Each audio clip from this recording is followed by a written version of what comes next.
I never planned on spending that much time alone in the middle of nowhere. I didn't even want to book a cabin at first. I had been working nonstop for almost 8 years straight, barely taking vacations. The company I worked for offered me a week off after we finished a large project that had taken over a year. I didn't know what to do with that time, and someone at the office suggested going into the mountains to disconnect. I didn't care for beaches or crowded cities, and I didn't want to stay in a hotel surrounded by other tourists. I just wanted to sleep, cook for myself, maybe read a little, walk through some trees, and not hear another person's voice for a while. I looked up cabin rentals late one night, half tired and half drunk, and picked the first one that looked decent. It was cheap and remote. I didn't even think about why it was priced so low. I saw a few pictures and it looked peaceful. The listing said it was about 40 miles away from the nearest small town and surrounded by national forest. I packed up my old SUV and drove 6 hours into the mountains. I didn't tell anyone where I was going, mostly because I didn't think it mattered. My phone had signal most of the way, but once I got onto the gravel road that led to the cabin, the bars dropped off completely. It was the kind of narrow road that felt like it wasn't meant for cars anymore. The trees got thicker, the road got worse, and after a while, I started wondering if I had made a mistake. It was already late afternoon when I arrived. The sun was low, casting long shadows through the trees. The cabin looked even more run down in person than it did in the pictures. The roof sagged a little, and the steps creaked when I walked up to the porch. The front door stuck, and I had to shove it with my shoulder to get it open. Inside, it smelled like wood smoke, dust, and something faintly damp. Not mold exactly, but like the place hadn't fully dried out from the last winter. It was a simple one-room setup. One large room with a wood stove, a small kitchenette, a bed in the corner, and a bathroom just barely separated by a door that didn't fully close. There was no electricity. There was a water tank that the owner said was gravity-fed from a cistern up the hill, and I was supposed to light the propane fridge and stove myself. There was a small solar-powered light over the sink, but it was almost dead. I didn't care. I didn't come out there to live in comfort. I wanted quiet, and I got it. That first night, I built a fire in the stove and cooked a simple dinner with some rice, canned beans, and vegetables I brought with me. The night came quickly, and with no lights around, it was pitch dark outside. There were no stars, just clouds covering the sky. It felt strange to be somewhere that quiet. No cars, no humming appliances, just the crackling of the fire, the wind in the trees, and the occasional groan of the wooden frame settling. I went to bed early. I woke up once in the middle of the night because I thought I heard something. It was a deep thump, like something heavy hit the ground outside. I lay there, staring into the dark ceiling, waiting to hear it again. I didn't. I figured maybe something fell off a tree, or a deer wandered close. I rolled over and went back to sleep. The next few days were peaceful. I walked the trails around the cabin, chopped some firewood, and spent long hours just sitting on the porch. It was nice. It felt like I had stepped out of the world for a little while. No emails, no meetings, no small talk. I was eating better than I had in months and sleeping longer too. On the 4th day, I went farther into the woods than I had before. There was no clear trail, but I had a decent sense of direction and figured I'd stay within a few miles. I brought a small backpack with some food and water and headed into the trees. The forest out there was dense. Pines and firs towered above, and the floor was covered in fallen needles and moss. It felt like walking through a green tunnel. After a while, I came across something strange. It was a clearing, small and circular, with no grass or plants in it, just dirt and rocks. In the center was a large, rusted metal barrel, blackened from fire. Around the edges of the clearing, there were broken beer bottles, torn scraps of clothing, and something that looked like an old backpack that had been cut open. I walked slowly around it, looking for any sign that someone still used the place. There were no footprints, but the ground was dry and hard, so it was hard to tell. I took a few steps closer to the barrel. It was filled with ash and blackened chunks of something I couldn't identify. I don't know why, but I suddenly felt nervous, like I shouldn't be there. It wasn't that it was dangerous, but it felt wrong, out of place, like I had walked into something private. I backed away, keeping my eyes on the trees around me, and headed back toward the cabin. It took me longer to find the trail back than I expected. I had wandered farther than I thought, and for a few minutes I was genuinely lost. I didn't panic, but I felt that tight feeling in my chest that only comes when you realize you're not fully in control. I eventually found my own footprints near a fallen log and followed them back to the cabin. When I got back, the door to the cabin was open, not wide, just a few inches, enough that I knew I hadn't left it like that. I always checked the latch because it stuck, and I always had to shove it closed.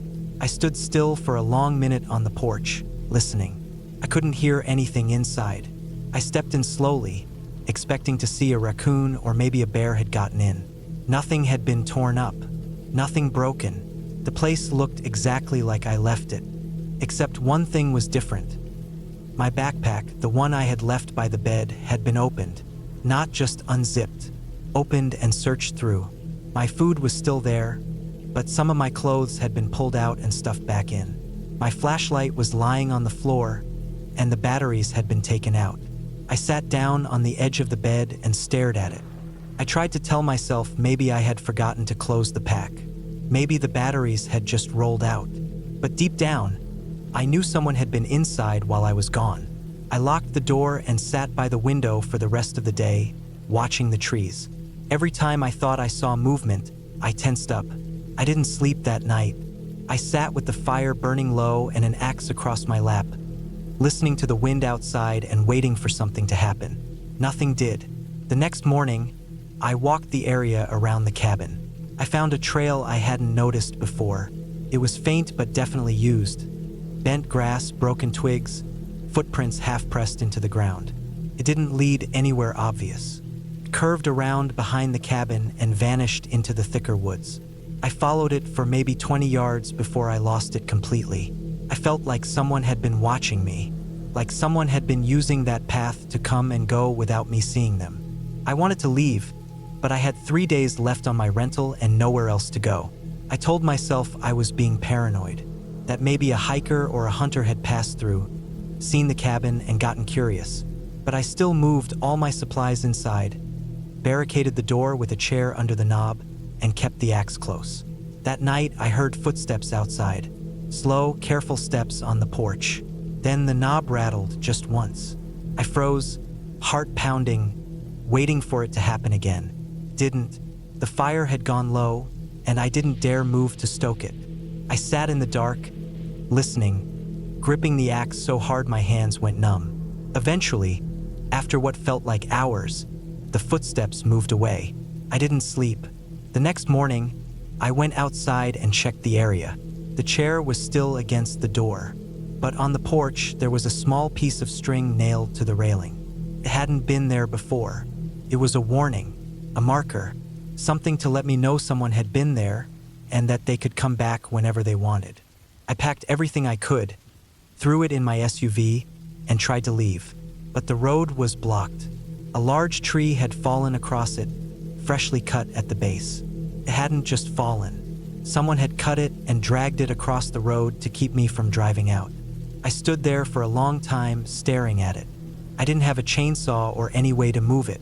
I thought about walking out, but it was almost 30 miles to the nearest main road, and I didn't know if whoever did this was still watching me. I went back to the cabin, closed the door, and started thinking of a plan. I found a small hatchet and started chopping the tree apart little by little. It was going to take hours. That night, I didn't light the fire. I didn't want to let anyone know I was still inside. I sat in the dark again, this time with no light, no warmth, and barely any sleep left in me. Around midnight, I heard footsteps again. This time, they walked all the way around the cabin. I heard a fingernail or maybe a knife tap along the outside wall. Scrape, scrape, scrape, then silence.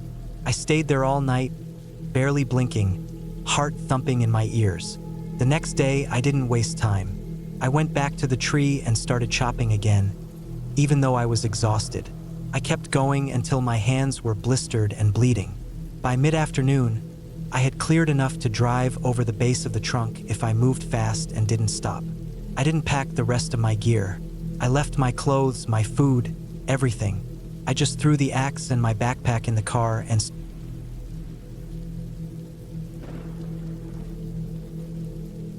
I rented the cabin because I needed a break from people. Everything had been building up for months.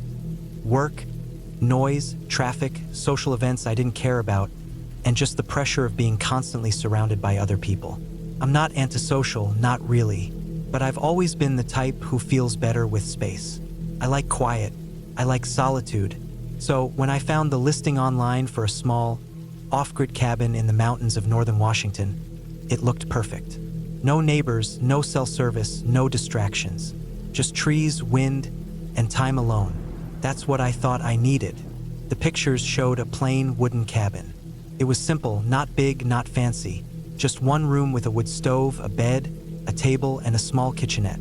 There was a shed out back for firewood, and an outhouse farther down the trail. The listing made a point about the area being inaccessible in deep winter and not for inexperienced travelers. That only made me want it more. I booked it for 10 days. I arrived in the early afternoon. The road that led up to the cabin was rough, a narrow dirt path that cut through dense woods. It had rained earlier in the week, so parts of it were soft and muddy. I was glad I had taken my old pickup instead of the car. It took almost 45 minutes after turning off the main road to reach the clearing where the cabin stood. That's how far off the grid it was. The clearing itself was just a wide patch of grass and dirt surrounded by thick trees. The cabin was tucked in like it had grown out of the woods. There was no one else around, no power lines, no houses in sight. Just the cabin, the shed, and the trees. I parked, stretched my legs, and took it in. The air smelled like pine and wet earth. There were birds chirping and a light wind moving through the treetops. Felt perfect, peaceful. I unlocked the front door using the code the owner sent me and stepped inside. It was just like the pictures. A small single-room cabin with wooden walls, a twin bed against one side, a wood stove in the corner, a couple of shelves with books and old camping gear, and a tiny kitchenette with a propane burner and a water jug on the counter. No fridge, no running water, no electricity except for a small solar battery unit that powered a couple of lights. It was exactly what I wanted. I unloaded my stuff, set up my sleeping bag on the bed, and lit the stove to get the chill out of the air. I spent the rest of the day walking around the area, getting used to the surroundings. There were trails behind the cabin that led deeper into the woods. I didn't go far that first day, just far enough to get a feel for the place. Felt quiet, maybe a little too quiet. That first night was peaceful. I made a simple dinner, read for a while by lantern light, and fell asleep early. I slept deeply. There was nothing to wake me up, no traffic, no buzzing phone, no neighbors, just total darkness and silence. I remember thinking it was the best sleep I'd had in months. The second day I hiked. I followed one of the trails farther into the woods. The path was narrow but visible, likely made by deer or whoever stayed in the cabin before. The deeper I went, the more overgrown it became. I saw animal tracks in the mud, probably deer, maybe a bear. Nothing alarming. I had brought bear spray just in case, and I kept it on me. About 2 hours in, I came across an old, rusted-out truck buried in brush off the trail. It looked like it had been there for decades. The windshield was shattered, and moss was growing on the tires. I took a few pictures and kept moving. Farther along, I found what looked like the remains of an old hunting blind, just a collapsed wooden platform nailed between two trees. That's all I saw. Nothing else, nothing strange. I got back to the cabin in the late afternoon, made some soup, and sat on the small porch while the sun went down. I started to notice how fast it got dark out there. The sun barely dipped behind the trees before everything turned black. I didn't mind it. I liked it, actually. That night, I woke up around 2 a.m. I wasn't sure why. It wasn't a noise that woke me. At least I don't think it was. I just sat up in bed suddenly, heart pounding. The cabin was pitch dark. I reached for the lantern but didn't turn it on yet. I just sat still, listening. That's when I thought I heard something outside. It was faint, just a soft, slow crunching sound, like someone walking on dry leaves. I held my breath. It stopped. Then I heard it again. A few slow steps. Then nothing. Could have been an animal. That was the most logical thing. A deer, maybe, or a raccoon. I kept telling myself that as I sat there in the dark, holding the lantern but not turning it on. After a few minutes of silence, I finally laid back down and stared at the ceiling until I fell asleep again. The next day, I looked around the cabin for tracks. It had rained a little overnight, so the ground was soft. I didn't see any clear prints, but there were some areas of disturbed leaves around the side of the cabin. Could have been anything. I spent most of that day reading and chopping some firewood. I stayed close to the cabin. I wasn't scared exactly, just unsettled. The noise from the night before had stuck with me. That night, it happened again. I was in bed, half asleep, when I heard movement outside. This time it was clearer. Footsteps, slow and heavy, moving around the cabin. Not rushing, just walking, like someone was circling it. I sat up again and grabbed the lantern. This time I turned it on. The warm light lit up the small room, but outside the windows was only blackness.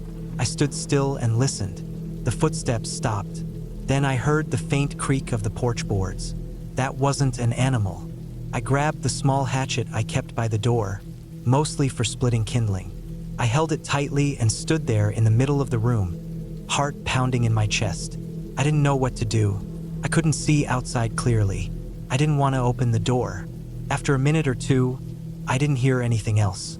I waited for almost an hour, just standing there, listening. Nothing. Finally, I laid back down, hatchet still in hand, and stayed awake until morning. When the sun came up, I walked around the cabin again. This time I found something. There were boot prints in the mud. Not mine. Mine were deeper, wider, from hiking boots. These were narrower, maybe a size 10, and they circled the entire cabin. Someone had walked around it in the middle of the night. There were more prints leading into the woods. I followed them for a while just to see where they went. They led down the trail I had used the day before. Then they veered off. After about 100 yards, I lost them in thicker brush. I didn't want to go any farther. I went back to the cabin and locked the door, even though it wouldn't have done much good.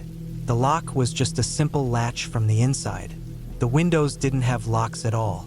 I thought about leaving that day, but the road was rough and the forecast said rain was coming. I didn't like the idea of getting stuck halfway down the trail. I told myself maybe it was a hiker or a hunter passing through. Maybe someone lost. Still, it didn't explain why they walked around the cabin in the dark without knocking or saying anything. I stayed inside the rest of that day. I kept the lantern close and didn't sleep that night. I sat in the chair by the stove and listened. Came again. Around 3 a.m., footsteps. Slower this time. Deliberate. They stopped right at the front door. Then I heard the doorknob rattle just once, like someone tested it. Then silence. I didn't move. I didn't turn on the light. I just sat there, heart thudding in my chest, trying not to breathe too loud.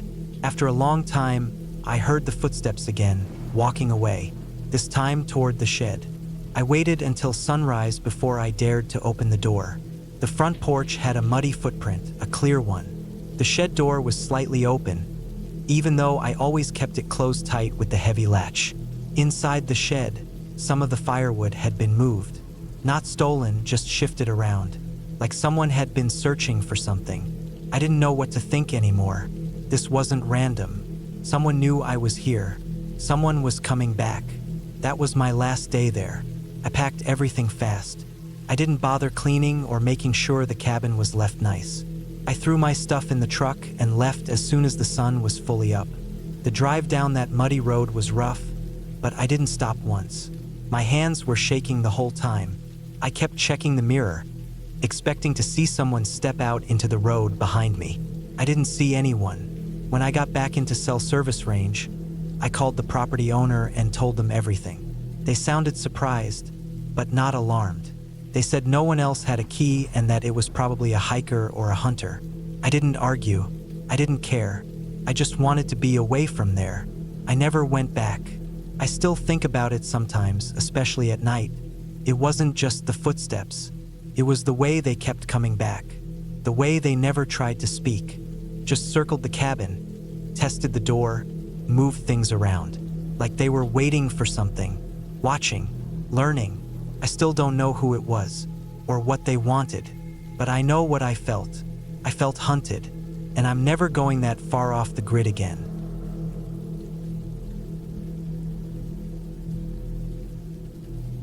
I decided to take a break from everything. Work had been piling up, stress was wearing me down, and I hadn't had a real vacation in over 2 years. I didn't want a resort and I didn't want a beach. I just wanted silence. I wanted to wake up without the sound of traffic, without my phone buzzing every 2 minutes, and without people knocking at my office door. So, I booked a week at a remote cabin deep in the woods of northern Minnesota. It was far off the main road, and according to the rental site, the closest house was over 4 miles away. There was no Wi-Fi, no cell signal, and no electricity other than what the small solar panels on the roof could provide. It had a wood stove, a hand pump for water, and a gas-powered mini fridge. Exactly what I needed. The drive out there was peaceful. I took my time, stopped for gas and snacks, and arrived in the late afternoon. The gravel road leading to the cabin was narrow, filled with potholes, and completely silent aside from the crunch of my tires. Tall pine trees surrounded everything. No billboards, no power lines, just nature. When I finally parked in front of the small wooden cabin, I felt like I could breathe for the first time in months. It was small, just one room and a small bathroom, but neat. There was a bed, a table, a small counter with a sink and a burner, and some shelves with canned food and dishes. I unloaded my gear, locked the car, and settled in. That first night was calm. I ate a sandwich I had packed, lit a few candles, and read a book by flashlight. The silence was heavy. I'm used to a city, so at first, every creak of wood and whisper of wind caught my attention. But by midnight, I was so tired I passed out fully clothed. The next morning, I woke up early. My body hadn't adjusted to the peace yet. I made some coffee using the gas burner, stepped outside, and sat on the front steps. Everything around me was still. No birds, no rustling leaves, no people. Just the faint buzz of bugs and the occasional sigh of wind moving through the trees. I hiked a little that day, not far, just a mile or so behind the cabin. There was a small creek not too far away, and I followed it for a while. It felt good to move, to not hear a phone ring. When I got back to the cabin, I sat outside again, just breathing and enjoying the quiet. But that night, something started to feel off. I had just settled in with my flashlight and book when I heard a noise outside. Not the normal kind of noise like a branch falling or a squirrel. This was heavier, a slow crunch of leaves, a step. I froze. The sound was coming from behind the cabin. I shut off my flashlight. The cabin was dark except for the dying light from the wood stove. I stayed still and listened. Another step, then nothing. I waited. 10 minutes passed. Nothing. I convinced myself it was probably a deer or maybe a bear. I made sure the door was locked, grabbed the can of bear spray from my bag, and placed it on the floor beside the bed. Then I tried to sleep. Took a while. The next day, I walked around the cabin to check. I didn't find much, but I did see some footprints in the soft earth near the back corner. Not boot prints, bare feet. Human. The ground was soft and damp from a recent rain, and the toes were clearly outlined. It made my stomach feel tight. I didn't want to jump to conclusions. Maybe someone had camped out nearby and wandered around. But who walks barefoot through the woods in the middle of the night?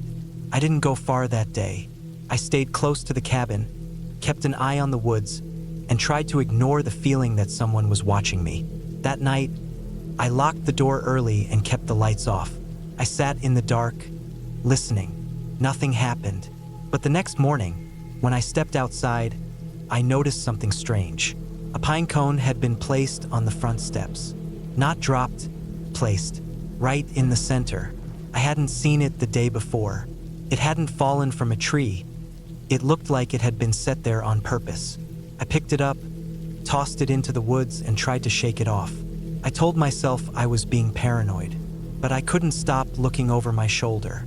That night, I stayed awake with the lights off, just waited, sitting up in bed with the bear spray in my lap.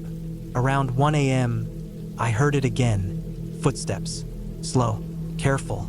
They circled the cabin this time.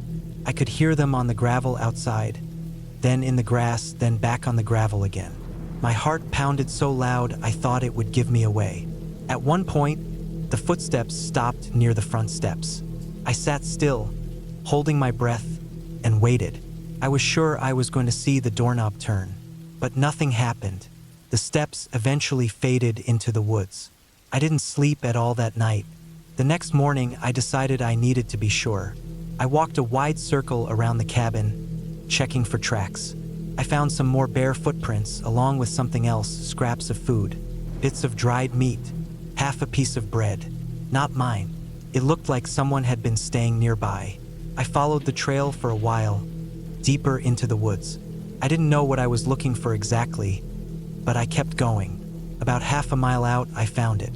A small structure, almost like a lean-to, made of branches and tarps, hidden behind some brush. There was a pile of clothing, some cans, and a plastic jug filled with water. Someone had been living there. Recently, I didn't touch anything. I backed away slowly and returned to the cabin. I didn't know what to do.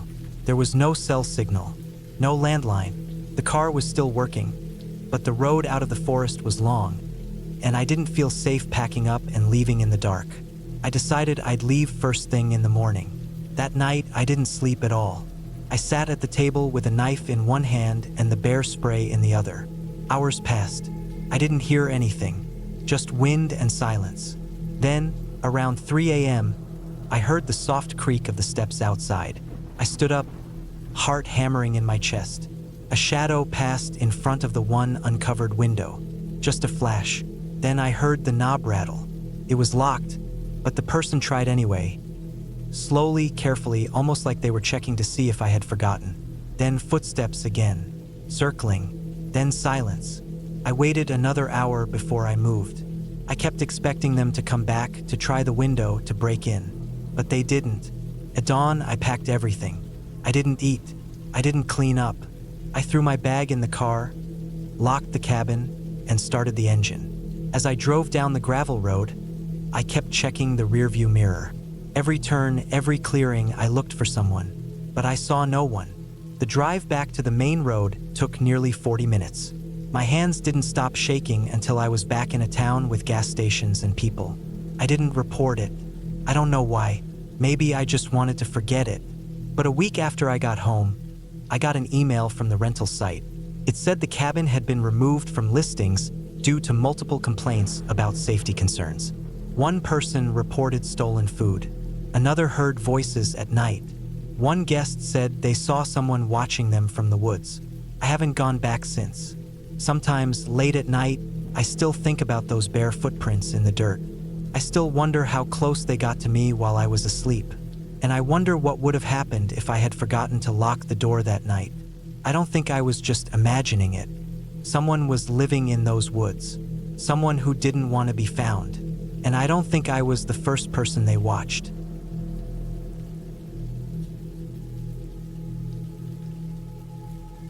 I needed a break.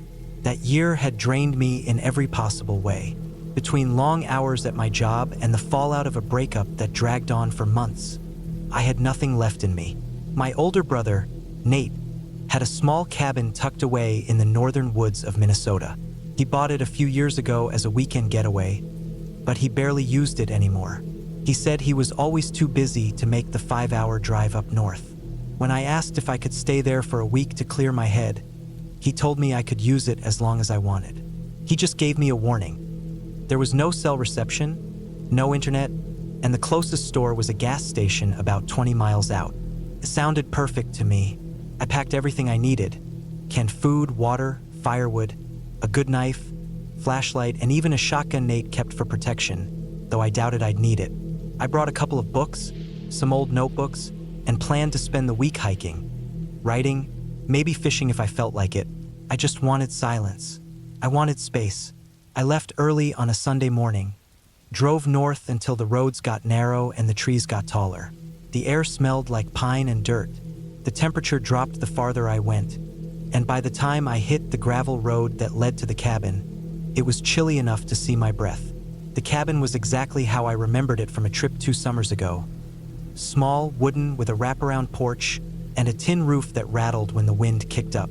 Behind it, a dense forest stretched for miles. There was a small shed about 30 feet from the cabin, locked with a rusty padlock, and a fire pit circled by large rocks. It was peaceful and, more importantly, isolated.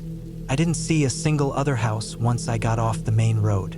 I unpacked, got the propane tank connected, turned on the heater, and settled in. That first night, I cooked some beans on the stovetop, read a few chapters of a book, and fell asleep on the old couch in front of the fireplace.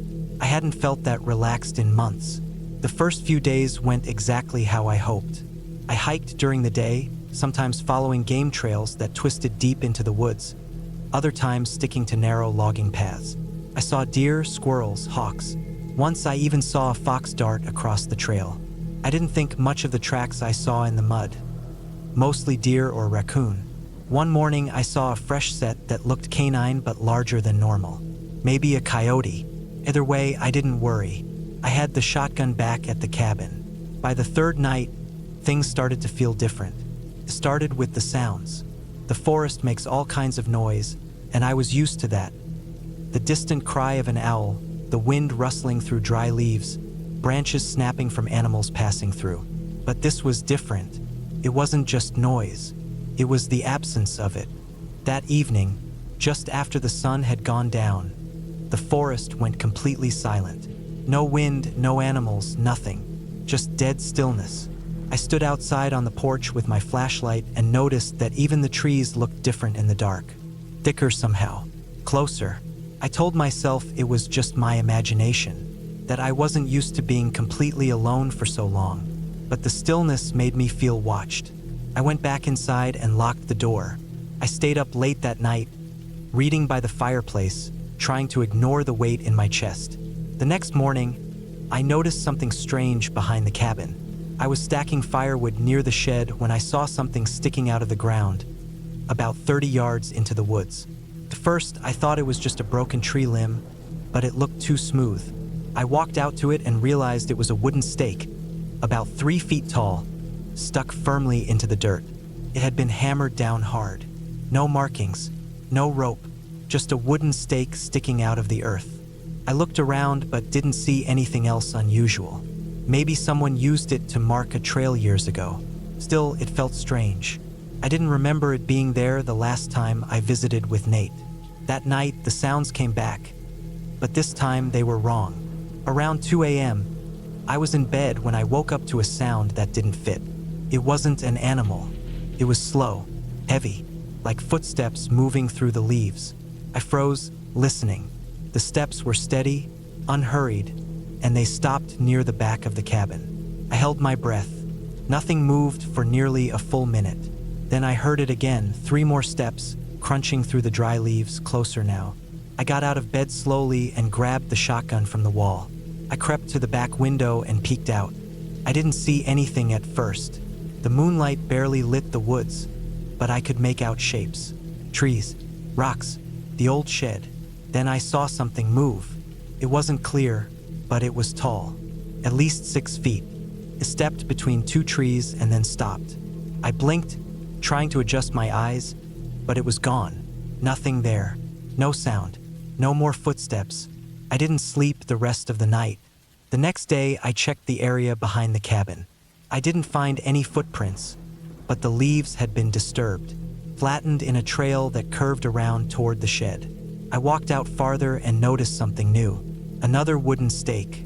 This one was shorter and older, splintered near the top, about 20 feet away from the first one I'd found. And then I found a third. They weren't random. They formed a line like markers. I followed them deeper into the woods, maybe a quarter mile, and stopped when I saw what they were leading to. There was a shallow pit, maybe 4 feet wide and 3 feet deep. The earth around it had been dug up recently. The dirt was darker, wetter. Something had been buried here and then dug out again. That was when the panic started to set in. I went back to the cabin fast and stayed inside the rest of the day. I kept the shotgun close and tried to stay calm. I didn't know what I was dealing with, but I told myself it could have been an old hunter's grave for a dog or something. Maybe Nate knew about it and just never thought it was strange. That night, it came closer. I was sitting on the couch near the fire when I heard the steps again. This time, they were right up against the cabin wall. I didn't move. The footsteps circled the cabin slowly. Every few seconds they'd stop like it was listening. I felt something touch the side of the wall near the window. A dragging sound. Fingernails or a branch. Couldn't tell. I stood up with the shotgun, walked to the window slowly, and looked out. Again, nothing. But then I heard something behind the shed. A thud. Then another. I aimed the flashlight out the back window and caught a glimpse of movement. Just a flicker of something tall slipping out of sight behind the trees. I couldn't stay. I made the decision that night. I'd leave in the morning, drive back to town, and call Nate. I didn't care if it was a poacher or some local nut job. I wasn't sticking around to find out. I kept my boots on and slept with the shotgun beside me. At first light, I packed what I could into the truck. I turned the key. Nothing. The engine wouldn't turn over. I tried again. Nothing. Not even a click. I opened the hood and checked the battery. The cables had been cut. Clean. Not chewed. Cut with a blade. I felt my stomach drop. I ran back inside, locked the door, and sat there trying to think. I had no phone signal. No neighbors. No one knew where I was. I thought about hiking back to the highway, but it was at least 15 miles through thick woods. No map. No signal. And something out there didn't want me leaving. That day, I stayed inside with the shotgun loaded. I moved the couch in front of the door, nailed some boards over the windows using old scrap wood from the shed. I ate cold beans and drank warm water and kept watch. I didn't even light a fire. I didn't want to give away that I was inside. The sun went down slowly. That night was the worst. Around midnight, I heard it again. Slow steps, but this time they didn't stop at the walls. I heard scratching on the back door. A long, steady scrape. Then a knock. Not a hand. Not a fist. It sounded like wood tapping against the door. Over and over. Tap, tap, tap. Then silence. I sat there in the dark, holding the shotgun tight, waiting. An hour passed. 2. Then I heard the shed door creak open. I had locked it. I was sure I had. But I heard it swing slowly on its hinges. Then something moved just outside the window. I didn't look. I didn't want to see it. The next morning, it was gone. The shed door was open. Inside, my brother's old tools had been scattered across the floor. An axe was missing, and something was written on the inside of the shed door, scratched into the wood with the axe. Go home. I didn't think. I just ran. I took the shotgun, my pack, and I ran east. I followed the sun, crashing through brush, tearing my hands on branches, tripping over rocks and logs. I didn't stop for hours. My legs burned. My chest felt like it was ripping open, but I kept going. Sometime in the afternoon, I hit a gravel road. I collapsed on the side of it, and a truck eventually came by. A local guy picked me up and drove me to the nearest sheriff's station. They called Nate. They sent a deputy out to the cabin. He didn't find anything. No stakes, no pit, no writing in the shed.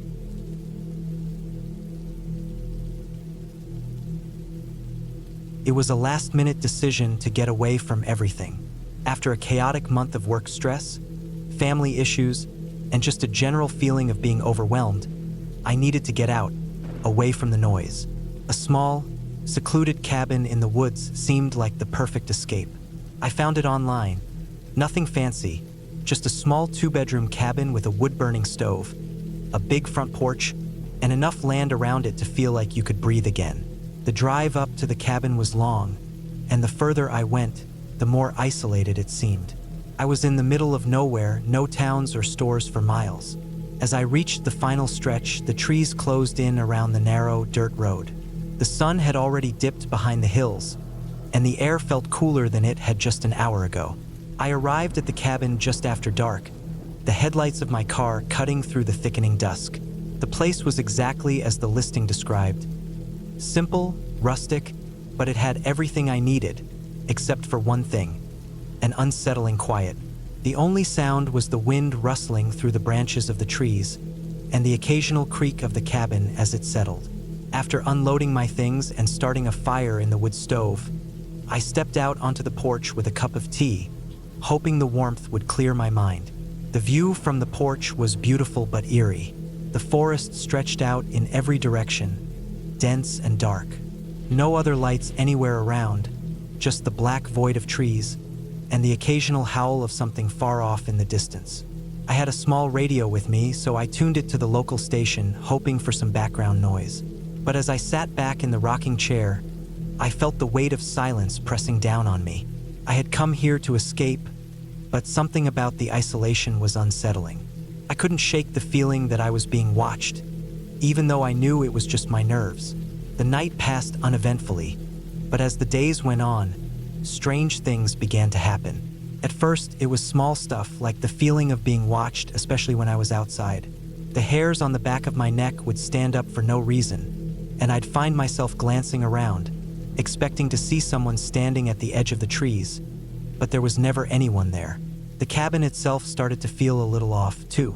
At night, the creaking of the floorboards seemed louder, almost like someone was walking around upstairs, but I was the only one there. I'd convinced myself it was just the house settling, but the longer I stayed, the harder it became to ignore the unsettling thoughts that crept into my mind. On the fourth day, things took a turn. I had gone for a hike that morning, wanting to get a good look at the area. The forest was dense, the trail narrow and winding. The sun was high in the sky, but the trees above blocked most of the light. By the time I turned back, I had realized I was farther from the cabin than I had intended to go. The trail was less defined now, and I had to pay close attention to avoid tripping over rocks or roots. The air was still, too still, and the silence around me felt too thick. It wasn't long before I realized I couldn't hear the usual forest sounds anymore. No birds, no rustling leaves, nothing. The quiet was suffocating. I started to hurry, feeling that unease growing in the pit of my stomach. Every few steps, I'd glance over my shoulder, almost expecting to see someone or something lurking in the trees. But when I turned back, there was nothing. The feeling of being watched was overwhelming now. Eventually, I made it back to the cabin, but the sense of unease only intensified. That night, I decided to leave. I packed my things, planning to drive back to civilization in the morning. But the moment I started the car, I knew something was wrong. The engine sputtered and died. I tried again, but the car wouldn't start. I got out and popped the hood, hoping it was something simple. That's when I saw it: mud. Dark, wet mud smeared across the front of the car, right under the engine. At first, I thought it was just from the road, but as I looked closer, I noticed something odd. The mud wasn't just from the dirt road. It looked like it had been smeared on purpose, as if someone had crawled under the car and spread it there. A cold chill washed over me, and my stomach dropped. I wasn't alone. I had come to this place for solitude, to get away from everything, but now the thought of being stuck here alone felt like a nightmare. I spent the next couple of hours checking everything, trying to figure out why the car wouldn't start. But there was nothing I could do. The isolation felt suffocating, and I was growing more and more paranoid. The thought of walking for miles to the nearest town didn't seem like a great option either. It was too far, too dangerous to wander alone in the woods, especially at night. I went inside, locked the door, and sat by the window, staring out into the darkness. The trees loomed like shadows, and I swore I saw something move out there. Something large, just at the edge of my vision. I couldn't make out any details, but I knew it wasn't just my imagination. The wind picked up, howling through the trees, and the temperature dropped rapidly. I tried to calm myself, telling myself it was just the wilderness, that I was fine, but it didn't help. Every small noise seemed louder. Every creak of the house felt like a warning. I couldn't shake the feeling that something, or someone, was out there, watching me. That night, I couldn't sleep. I kept hearing noises outside, footsteps, scratching sounds against the walls, and an occasional tapping at the window. Every time I checked, there was nothing there, but the sounds kept coming, more frequent and more disturbing as the hours passed. At one point, I heard a loud bang, followed by the sound of something heavy dragging across the porch. I grabbed a flashlight and crept outside, shining the beam across the porch, but there was nothing there. I started to panic. The feeling of being watched was unbearable now. My eyes darted around in the darkness, convinced I saw something moving just beyond the light of the flashlight. But every time I turned, nothing was there. I stayed up all night, the darkness pressing in around me. By morning, I was exhausted, my nerves frayed and my mind racing. I decided I needed to leave, no more hesitation. But when I went to check on the car again, the mud was gone. There was no sign of it, as if it had never been there at all. I started the car and it ran smoothly this time. I didn't waste any time. I packed up my things, threw the bags in the trunk, and drove away as fast as I could. I didn't look back. Even now, I don't know what exactly happened at that cabin. I don't know if it was my mind playing tricks on me or if something else was really out there, but I'll never forget the feeling of being completely alone, surrounded by an overwhelming silence and knowing deep down that I wasn't alone at all. When I got back to civilization, I didn't tell anyone about the weirdness at the cabin. I couldn't explain it. I didn't want to sound crazy, but I know what I felt. I know what I saw or didn't see, and I'll never go back to that cabin.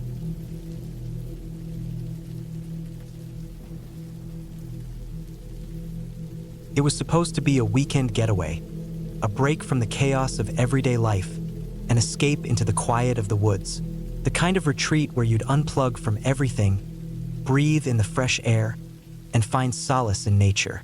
The cabin was small, nestled between towering pine trees, isolated from the bustle of the world. My wife, Sarah, and I were looking forward to some peace and time to ourselves. We'd rented the cabin through a website, and it looked perfect in the photos. Rustic, charming, and surrounded by nothing but forest. When we arrived, the place looked even better than I'd imagined. It was a 2-story cabin with a wraparound porch, the wood darkened by age but solid, the kind of place that gave off a welcoming, if slightly eerie, feeling. The air smelled of pine and damp earth, fresh and crisp. The sky was clear, the sunlight slanting through the trees, casting long shadows across the yard. It was beautiful in a quiet, haunting way, the kind of beauty you don't really notice unless you're paying attention. We unpacked the car, setting our bags down in the front room. The interior of the cabin was simple, with a stone fireplace dominating the living room, wooden beams running across the ceiling, and a large window that looked out onto the dense forest. There was a cozy, rustic charm to it that made it feel like home right away. The kitchen had a small dining table and upstairs 2 bedrooms, one for us and one for the kids if we decided to bring them, but we'd chosen not to this time. It was just the 2 of us, a rare opportunity for solitude. That night, after we'd made dinner and shared a quiet meal, we went outside to sit on the porch. The sun had set, and the darkness of the forest wrapped around the cabin like a blanket. The silence was thick, broken only by the occasional rustle of leaves or the call of distant animals. I remember thinking how peaceful it was, almost too peaceful, but I didn't think much of it at the time. We stayed up for a few hours, talking softly and enjoying the stars above. Eventually, we went inside, closed the doors, and settled into bed. The cabin creaked as the wind picked up outside, the sound of the trees swaying with the gusts. But it wasn't alarming. It was comforting in a way, like the cabin was settling in for the night. It wasn't until the second night that things started to feel off. Around midnight, I woke up to a strange sound coming from outside. At first, I thought it was just the wind or an animal, but it was different. There was a rhythmic thumping noise, like something was hitting the side of the cabin. I sat up in bed, listening. Sarah was still asleep beside me, her breathing steady. I was about to dismiss it, but then I heard it again. A thud, followed by a scrape, then another thump. It was closer this time. I got up quietly, trying not to wake Sarah, and went to the window. I peered out into the dark forest, my eyes straining to see anything in the pitch-black night. The sound had stopped now, but the feeling of unease lingered. The trees swayed gently in the wind, but nothing was out of the ordinary. I couldn't shake the feeling that someone or something was out there. I returned to bed, pulling the covers up over me, but I couldn't fall back asleep. Every creak of the cabin, every rustle outside made me tense. I kept my eyes on the window, half expecting to see something watching me through the glass. But nothing came. Slowly, exhaustion took over, and I drifted off. The next day, we went out for a hike. The forest was thick with trees, the trail winding through the undergrowth. We talked as we walked, but my mind kept drifting back to the noises from the night before. I didn't mention it to Sarah, not wanting to ruin the day, but I couldn't shake the feeling that something wasn't right. Every time I looked over my shoulder, I felt like someone was following us, though when I turned around, the trail was empty. We returned to the cabin around late afternoon. The air had turned cooler, and the sun was starting to dip below the horizon. We went inside, and I immediately locked the door. I don't know why, I just felt like I needed to.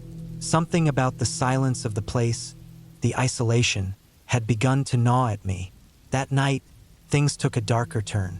The thumping sound came again, but this time it was louder, more distinct. I could hear it from inside the cabin, echoing off the walls. It was as if someone was pounding on the wood, trying to get in. I froze, staring at the door. My heart started racing. Sarah stirred beside me, waking up. She looked at me with wide eyes, her voice barely a whisper. "What's that sound?" I didn't answer. I was too scared to move. The thumping stopped abruptly, leaving behind an oppressive silence. I strained to listen, but there was nothing now. No wind, no rustling, just stillness. And then, a low whisper, almost inaudible. I couldn't tell if it was the wind, my imagination, or something else entirely. I grabbed my phone, checking the time. It was 2:17 a.m. "Should we call the police?" Sarah asked, her voice shaky now. I shook my head. "I don't think there's anyone out there," I replied, but I knew I was lying. "I'll check outside." I pulled on my boots and grabbed a flashlight. Sarah begged me not to go, but I had to. Something in me told me to check. I couldn't just sit there in the dark, listening to that strange noise and not know what was causing it. I stepped outside, the cold night air biting at my skin. The forest was silent again, too silent. The only sound was the crunch of my boots on the gravel path leading away from the cabin. The flashlight beam cut through the darkness, flicking over the trees, the cabin, the ground. There was nothing there, no sign of anyone, no footprints in the dirt, just the endless trees and the blackness beyond them. Then I heard it, the thumping. It was coming from the back of the cabin now, just around the corner. My heart skipped a beat as I turned toward the sound. The flashlight beam swept across the area behind the cabin, but there was nothing, no one. And then I saw it, a faint trail of disturbed dirt, as if something or someone had been pacing around the back of the cabin. The earth had been scraped up, the dirt overturned. I knelt down, feeling the ground. It was warm. Someone had been there recently, very recently. I felt a chill crawl up my spine. I ran back inside, slamming the door behind me. Sarah was already sitting up, her face pale. "What did you find?" "Someone's been around the cabin," I said, my voice tight. "We need to leave. Now." I didn't have to explain. She could see it in my face. We packed quickly, throwing our things into bags and rushing out of the cabin. I locked the door and grabbed the keys, ready to get in the car and drive away. We didn't know what had been out there, but I wasn't about to wait to find out. As I started the engine, the cabin disappeared behind us, swallowed by the darkness of the forest. We drove, not stopping until we reached the nearest town, a small, sleepy place that seemed a world away from the eerie quiet of the woods. We checked into a motel, staying the night in the safety of civilization. The next morning, we drove back home, the weight of the experience lingering over us. We never went back to that cabin. Months later, I did some research on the area. There had been reports of strange noises and sightings in the woods near the cabin over the years. People claimed to have heard voices, seen shadows moving in the trees, and felt an overwhelming sense of being watched. But the authorities had never found anything to explain it. I couldn't help but wonder if we had been the latest victims of whatever or whoever was hiding in those woods. But one thing was clear: I was never going back to that cabin. Not for anything.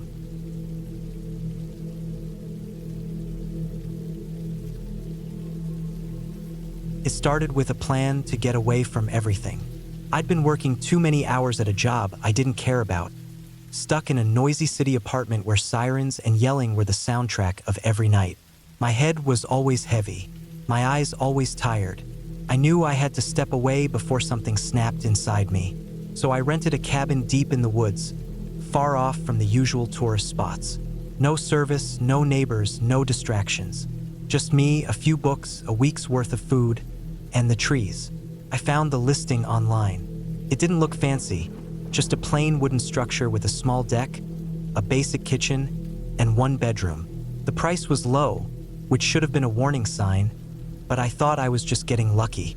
Maybe the owner didn't care about the money. Maybe they just wanted someone to use the place so it wouldn't rot in the woods. The road leading there was rough. After I passed the last gas station, the asphalt ended, and I drove another 40 minutes on loose gravel, twisting through thick trees that leaned over the path like arms. I didn't pass a single car after that. The deeper I went, the quieter everything became. The only sounds were the crunch of tires on gravel and the occasional crack of a branch above. By the time I reached the cabin, the sun had started to dip behind the hills. The place was exactly like the pictures. Plain, small, but clean. There was a woodpile out front, a rusty metal fire pit, and 2 old plastic chairs on the porch. I unpacked my things quickly and brought them inside. The air smelled like dust and pine. There was a wood-burning stove, a tiny kitchen with a propane fridge and stove, and a narrow hallway leading to the bedroom and a small bathroom with just a toilet and a sink. The water came from a rain catch tank behind the cabin, and I was told not to drink it without boiling it first. I had brought plenty of bottled water anyway. That first night, I was more tired than I expected. I made a simple dinner, canned soup and crackers, and sat on the porch until the last bit of light disappeared. The woods around the cabin were thick and dark. No wind, no movement, no bugs even, just quiet, too quiet. It was like the whole forest was holding its breath. Inside, I lit a few candles and sat reading for a bit. I couldn't focus. Every few minutes, I'd pause and listen.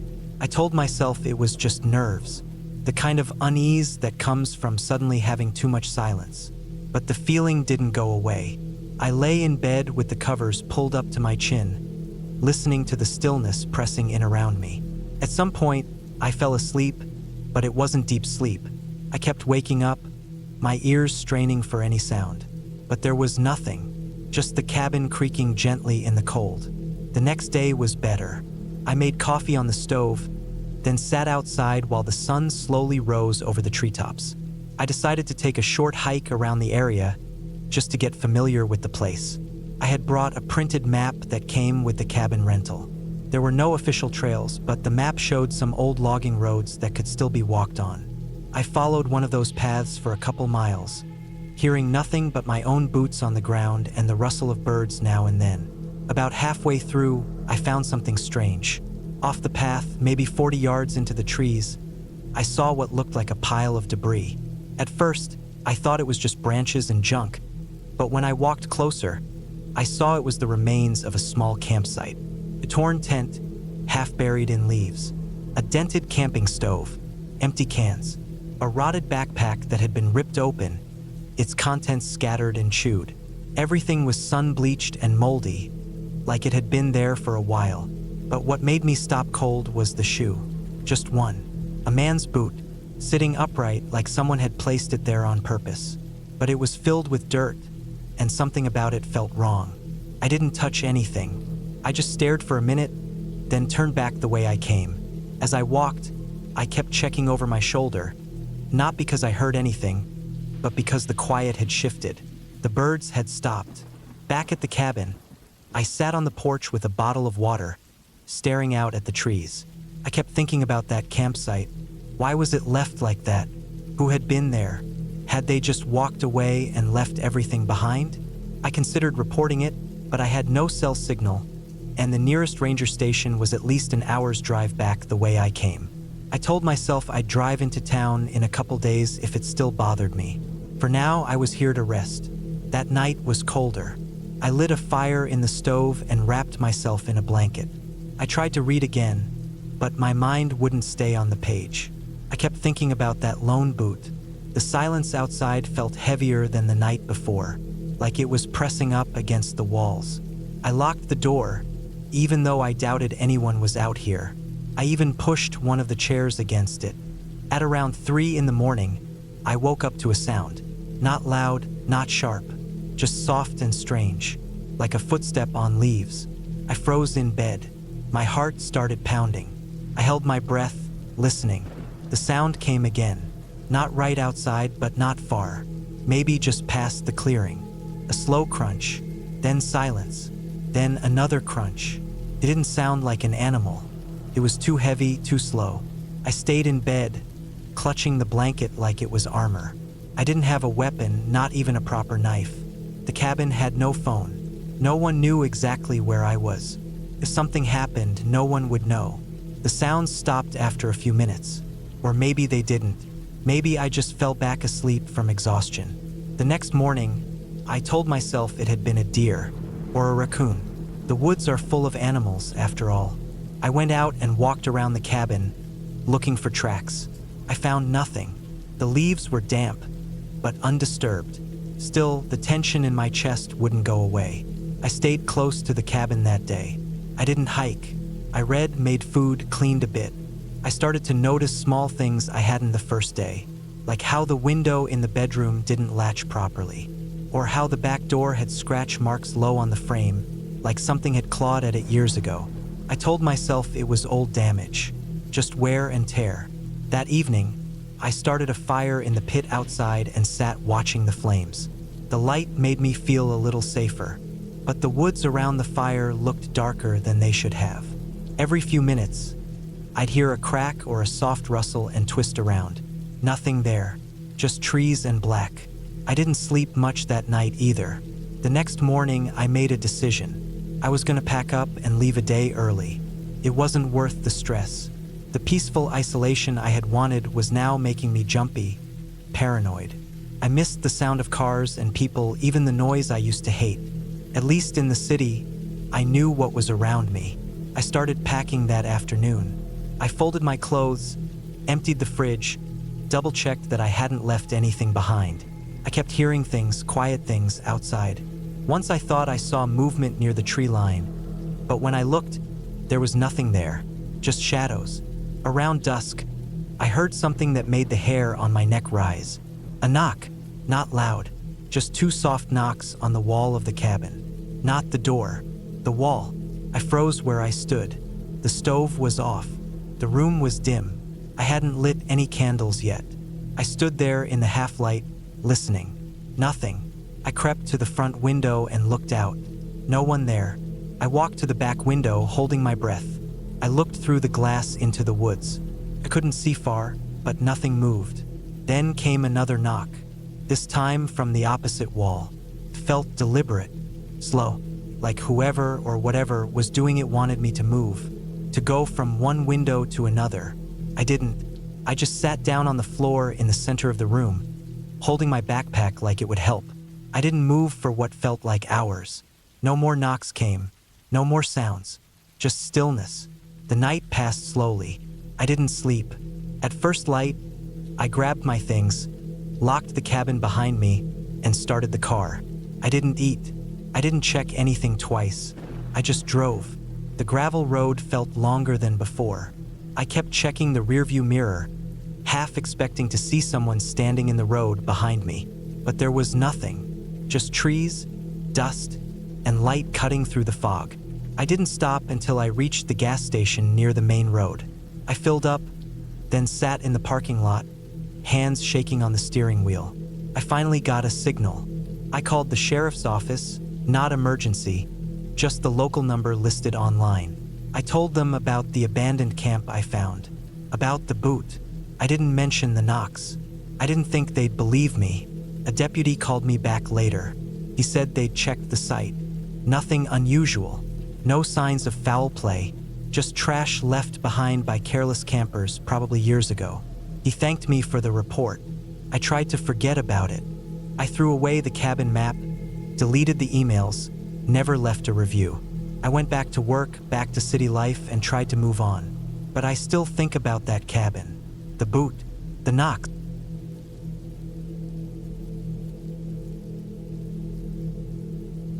It was supposed to be a simple weekend getaway, peace and quiet, away from the chaos of work, a break from the everyday. I'd heard about this cabin from a friend of a friend who swore it was the perfect place to relax and disconnect. The cabin was tucked away in a remote corner of the forest, a good 5 miles off the nearest paved road. You had to take a gravel path to get to it, and the last few miles were all dirt, winding through thick trees and rocky terrain. I didn't think much of it at first, just a cabin in the woods, right? What could go wrong? I was used to camping and spending time in nature. I've always enjoyed being out in the wilderness, far from civilization. So when I packed my things and drove out to the cabin, I wasn't expecting anything unusual. I was looking forward to a couple of days of solitude, with nothing to do but read, maybe take a hike, and just clear my head. But from the moment I pulled up to the cabin, something felt off.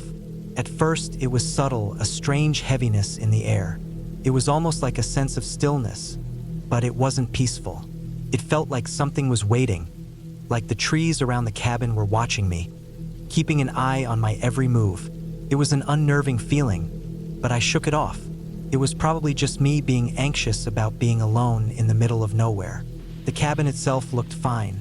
Nothing special, but nothing that seemed particularly strange either.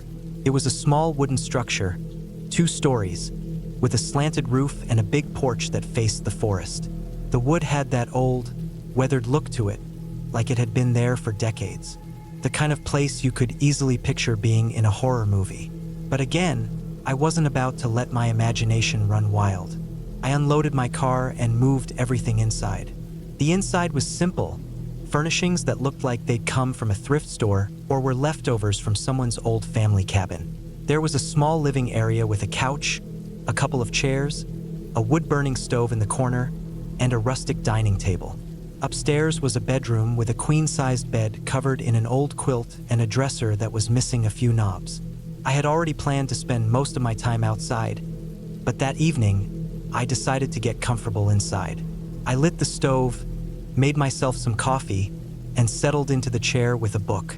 The silence was absolute, except for the occasional crack of the wood in the stove and the distant rustle of trees in the wind. The fire's warmth felt good, especially since the temperature had dropped as the sun began to set. As the hours passed, I started to feel more at ease.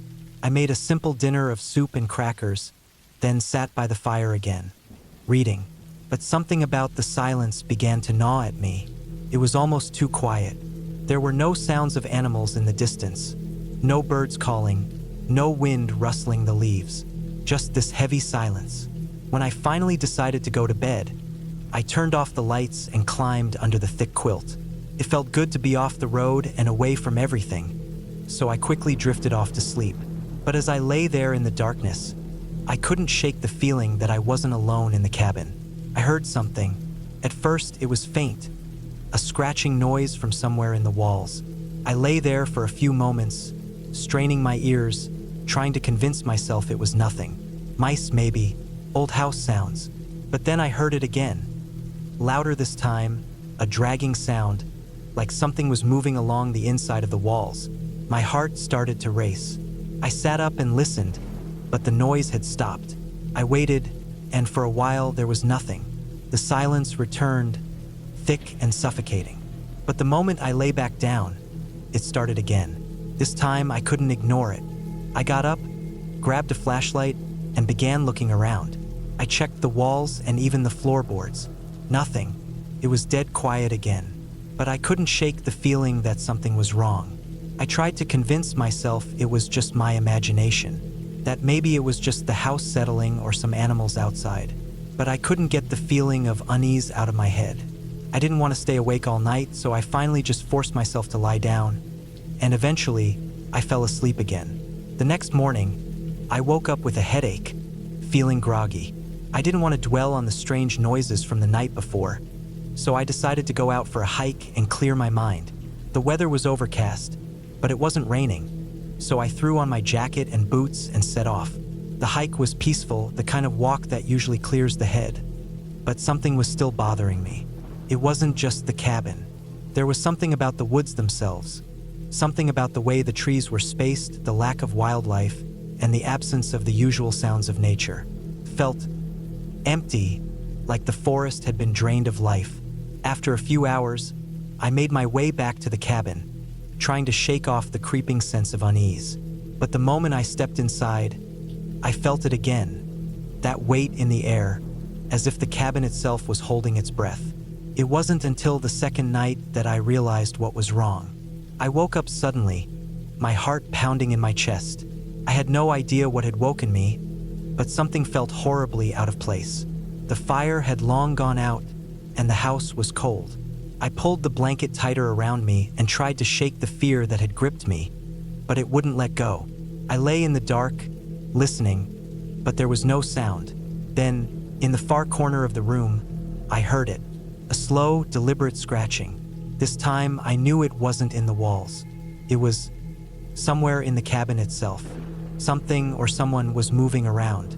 I held my breath, my mind racing. It was too late to leave. The drive back down that dirt road would be treacherous in the dark, and I couldn't just run into the night, not knowing what was in that cabin with me. The scratching continued for what felt like an eternity, but eventually, it stopped. And then, all at once, a loud banging sound echoed from above, came from the attic. I had no idea what was up there. There was a small door that led to it, but it was locked, and I hadn't dared open it. I stayed absolutely still, every muscle in my body tense. The sound came again, louder this time. Whatever it was moving around up there. My mind was racing now, trying to come up with an explanation. Was it an animal? Maybe something had gotten into the attic through some hole in the roof? But no animal could make that noise, not the way it sounded. It was too deliberate. I didn't know how much longer I could take the terror. I needed to do something. I couldn't stay in that cabin any longer.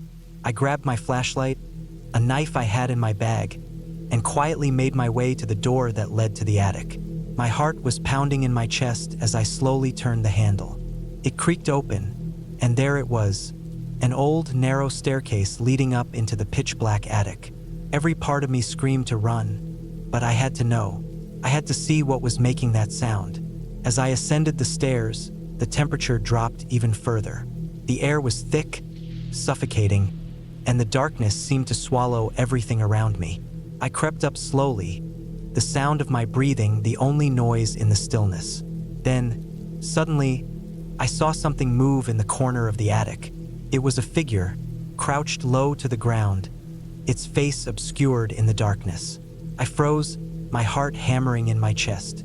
The figure turned, and I saw its eyes, wide, unblinking and wild. It wasn't a person. It was something else, something feral, desperate, trapped in that attic. It didn't make a sound, but the fear in its eyes was enough to freeze me in place. I didn't know how long I stood there, but eventually, I turned and ran. I didn't look back. I didn't care what it was. I just needed to get out. The next morning, I packed up my things in a frenzy, not even bothering to look around the cabin. I drove back down that gravel road, my hands shaking on the wheel, not caring about anything but getting as far away as I could. I never went back to that cabin.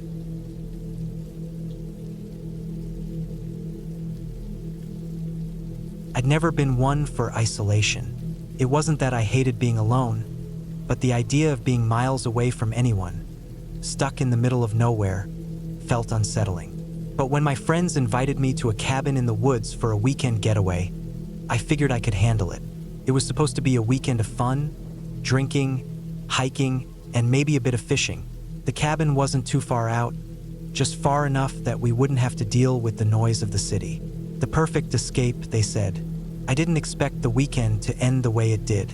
We arrived late on a Friday afternoon, the last remnants of sunlight just beginning to dip below the horizon. The drive out had taken longer than expected, the roads narrowing as we left the paved highways behind and made our way onto dirt trails. The forest around us felt thick, dense, like it was closing in with every turn. But the cabin itself was nice enough, standing sturdy with its wooden beams and large windows.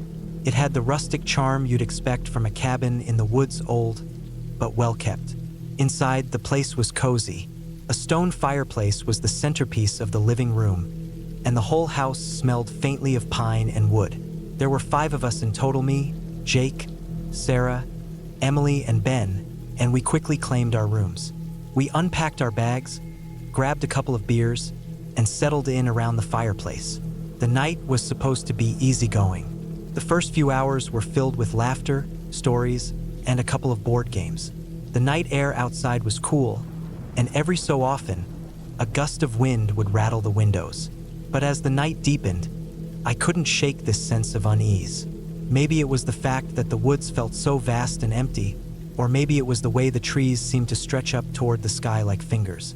Whatever it was, the cabin felt like it was just a small speck in a much larger, darker world. It started as a quiet rustling outside, just barely audible. I brushed it off, thinking it was just the wind or an animal moving through the underbrush. But the longer I listened, the more it sounded like something, or someone was out there. The others hadn't noticed. They were too busy with their game to care, laughing at some dumb joke Jake had made. I stared at the window, trying to peer through the glass, but it was too dark to see anything. The sound, though, it persisted, first from the left side of the cabin, then from the right. It didn't make sense. It wasn't until later, when we were all winding down, that I realized it wasn't the wind at all. Ben had gone out to the porch to grab more firewood, and when he came back inside, he looked unsettled. His face was pale, his movements a little too quick. "What's wrong?" I asked, my voice quieter than I meant it to be. He didn't answer at first, just stood there with a log in his arms, staring out the window. "There's something out there," he said after a long pause. His voice was low, almost nervous. "Something watching us." None of us said anything for a moment. We were all too tired to jump at shadows, but the room felt different suddenly. The silence grew heavier. I glanced over at Sarah, but she just shrugged. "It's probably a deer or something," she said, rolling her eyes. "You guys are freaking yourselves out." Ben looked like he wanted to argue, but he didn't. He just sat down and started pulling off his boots. As the night wore on, the feeling of unease didn't go away. In fact, it grew stronger. Every time I heard a noise outside, I felt my chest tighten. By the time we all went to bed, I couldn't shake the feeling that something was watching us, waiting for the right moment to make its move. I tried to fall asleep, but it felt impossible. Every creak of the house, every rustle outside, set my nerves on edge. I eventually gave up and lay there in the dark, staring up at the ceiling. The room was still, too still. I could hear Ben's soft breathing from the other side of the wall. Everything was quiet, but it wasn't peaceful. It was the kind of quiet that felt unnatural, like something was lurking in the silence. I don't know how long I lay there before I heard it again. A rustling, not from the trees. No, this came from outside the cabin, from right beneath my window. I slowly pushed myself up in bed, my heart hammering in my chest. The rustling was too loud to be an animal. Whatever it was moving around, pacing back and forth. It was deliberate. I threw the covers off and stood up, tiptoeing to the window. The moonlight barely lit up the yard outside, but I could just make out the shape of a tall figure standing near the edge of the trees. It was motionless, just standing there. I couldn't see any details, no face, no clothes, just a dark outline. I wanted to scream, but I couldn't. My throat felt tight, my mouth dry. I backed away from the window, trying not to make a sound. I grabbed my phone and texted Ben, then Sarah, then Jake. No one responded. The figure outside didn't move, but I could feel it, somehow, staring right back at me. I thought I heard footsteps, but when I turned back to the window, the figure was gone. I stood there for what felt like an eternity, staring out into the dark yard, waiting for it to return. But nothing happened. The rest of the night passed in a strange, restless silence. I couldn't sleep, not really. Every time I closed my eyes, I felt like I was being watched. The next morning, I woke up exhausted, but I didn't say anything about what had happened. I didn't want to sound crazy. The others were already up, making breakfast and chatting like nothing had happened. But I couldn't shake the feeling of dread. The feeling that something was out there, something that wasn't quite right. It hung over me all day. We decided to go for a hike, hoping the fresh air would clear our heads. We left the cabin around midday, walking along the forest trails. The trees were thick and the ground was uneven, but it felt good to stretch my legs. The further we went, the more I felt like we were leaving behind something. Something in the cabin, something that didn't belong. But I told myself I was just being paranoid. We stopped for a break near a creek, the sound of running water calming my nerves. It wasn't until we got back to the cabin later that I realized I was wrong. The front door was wide open. I had locked it when we left. I ran inside, panic rising in my chest, but nothing seemed out of place. There were no signs of forced entry, but the feeling that something was wrong, that something had been in here, was overwhelming. That night, we all sat around the fire. We didn't talk much. The rustling was back again, but this time it wasn't outside the window. It was coming from the trees near the edge of the forest. But when I looked, I didn't see anything.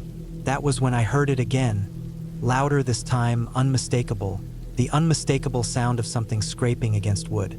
I knew then that it wasn't the wind, and it wasn't an animal. Something was out there, something that had been watching us, something that knew we were alone. I didn't know what to do.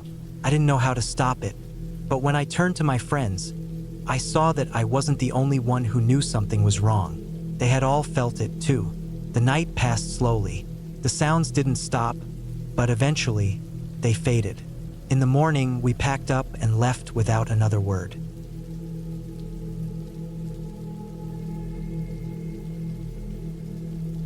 I had never been one for seclusion, but when the opportunity to rent a small, remote cabin for the weekend came up, I took it. It was supposed to be a relaxing getaway, a way to unwind after a stressful few months at work. No distractions, just nature, fresh air, and the peace of being alone in a cabin for the weekend. My friends had tried to convince me otherwise. They warned me about being so far out in the middle of nowhere, but I shrugged them off. It was just a cabin, after all. I'd gotten the directions from the owner over the phone, a gruff voice that didn't say much, only offering minimal details. I wasn't expecting anything fancy. The cabin was advertised as rustic and self-sufficient, meaning no electricity, no running water, and no Wi-Fi. It sounded like the perfect escape. I packed my gear into the back of my truck.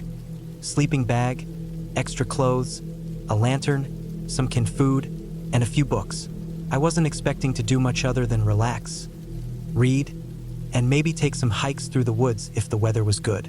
Nothing extraordinary, nothing unusual, just a weekend to clear my head. The drive there was long. The last part of the road was a narrow, winding trail that seemed to get more and more isolated as I went. There were no other cars, no houses, just trees and the occasional animal scurrying across the road. I could see how someone could get lost out here. It was exactly the kind of place you could disappear into if you weren't paying attention. Eventually, I reached the cabin. It wasn't much to look at. Just a small, one-story structure made of logs, sitting in a clearing surrounded by dense forest. There was a small porch with a couple of chairs and a fire pit out front. The whole thing looked older than I'd expected. The wood was weathered, and the roof had a few missing shingles, but it wasn't falling apart. Still, it looked like something out of an old horror movie. I stepped out of my truck, the gravel crunching under my boots. The air smelled of pine and earth, the silence wrapping around me like a blanket. It was peaceful, maybe too peaceful. The only sounds I could hear were the distant chirping of birds and the occasional rustle of leaves in the wind. I grabbed my bag and made my way inside. The door creaked open with a groan, revealing a simple, sparse interior. A wood-burning stove sat in the corner, along with a few chairs and a small table. There was a bed with a quilt on it and a few shelves with basic supplies. Nothing fancy, just the basics to survive. A small window looked out into the trees, but other than that, there wasn't much to look at. I closed the door behind me, locked it, and set my stuff down on the table. I had no immediate plans, just unpacked a little and took a moment to take it all in. The place was cold, but it wasn't unbearable. I figured I'd start a fire later once the sun started to go down. I spent the next few hours exploring the area around the cabin. The woods were dense and dark, with towering trees that blocked out most of the sunlight. The ground was soft, damp in places where moss grew thick on the rocks. I wandered along the small trail that led away from the cabin, taking my time. There was a feeling of stillness here, almost too much stillness, as if the forest was holding its breath. The evening approached quickly, and I made my way back to the cabin. The sun had dipped below the trees, casting long shadows across the clearing. I started a fire in the stove, the crackling of the wood filling the otherwise silent cabin. I unpacked a few cans of beans and heated them up on the stove, trying to shake off the weird feeling that had been creeping up on me since I arrived. The fire provided a little comfort, but there was still something unsettling about the place. Maybe it was the silence, or the fact that I hadn't seen another living soul all day. I was used to being alone, but not like this, out in the middle of nowhere with nothing but the woods for company. After dinner, I sat in front of the fire, flipping through one of the books I'd brought. The pages turned slowly, the crackling fire keeping me company as I tried to focus. But it was hard. The feeling of being watched lingered at the back of my mind. It was irrational, I knew. I was in a cabin in the woods, surrounded by nature. There was no reason to feel this way. Still, I couldn't shake the sensation. It felt as if the woods were pressing in on me, as if something was out there, just beyond the edge of the trees, waiting. I decided to go to bed early. I blew out the lantern and crawled under the thick quilt. The bed was surprisingly comfortable, and soon I was drifting off to sleep, trying to ignore the nagging sense of unease. I woke up to the sound of something tapping on the cabin window. At first, I thought it was the wind. It wasn't unusual for trees to brush against the cabin in the night, but this sound was different. It was rhythmic, persistent. I lay still for a moment, trying to convince myself it was nothing. But then it came again, a soft tapping, like someone was knocking on the window. I wasn't sure what to do. I couldn't see anything from the bed. The room was pitch black except for the faint glow of the dying fire in the stove. I reached for the lantern beside the bed and turned it on, the light flickering weakly in the dark.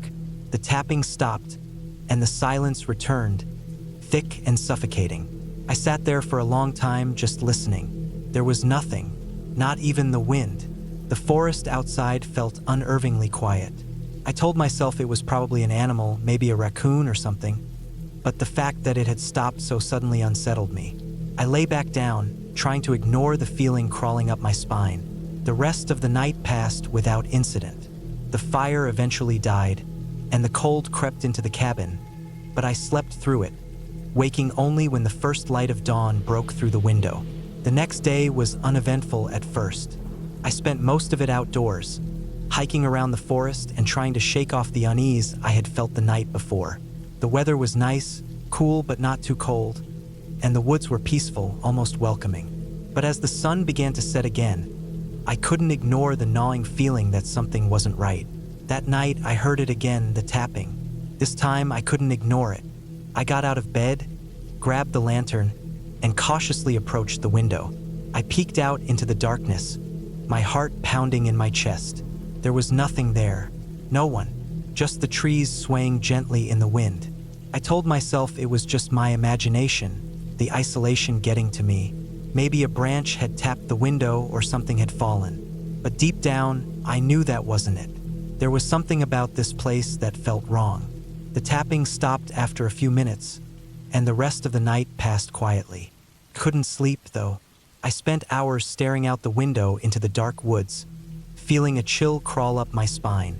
Every shadow seemed to hold something. Every sound seemed to be amplified in the silence. The next day, I decided I'd had enough. I couldn't stay another night in that cabin, not with the tapping and the strange sense of being watched. I packed my things quickly, not bothering to cook or take my time. I was out the door before noon, ready to leave that place behind. As I drove away, I felt a wave of relief wash over me. The forest receded behind me, the trees parting to reveal the road once again. I wasn't sure what had happened at that cabin. Maybe it was just the isolation, the quiet, or maybe there was something else to it. But whatever it was, I was glad to be leaving it behind. I drove back toward civilization, the nagging feeling slowly fading as I put miles between myself and the cabin. Maybe it was just my imagination, maybe it wasn't, but I wasn't going back to find out.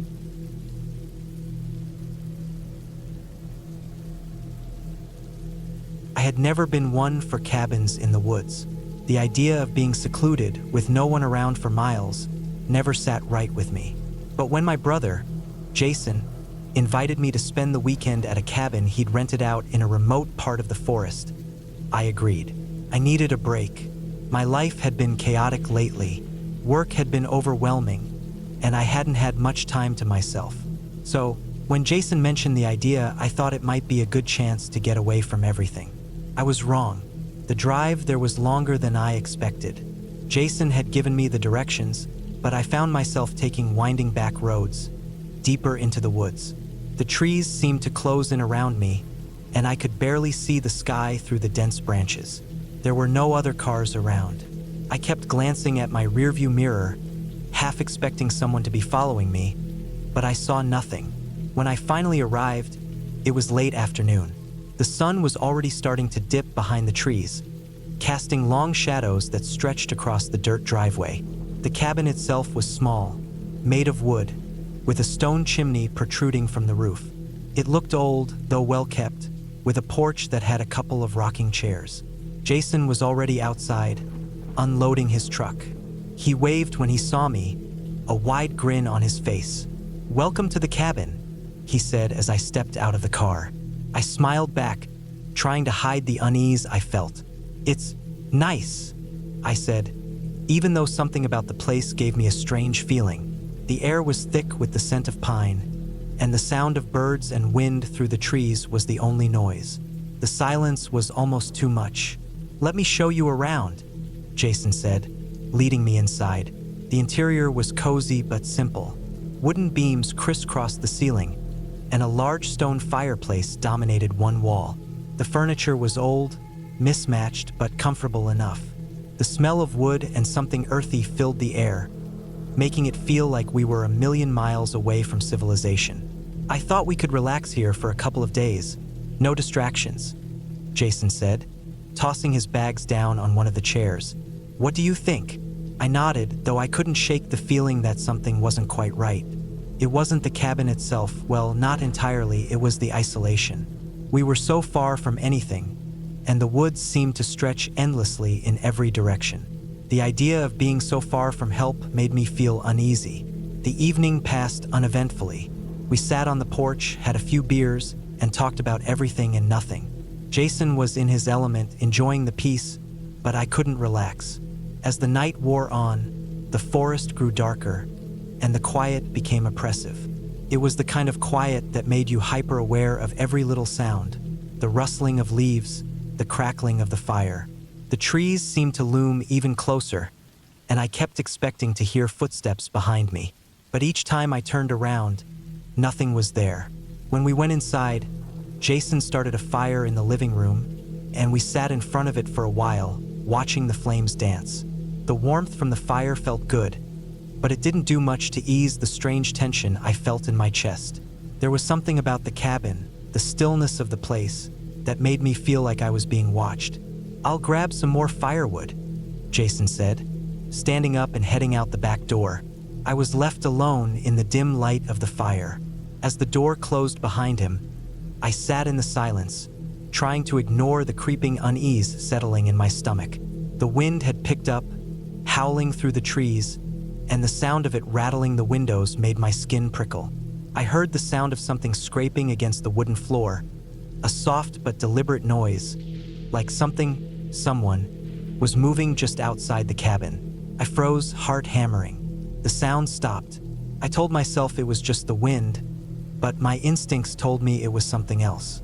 The fire popped, breaking the silence, and I jumped. I glanced at the door, half expecting Jason to walk back in, but there was no sign of him. He'd been gone for a while, and it wasn't like him to take this long for firewood. I stood up, pacing the room. My mind started to race. What if something happened to him? I thought about going outside to look for him, but the idea of stepping into that dark forest alone made me hesitate. I tried calling out for him, but the words caught in my throat. Felt like something was wrong. I was overwhelmed by the feeling that I needed to stay inside, away from whatever was lurking out there. After what felt like an eternity, I heard the back door creak open. I rushed over, relief flooding through me as Jason stepped inside, carrying a large bundle of firewood. "Sorry, I didn't mean to take so long. There was a bit more wood than I thought." He smiled, clearly oblivious to the tension I was feeling. I tried to smile back, but it felt forced. "It's fine," I said, my voice shaking. "Just stay inside for now, okay?" Jason gave me a puzzled look but didn't question me. He set the firewood down by the stove and began stacking it neatly in the corner. The rest of the night was uneventful, and eventually we both went to bed. But sleep didn't come easy.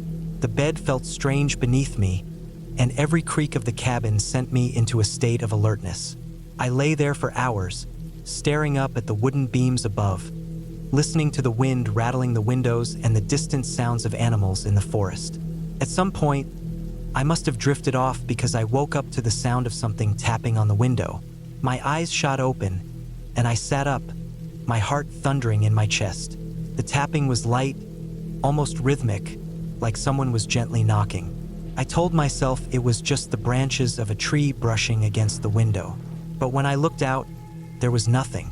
The night was pitch black, and I could barely make out the trees in the distance. I couldn't shake the feeling that something was out there, watching. The tapping stopped, and for a moment, there was nothing but silence. Then I heard it, a low growl, coming from the darkness outside the cabin. It wasn't a bear, not the kind of sound I expected. It was deeper, more menacing. The growl seemed to come from all directions, as though whatever it was surrounding the cabin. I sat frozen, staring at the window, unsure of what to do. My breath was shallow, my heart racing. Then I heard it again, closer this time. It was louder, almost right outside. I scrambled out of bed and made my way to the door, looking for Jason. I needed him, needed reassurance, but he was gone.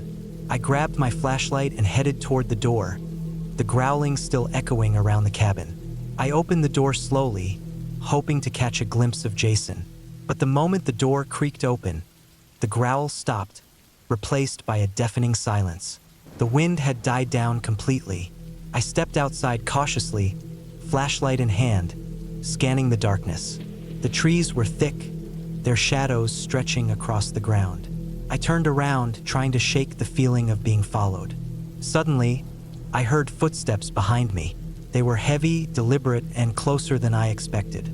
I spun around, my flashlight beam cutting through the dark, but there was nothing. The silence returned, and the hairs on the back of my neck stood up.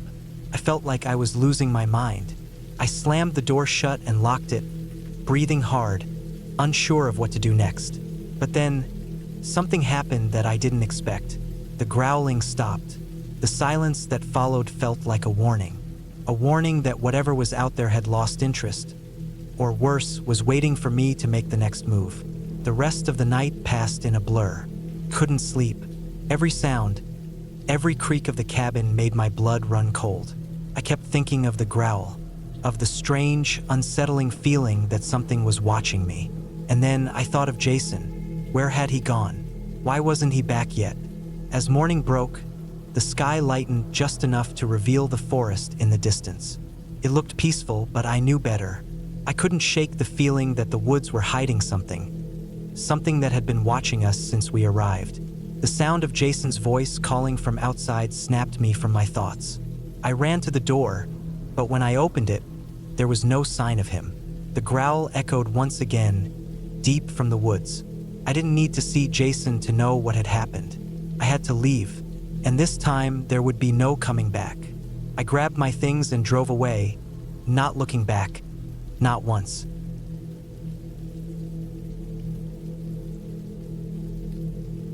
I wasn't really the kind of guy who went out into the woods alone, especially not to stay in some old cabin for a week, but I needed space. After nearly 6 months of things falling apart in my life, losing my job, a breakup that left me more drained than I thought possible, and a sort of lingering feeling that I had no direction, I decided to just step away from everything. I remembered this place my uncle had told me about years ago. He used to hunt up near a state forest in northern Minnesota.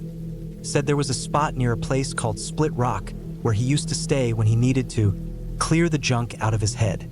The cabin wasn't fancy or even on a map, but it was quiet, old, and out of the way.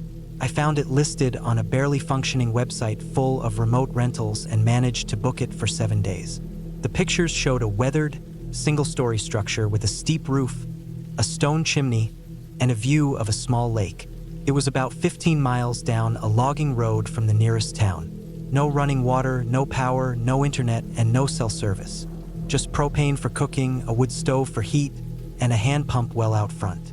I packed up my Jeep with supplies, water jugs, canned food, basic tools, flashlight, batteries, camp stove, maps, and a rifle I barely knew how to use but brought anyway. I told no one where I was going. I just wanted to vanish for a while. The drive up took me most of the day. Once I got off the highway, I had to navigate a maze of dirt roads, barely passable in some places. The last few miles were rough, deep ruts, soft patches, and branches that scraped against the Jeep like fingernails. When I finally saw the cabin, it looked smaller than I expected. The roof sagged a little on one end, and the siding was streaked gray from decades of rain and snow. The lake out front was still partially frozen, though meltwater had started to open up the shoreline. Pines crowded in on every side. There were no signs of anyone nearby, no houses, no trails, not even tire tracks. Just empty forest and silence. The first night was quiet. I unloaded my gear, got a fire going in the stove, and sat on the floor with a can of stew and some bread. The inside of the cabin was rustic, bare plank walls, one table, a few chairs, a bunk, and shelves with old cookware and tools. I didn't sleep well. Every little creak from the roof or pop from the stove made me sit up and listen. I told myself I was just being jumpy, not used to the deep silence of the woods. It wasn't like the city. Out here, you could hear your own breath at night. The second day, I started to relax. I chopped some wood, took a short hike around the lake, and wrote a few things in a notebook. I even found an old trail that led uphill into a thick section of pine. I followed it for about a half mile before turning around. Didn't want to get lost. That evening, I watched the sun set across the water and listened to the wind move through the trees. There was a calm that came with the isolation, and I started to feel like maybe this was exactly what I needed. That night, though, something changed. It was about midnight when I woke up needing to piss.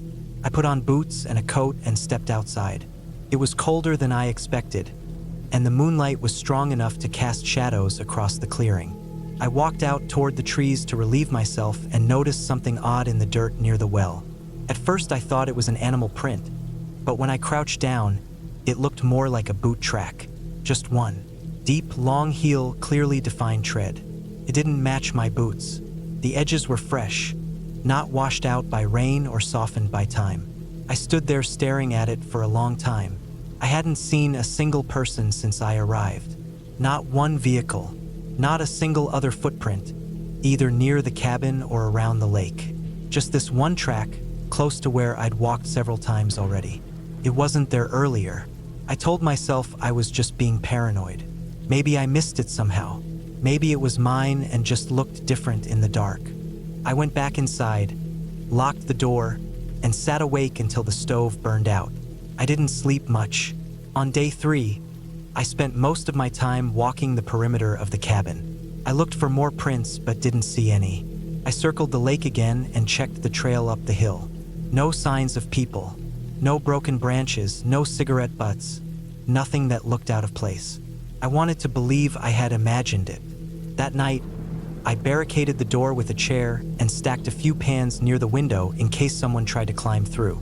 I kept the rifle next to my bed. I didn't want to use it, and I doubted I even could, but it made me feel a little better. I told myself I was overreacting. At about 3 in the morning, I heard something. Not the normal sounds of the woods, this was deliberate. Footsteps, slow, crunching ones, coming from behind the cabin.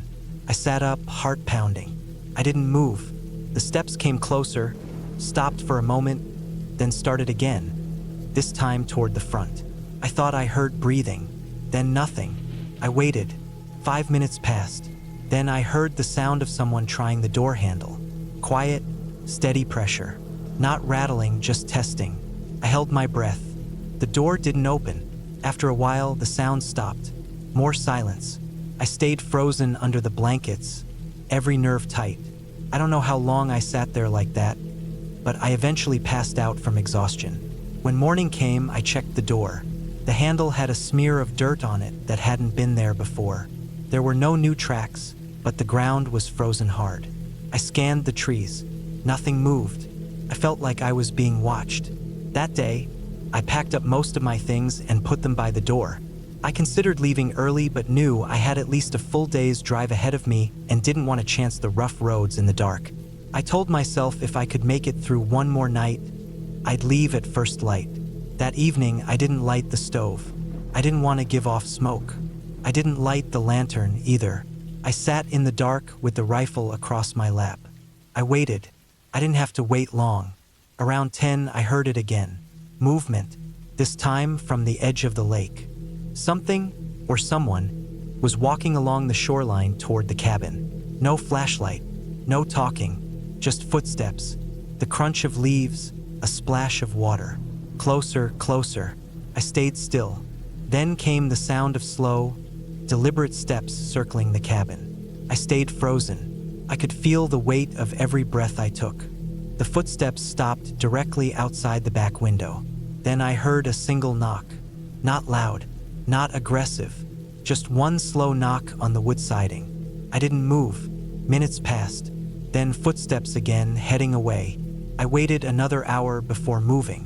When I finally looked outside, I couldn't see anyone. I didn't sleep. At dawn, I got the hell out. I threw my gear in the Jeep and didn't bother tying anything down. I drove as fast as I could down the narrow road, skidding through mud and nearly slamming into a tree when I hit a patch of ice. I didn't stop until I hit pavement. I didn't look back. I made it home by evening, left the Jeep packed for days, and slept on the couch with the lights on. A week later, I finally went through my things. When I opened the top pocket of my hiking bag, the one I hadn't touched the whole trip, I found something I didn't put there. It was a rock, smooth, river-worn, about the size of a lemon. Tied around it was a strip of leather, and hanging from that was a tooth, a human molar, old yellowed, root still attached. I don't know how it got there. I don't know who was out there. I never went back. I never told anyone either. What would I even say? All I know is this: there was someone near that cabin watching me, waiting, and for whatever reason, they wanted me to know it. And they wanted me to leave.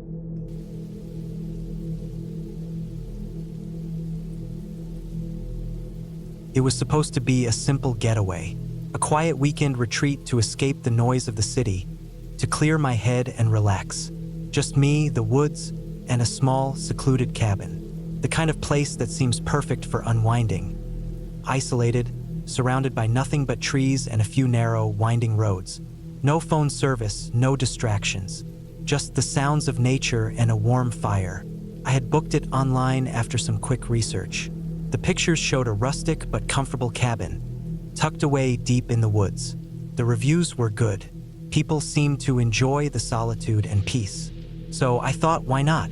I left early Friday morning, packing only the essentials: clothes, food for the weekend, a couple of books, and a flashlight just in case. The drive was peaceful, the kind of drive you imagine when you think about getting away.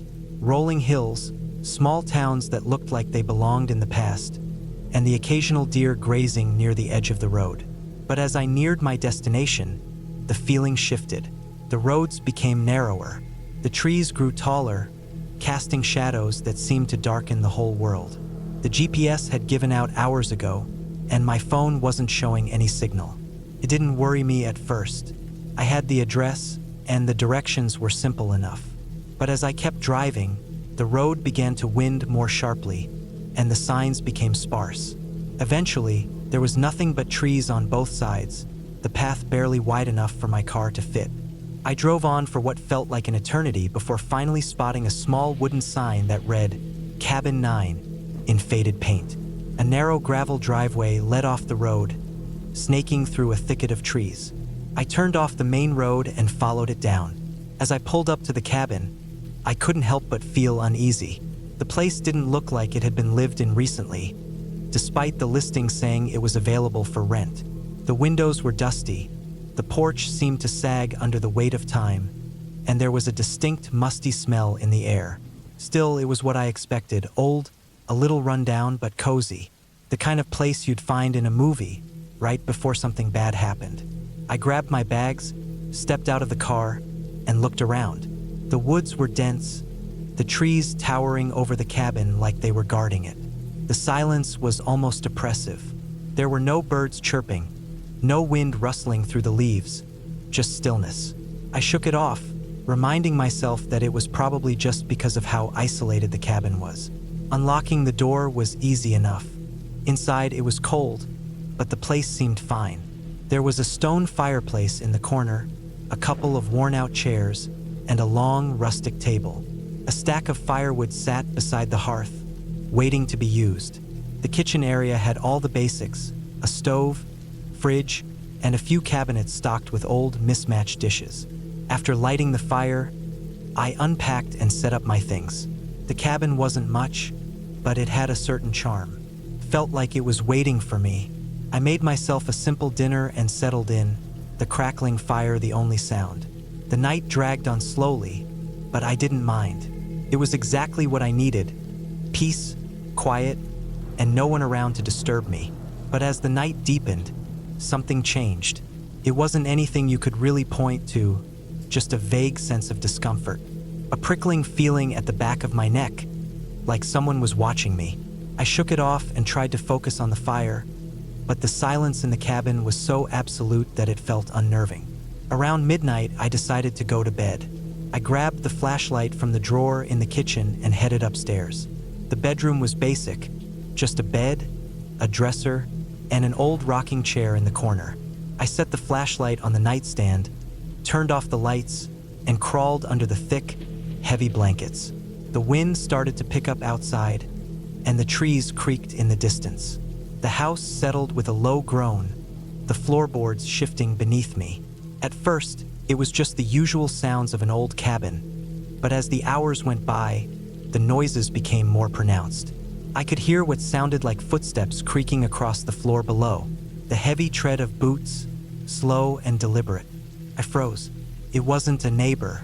The nearest cabin was miles away, and there was no one else for miles in any direction. I grabbed the flashlight, shining it toward the doorway, but when I listened closely, the footsteps stopped. I waited for what felt like an eternity, my heart pounding in my chest. Finally, I convinced myself that it was just the wind, the house settling, the trees swaying and creaking. But then, I heard something else. A soft thud, followed by a scraping noise. The kind of sound you hear when someone is trying to move quietly but can't help but make noise. My breath caught in my throat. I told myself to stay calm, to not panic. There was no one else here, I was just being paranoid. But still, I couldn't shake the feeling that something, or someone, was in the house with me. I grabbed my phone, hoping the signal would miraculously come back. But of course, there was nothing. I tried to ignore the panic building in my chest, but I couldn't help it. The noises continued, faint thuds, scraping sounds. I sat there in the dark, the flashlight shaking in my hands. At some point, the sounds stopped. Silence again. I must have drifted off, because when I opened my eyes, the sun was starting to peek through the trees. I had barely slept at all. The next morning, I tried to convince myself that it had been nothing. Maybe an animal outside, maybe the wind, maybe my imagination running wild. I went downstairs, trying to shake off the unease. The cabin was as I had left it, nothing out of place. But when I stepped outside to get some fresh air, I noticed something strange. The ground around the cabin was disturbed. Footprints, large, booted prints, leading from the edge of the woods to the back door of the cabin. My heart skipped a beat. I could tell that these weren't from the previous guests. They were fresh. I stood there for a long moment, staring at the tracks. The world around me was silent again, but the tension in the air felt thick, like something was waiting just beyond the trees. I took a deep breath, trying to calm myself. Maybe it was just some local, someone who had wandered by, maybe lost or curious. But why the back door? Why not just the front? I didn't want to overthink it, but the feeling of being watched, of something not quite right, kept gnawing at me. I grabbed my bags and decided to head into town for a bit, to get my mind off things. I started up my car and drove down the narrow gravel road, the cabin disappearing behind me. As I passed the last turn before the road met the highway, I saw something that made my stomach drop. A figure standing near the woods, watching me. It wasn't a person I recognized. I couldn't make out details, but I saw the figure clearly enough. Someone or something, standing there, still as a statue. I stepped on the gas, my hands trembling on the wheel. I didn't look back. The town wasn't far, but when I got there, I went straight to the diner and tried to shake off the feeling of eyes on me. I made small talk with the waitress, trying to act normal. It helped a little. I stayed for a few hours, trying to calm my nerves. The town felt like a refuge, but the image of the figure in the woods stuck with me. By the time I returned to the cabin, the sun was setting. I knew I shouldn't go back, but I couldn't shake the feeling of unfinished business. I had to at least check the place again. When I arrived, the first thing I did was check the back door. It was locked, just like I had left it. I searched the cabin thoroughly, every corner, every window, the small attic. There was no sign of anyone having been there, no fresh footprints inside, no trace of anything unusual. I stayed the rest of the night. The silence felt more peaceful now, even though my nerves were still on edge. Eventually, I managed to fall asleep, exhausted from the tension. When I woke the next morning, everything felt normal again, too normal. The sky was clear, and the birds were chirping. There were no footprints around the cabin, and nothing had been disturbed. I packed up my things and left early, without looking back. The drive back to the city felt like a relief. The further I got from that cabin, the lighter I felt, like a weight had been lifted from my chest. I had no idea what had happened, what I had heard, or who, or what had been watching me, but I knew one thing for sure. I wasn't going back there.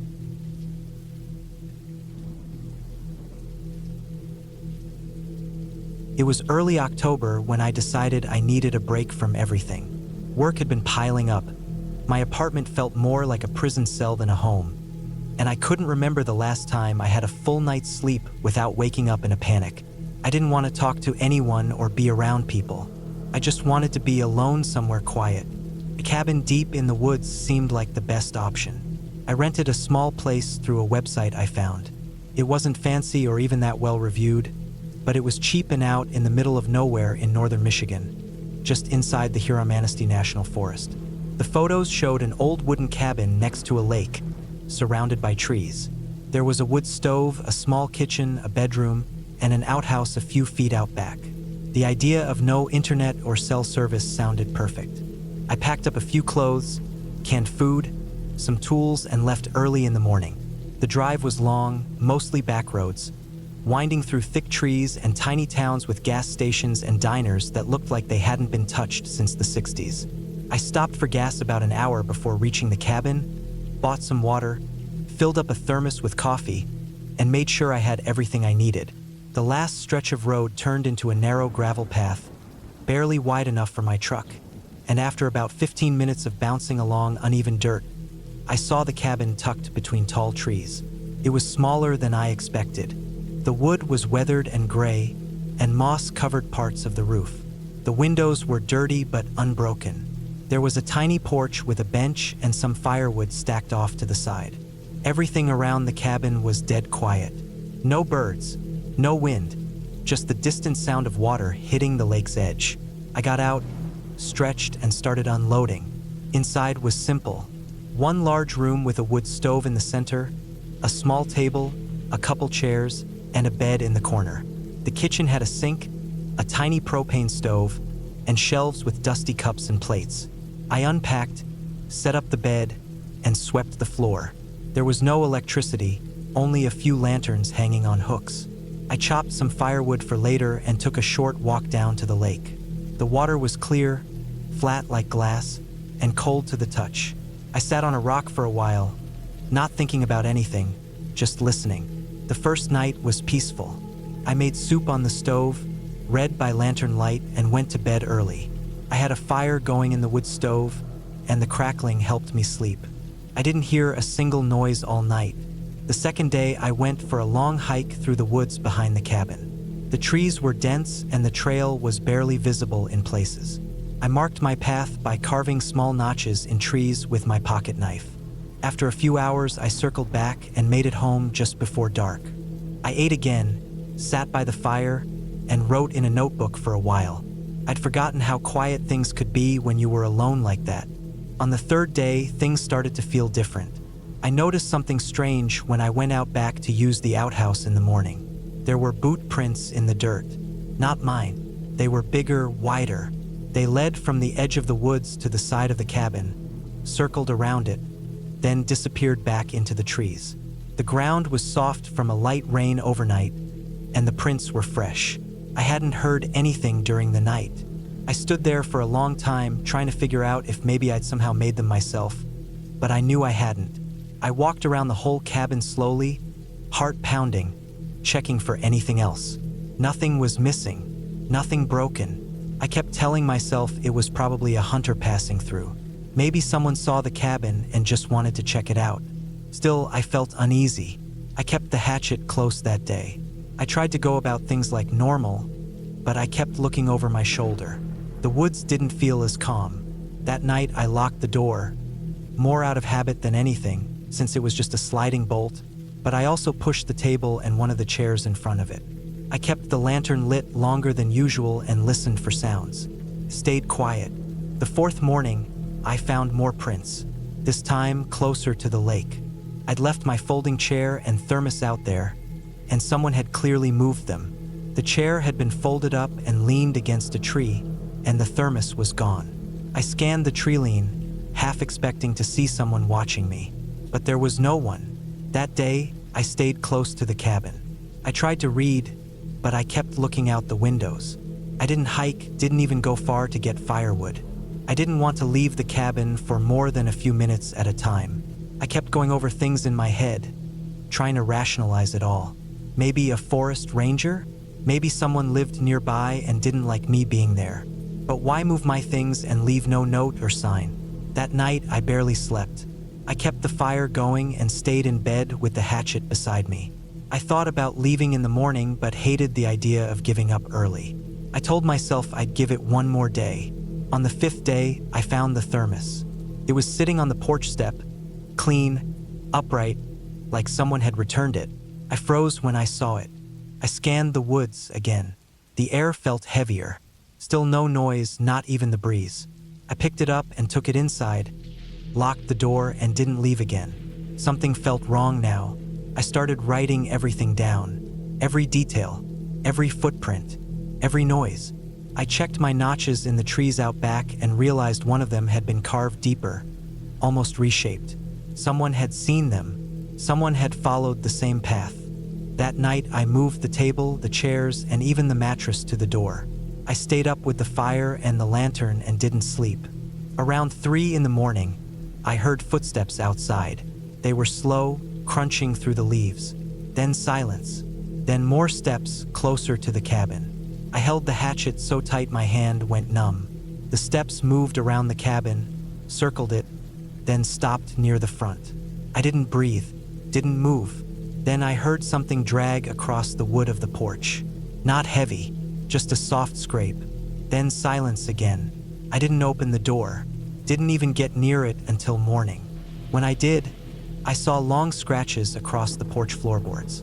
4 of them in a straight line, maybe a foot long each. I had no idea what made them. They didn't look like tool marks, more like claws but wider. I didn't know what to think.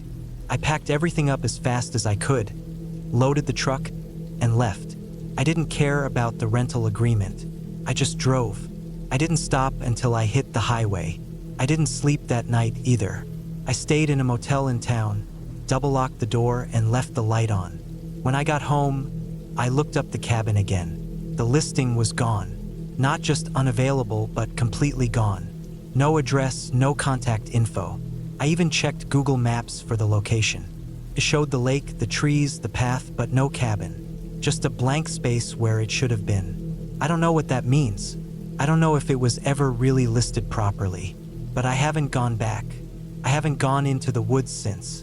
I still think about it sometimes. The The prints, the silence, the way someone or something watched from the trees without ever showing itself. I don't have any answers, just the memory, but I'm done with cabins. I'm done with being alone in the woods. That quiet I wanted so badly, I learned it isn't always peaceful. Sometimes it just means you can't hear what's coming.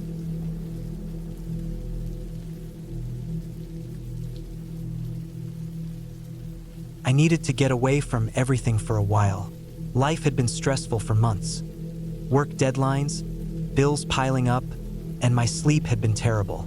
I was tired of the traffic, the noise, the people. I wasn't looking for anything fancy, just quiet. I found a small cabin listed on a rental site. It wasn't part of a resort or a campground, just a lone place tucked into the hills of northern Michigan. There were trees all around it in the pictures. It looked old but well-maintained. No Wi-Fi, no cell signal, no neighbors for miles. That's what I wanted. I packed enough food for a week, clothes for the cold nights, and some firewood even though the listing said it came stocked. I wanted to be alone, but not unprepared. The drive up took me most of the day. I left early in the morning, and by the time I turned off the main road onto the gravel path that led to the cabin, the sun was already low in the sky. The gravel road twisted through thick woods. It hadn't been plowed recently, but I could still get through with my SUV. The trees pressed in close, their branches tangled high above like they were forming a roof. Finally, the road ended at a small clearing. The cabin stood in the center, dark brown wood with a green tin roof, a narrow porch wrapped around the front, and smoke curled out of the chimney. That surprised me. The listing hadn't mentioned anyone else staying there. But when I opened the door, the smell of old wood and cold air greeted me. The fireplace had a log smoldering in it, but there was no sign anyone had been around recently. The guest book had a few names in it, the most recent dated over 3 weeks ago. No notes, just names and dates. That was fine by me. I brought my bags inside and looked around.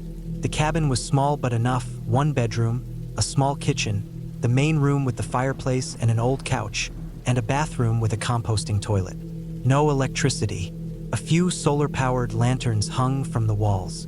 It was all clean and dry. I figured the caretaker might have come by to air it out or keep the pipes from freezing. I didn't think much of the fire. The first night was peaceful. I cooked some food on the propane stove, listened to the fire crackle, and read an old paperback I'd brought. I slept better than I had in months. No sirens, no phones buzzing. Just quiet and the sound of the wind in the trees. The second day, I hiked around the area. There were trails, though they weren't marked. I saw deer, heard the calls of distant birds. I found a little creek running through the woods not far from the cabin. It was frozen in places with patches of open water. I followed it for a while, just wandering, not thinking about much. That night was colder. I added extra wood to the fire before bed and burrowed under a few blankets. I heard something rustling outside at one point, but figured it was a raccoon or a deer. Nothing unusual. I went back to sleep, but on the third night, things started to feel off. I was inside by the fire, reading again, when I heard what I thought was footsteps outside. Not animal steps, heavy, deliberate ones. They crunched through the frost-covered leaves and stopped near the porch. I turned off my lantern and listened. The fire was low, giving off just enough light to see the walls flickering. I didn't hear anything else at first. Then, a soft creak. The sound of a floorboard on the porch shifting under weight. I stayed still, heart pounding. I hadn't seen anyone for days. No vehicles, no lights through the trees. I didn't want to assume the worst, but every hair on my neck stood up. I moved slowly to the window and looked out, but it was pitch black. Couldn't see a thing. Then I heard another creak. Closer, near the door. I didn't have a gun, but I had a hatchet I used for splitting kindling. I grabbed it and waited. No knock. No sound of a door handle turning. Just stillness. After a while, I told myself it must have been an animal. Maybe a deer walked up onto the porch. But the footsteps had been too distinct and too slow. I didn't sleep much that night. Every time I drifted off, I thought I heard more movement outside. Branches snapping, leaves crunching. I'd get up and check the windows, but never saw anything. In the morning, I walked around the cabin. The frost was thick on the ground. I saw tracks leading up the steps of the porch and back into the woods. Not boot prints, bare feet, adult-sized. I stared at the footprints for a long time. They were unmistakably human. No shoes, no socks, just deep impressions of toes and heels in the frost. They started about 10 feet from the tree line, came straight to the porch, paused at the top step, then turned around and went back the same way. I followed them as far as I could, maybe 30 yards into the trees, before they faded into the underbrush where the frost hadn't stuck. The ground was still hard, though, and I couldn't make out much beyond that. I went back to the cabin and locked the door, even though there wasn't much of a lock, just a simple sliding bolt and an old-fashioned latch. I shoved a chair under the doorknob for good measure. I told myself it was probably a local messing around, maybe some kid trying to scare people who rented the place. But the bare feet didn't make sense. It had been below freezing the last few nights. No one would walk barefoot through the woods like that, not without getting frostbite. That evening, I didn't light the fire. I stayed bundled up and kept the lanterns off. I sat in the dark with a blanket wrapped around me, staring at the door. I stayed that way until my eyes started to burn from not blinking. Every small noise outside made me jump. I couldn't tell what was wind, what was animals, and what might have been something else. I didn't sleep at all. The next morning, I decided I'd had enough. I planned to pack up and leave a day early. The break had done me some good, but I didn't want to spend another night jumping at shadows. I started loading my gear into the SUV. I'd made 2 trips when I saw something nailed to a tree across the clearing. I hadn't noticed it before. A piece of wood, nailed head high with something carved into it. I walked over to look. The letters were crude, scratched deep into the wood. "Go back." That's all it said. It looked old, the wood gray and weathered, but the carving itself looked fresher, like someone had recently traced over the letters again. I took a picture of it with my phone, even though I didn't have service. My stomach was tight the whole time. Felt like someone was watching from the woods. I loaded the rest of my stuff and got in the SUV. When I turned the key, nothing happened. The engine didn't even click. I tried again. Still nothing. The battery light didn't come on. The dome light didn't work. It was dead. I popped the hood and checked the battery. The cables were loose. Not just loose, completely removed. Someone had unscrewed the clamps and pulled the terminals off. They were sitting neatly to the side, like someone had done it carefully. I put them back on and tightened them. My hands were shaking, and it took me longer than it should have. When I got back in and turned the key again, it finally started. I drove the hell out of there. I didn't stop until I reached a gas station about 20 miles away. I pulled over, filled the tank, and sat inside with a cup of coffee, trying to calm down. I looked at the picture I'd taken of the sign. The letters were there, clear as day. I deleted it anyway. I didn't leave a review for the cabin. I didn't contact the owner. I didn't tell anyone where I'd been until months later. But a few days after I got back home, I looked up the cabin again. The listing was gone, completely wiped, like it had never been there. I checked the rental site, then searched the address. Nothing, just woods. I haven't gone camping since, and I never will.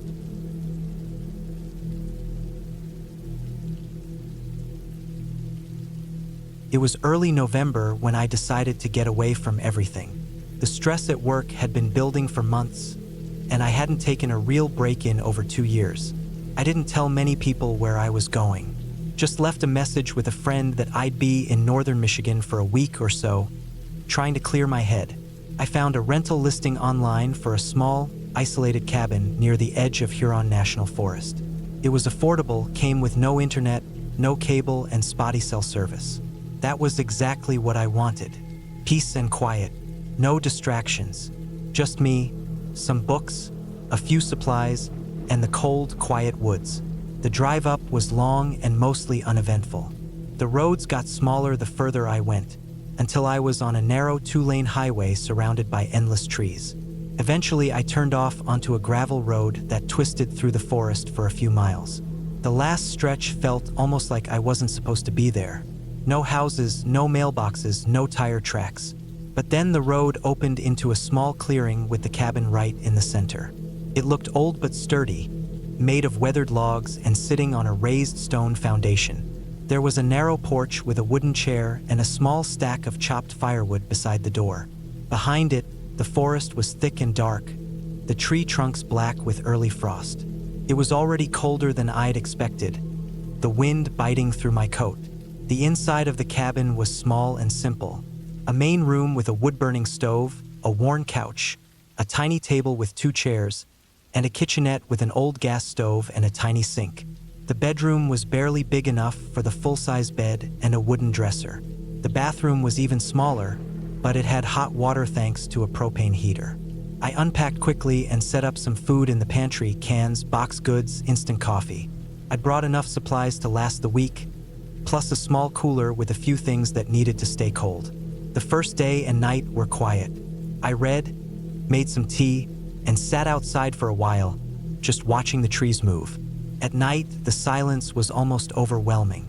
I'd never realized how much background noise filled the air until it was gone. No traffic, no sirens, no voices, just wind through the trees and the occasional groan of the cabin settling. I went to sleep wrapped in thick blankets, the fire crackling low in the stove. The second day, I went for a walk. There was a narrow trail behind the cabin that looked like it hadn't been used in a while. I followed it for about 2 hours, winding through the forest. I didn't see a single person, not even a footprint. Just birds overhead and the sound of my boots crunching frozen leaves. I tried to keep track of landmarks, but the forest started to blur together after a while. The trees looked the same in every direction. Eventually, I turned back, not wanting to push my luck. That night, I noticed something strange. Just before I went to bed, I thought I heard footsteps outside. They were soft and slow, crunching through the frost-covered leaves. I froze and listened, standing near the stove with my hand on the poker. But the sound didn't come back. I told myself it was probably just an animal, a deer or something. I went to bed, but I kept waking up throughout the night, listening. The next morning, I found something odd. Near the back corner of the cabin, I saw what looked like footprints. Not boot prints, but bare feet. The ground was frozen, and the prints were shallow, but I could make out toes. They weren't small either. I crouched and stared at them for a long time. There were 4 or 5 prints, leading from the forest edge to the back of the cabin and then stopping. I didn't know what to make of it. Maybe a hunter who'd lost a boot, but that didn't make sense. Who walks barefoot in freezing weather? I spent the day inside. I tried reading, but I kept checking the window. Every sound outside made me look up. The wind had picked up, and the trees groaned and cracked. By afternoon, the sky turned gray, and snow started to fall. It was light at first, then heavier. I built the fire up and made a hot meal, trying to push the weird feeling out of my head. By nightfall, the snow was piling up. I locked the door and wedged a chair under the knob, just in case. That night, I woke up around 2 a.m. I didn't know why at first. Then I heard it, a thump against the wall.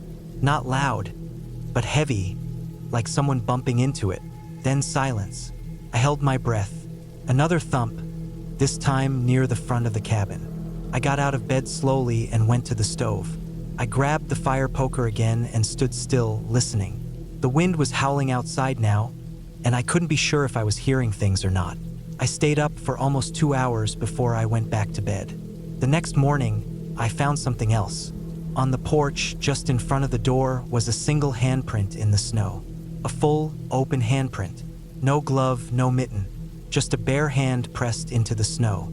I stared at it for a long time, then took a photo with my phone. I didn't have a signal, but I figured I'd show someone later.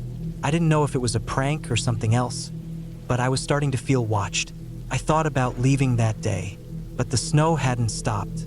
It was deep now, at least a foot, and the gravel road out had no plow service. I had snow tires, but I wasn't sure I'd make it. I told myself I was overreacting. Maybe it was just some local messing around. I stayed close to the fire, trying to stay warm and keep my nerves from getting worse. Every few hours, I checked the windows. That night, just before dark, I heard something hit the side of the cabin again. This time it was louder. I jumped and ran to the window, but I didn't see anything. I stepped outside with the poker in hand and looked around. The snow was still falling, and it was quiet. But then I saw something near the treeline. A shape. It moved quickly, just a blur between the trees. I didn't follow it. I went back inside, bolted the door, and kept the poker beside my bed that night. Sleep didn't come easy. I kept hearing sounds, scraping like fingernails or branches along the walls. Once I thought I heard breathing just outside the window. I didn't look. I didn't want to see anything. In the morning, I found more footprints. Again, barefoot, this time circling the cabin. They went around twice, then off into the woods. I packed my stuff. I didn't care about the road conditions anymore. I was going to try to get out. I loaded the car fast, glancing over my shoulder every few seconds. I was nearly done when I heard something in the woods again. Movement, snapping branches. Then I saw it. A person, at least I thought it was a person, standing between two trees about 30 yards away. No coat, no shoes, just standing there, still. I couldn't make out a face. I didn't wait. I slammed the hatch, got in the car, and tore down the road. The drive out was rough. I slid more than once, and the car almost got stuck in a drift. But I didn't stop. I kept going until I hit the highway. I didn't look back until I was 20 miles out. When I got home, I reported what I saw to the local sheriff's office. They said they'd checked the property, but I never heard back. I didn't return any of the rental owner's calls, either. I just wanted to forget about it. It's been almost a year since that trip. I still think about it sometimes, especially at night. I don't know who or what was out there in the woods. Maybe someone living off-grid. Maybe someone not right in the head. Whoever it was, they knew I was there. They watched me. They came right up to the cabin, in the snow, in the freezing cold, barefoot and barehanded. I haven't gone back to the woods since. I stick to towns now, hotels, places with lights and locks and people nearby. I still love the idea of the forest, but not the silence. Not anymore.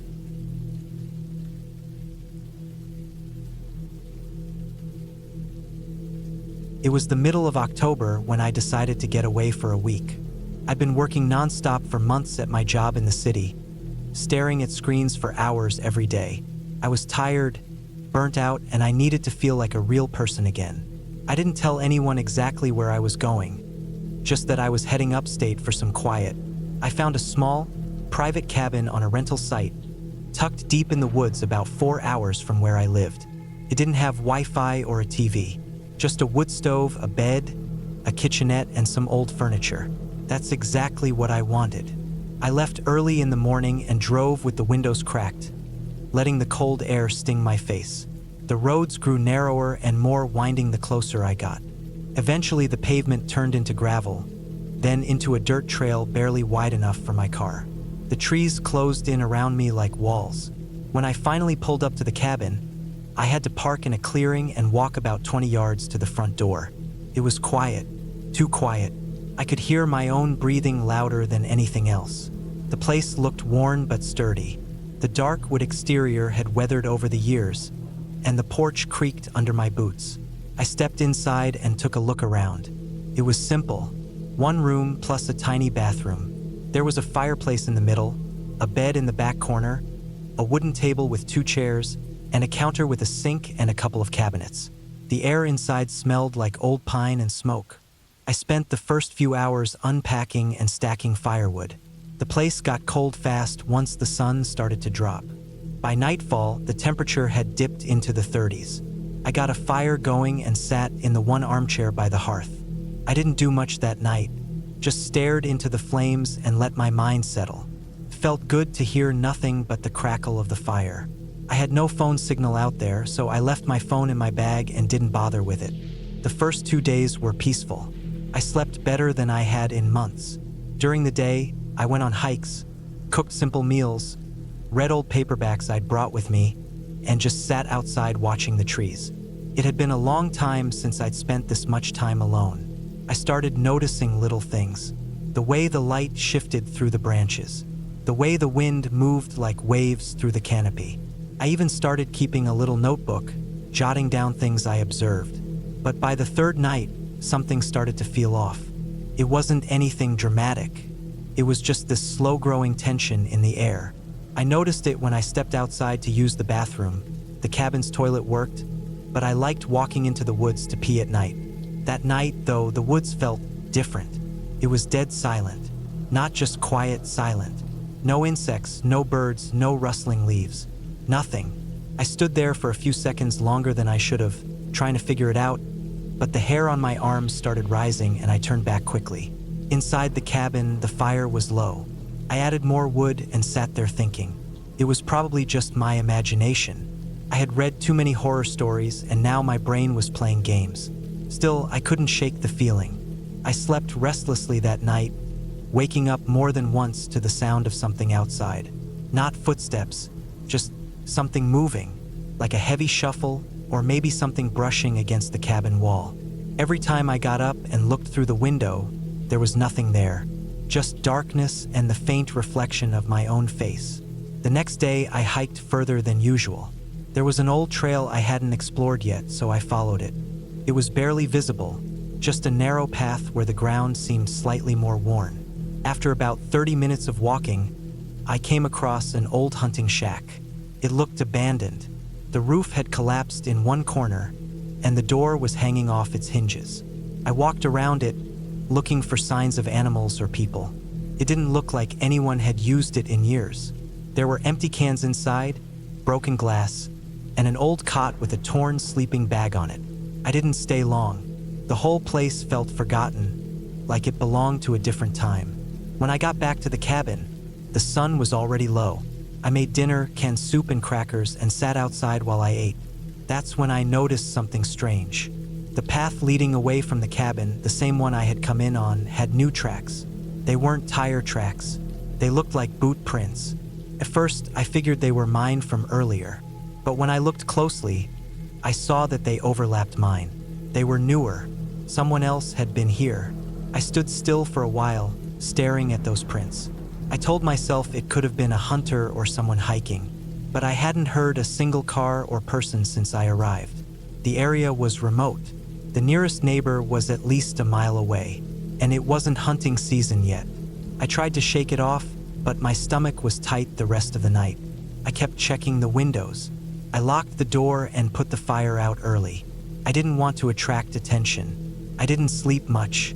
Around 2 or 3 a.m., I heard something again.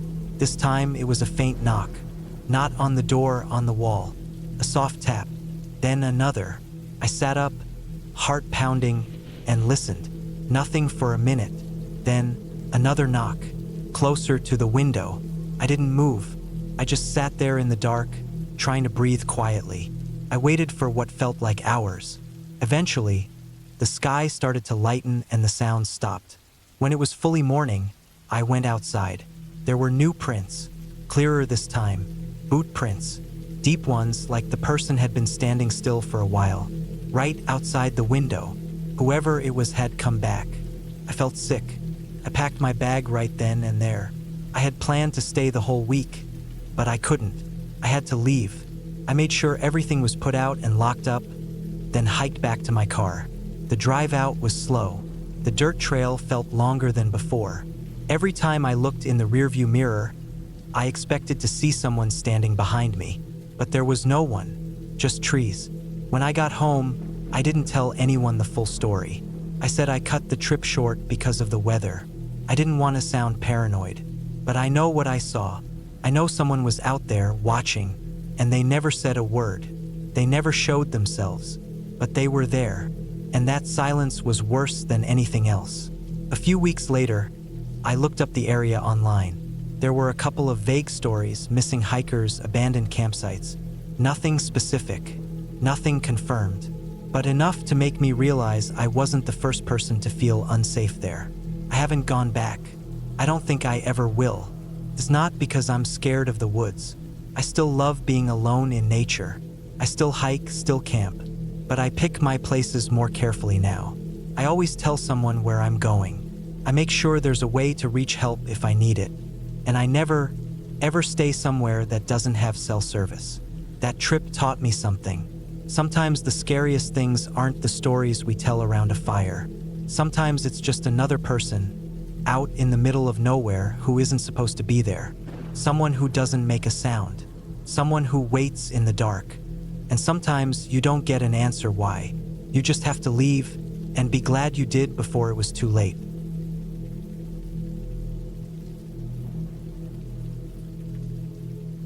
It was early October when I decided to take a week off work and get away from everything. I had been dealing with too much stress. Deadlines piling up, barely sleeping, eating like crap, and constantly feeling like my head was underwater. I needed quiet, not just a break, but real, honest-to-God silence away from everything. That's how I ended up booking a small cabin deep in the Upper Peninsula of Michigan. No neighbors, no cell service, no internet. Just trees, wind, and my own company. The drive up was long, almost 9 hours from where I lived, and most of it was on back roads that cut through endless forest. By the time I arrived, the sun was low in the sky, casting that orange-pink light over everything. The place was exactly as described, small, wooden, older but well-kept. There was a wood-burning stove, a small kitchen, a bedroom with one bed, and a screened-in porch that faced the trees. No TV, no landline, just the essentials. I unpacked slowly, not rushing anything. I had a cooler full of food, a backpack with books, and my camera gear. I thought I might try my hand at some wildlife photography while I was up there. The first night was uneventful. I made a fire in the stove, cooked up a can of chili, and went to bed early. It was dead silent, the kind of quiet that presses in on your ears until your own heartbeat sounds too loud. The second day, I went for a long walk through the woods. There was an old logging trail behind the cabin that cut through the forest like a scar. I followed it for miles, taking photos, enjoying the fresh air. I didn't see another soul. I didn't even see footprints. It felt like no one had been out there for a long time. That night, I was reading when I heard something outside. Not an animal. It sounded like branches snapping in a pattern, like footsteps. I froze and listened. It lasted maybe 15 seconds. Then nothing. I told myself it was probably a deer or maybe a porcupine. I tried to brush it off, but my mind kept going to worst-case scenarios. The next morning, I went outside to check around. I didn't see anything strange at first, but then I noticed something odd behind the cabin. About 20 feet from the back wall, the brush had been cleared in a perfect oval shape. It wasn't huge, maybe 6 feet across, but the grass and leaves had been crushed flat. It hadn't been there the day before. I looked for tracks, but the ground was covered in dead leaves. Nothing clear. I walked the property line just to see if maybe someone had passed through. Nothing. Just trees and more trees. I didn't like the feeling that gave me. It's one thing to be alone in the woods. It's another to feel like someone else might be out there watching. I kept my door locked after that. Even during the day, I kept a fire going and I stayed close to the cabin.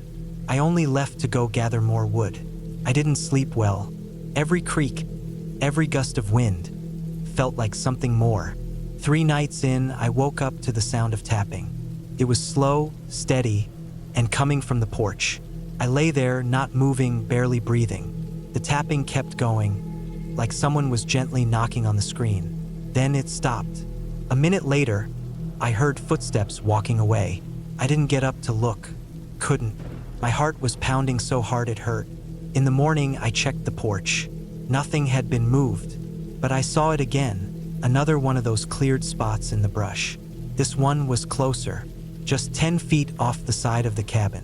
I started thinking someone might be camping nearby, maybe messing with me, but I hadn't seen any vehicles, hadn't heard any engines.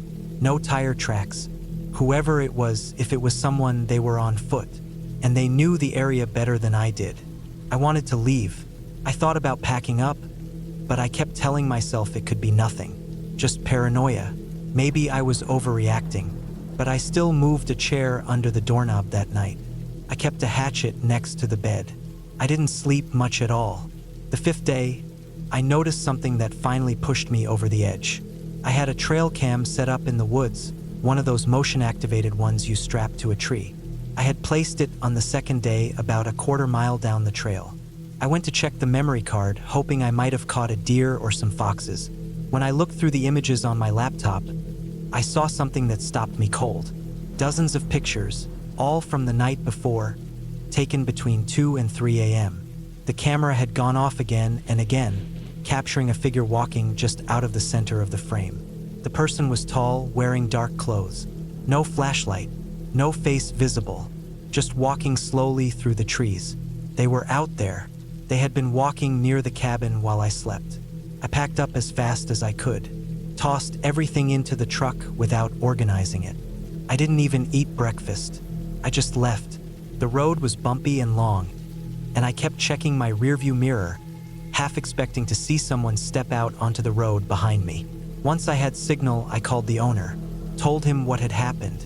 He didn't seem surprised. He just said, "Thanks for letting me know," and hung up. When I got home, I couldn't shake the feeling. I kept replaying everything in my head. The flattened brush, the tapping, the footsteps, the pictures.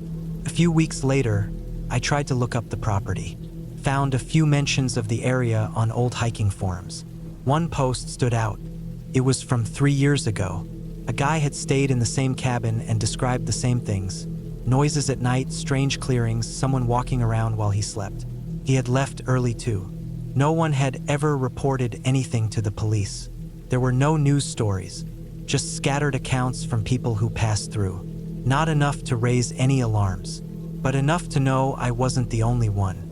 I haven't been back to the woods since. I probably never will. Not alone, anyway. That week taught me something important. The woods don't need ghosts or monsters to be terrifying. Sometimes the scariest thing is knowing someone is out there watching. Someone who doesn't want to be found. Someone who doesn't speak, doesn't show themselves.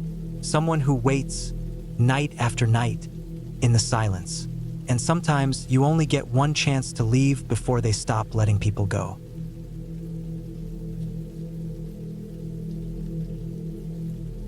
It was mid-October when I decided to rent a remote cabin in the Upper Peninsula of Michigan. I had been working 12-hour shifts, 6 days a week for almost 4 months straight, and I needed to get away from everything. I didn't want beaches, hotels, or cities. I wanted cold wind, tall trees, and quiet.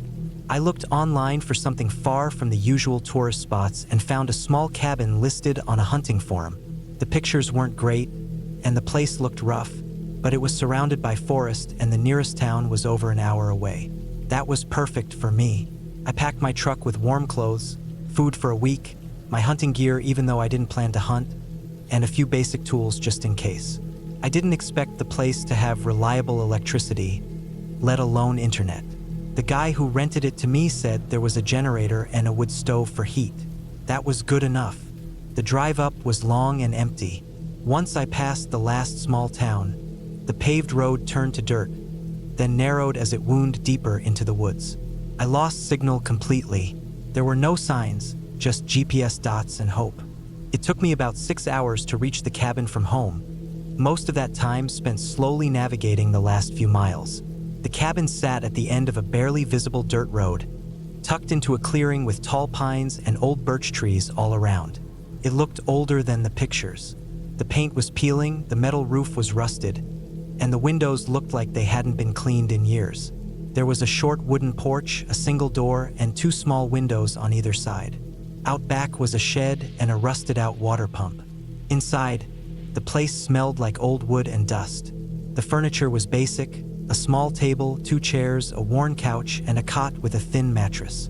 There was a wood stove in the corner with a stack of chopped logs beside it. A propane lantern hung from a hook on the ceiling, and there was a metal cabinet with some old canned food and cookware. The generator was outside behind the shed. I didn't start it yet. I wanted quiet first. The first day was peaceful. I gathered more wood, set traps for small game, and walked the perimeter of the area to get a feel for the land.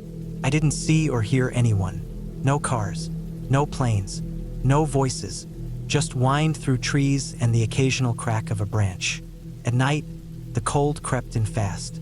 I lit the stove and unrolled my sleeping bag on the cot. I read by lantern light until I dozed off. It was the first real rest I'd had in months. On the second day, I started hearing odd sounds from the woods. Nothing loud or sudden, just things that didn't belong. A rhythmic thump, something dragging, a distant metallic clink like chain on metal. It happened while I was chopping wood in the late afternoon. It was faint and far off, but it stopped me in my tracks. I stood there with the axe still in my hands, turning slowly, trying to catch the direction of the sound. It stopped. The forest looked the same. I waited another few minutes, then went inside and locked the door. That night, I kept the stove going longer. I sat by it, staring at the flame through the little glass window. I tried to convince myself it was just an animal, maybe something dragging a trap. But there were no hunters around, and the area wasn't a legal trapping zone anymore. The third morning, I found tracks around the cabin. Not boots, not paws, bare feet, several of them, adult-sized. They circled the cabin and disappeared into the trees. The ground was damp from frost, so the prints were clear. I followed them for about 20 yards before they faded into harder ground. I didn't see any more prints that day, but I carried my hunting rifle with me from that point on. That evening, I fired up the generator just to test it. It roared to life, breaking the silence. The lights inside flickered, then held steady. Felt unnatural, too bright. I shut it off after 10 minutes and went back to the lantern. I locked the door, latched the windows, and kept the rifle loaded by my side. Around midnight, I heard a sharp knock, just one, on the back wall of the cabin. I froze. I didn't move. I listened so hard my ears hurt. Nothing followed. No more knocks. No footsteps. Just that one solid thump like a knuckle on wood. I stayed up the rest of the night. The next morning, I checked the back wall. No marks. No prints. Nothing. I walked a full circle around the cabin, this time pushing further into the woods. I didn't find anything, but I kept feeling like I was being watched. That sensation didn't go away.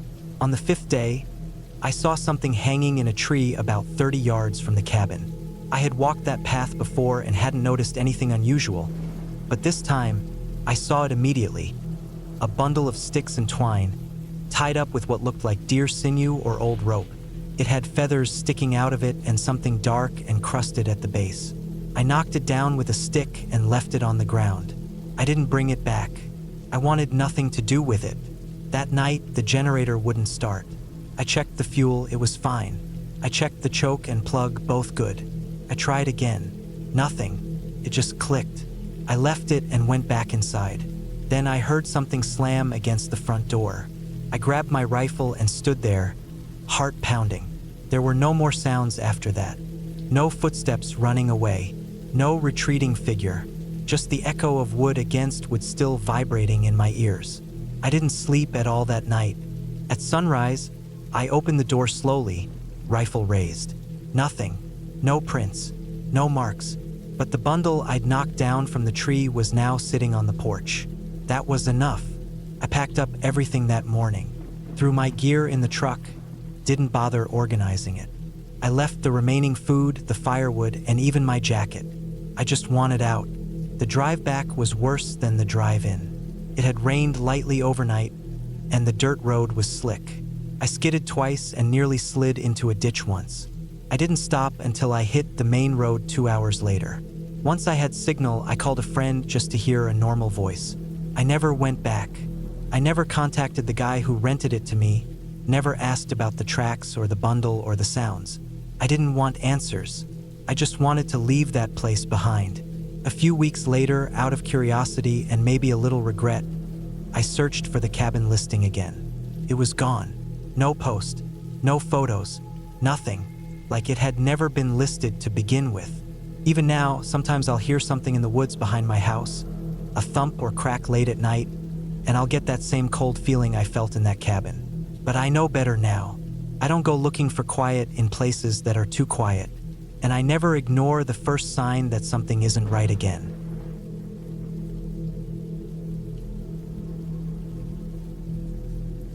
I've always liked being alone, not in a sad or antisocial way, just in a quiet, focused kind of way. I don't mind silence. I don't need distractions.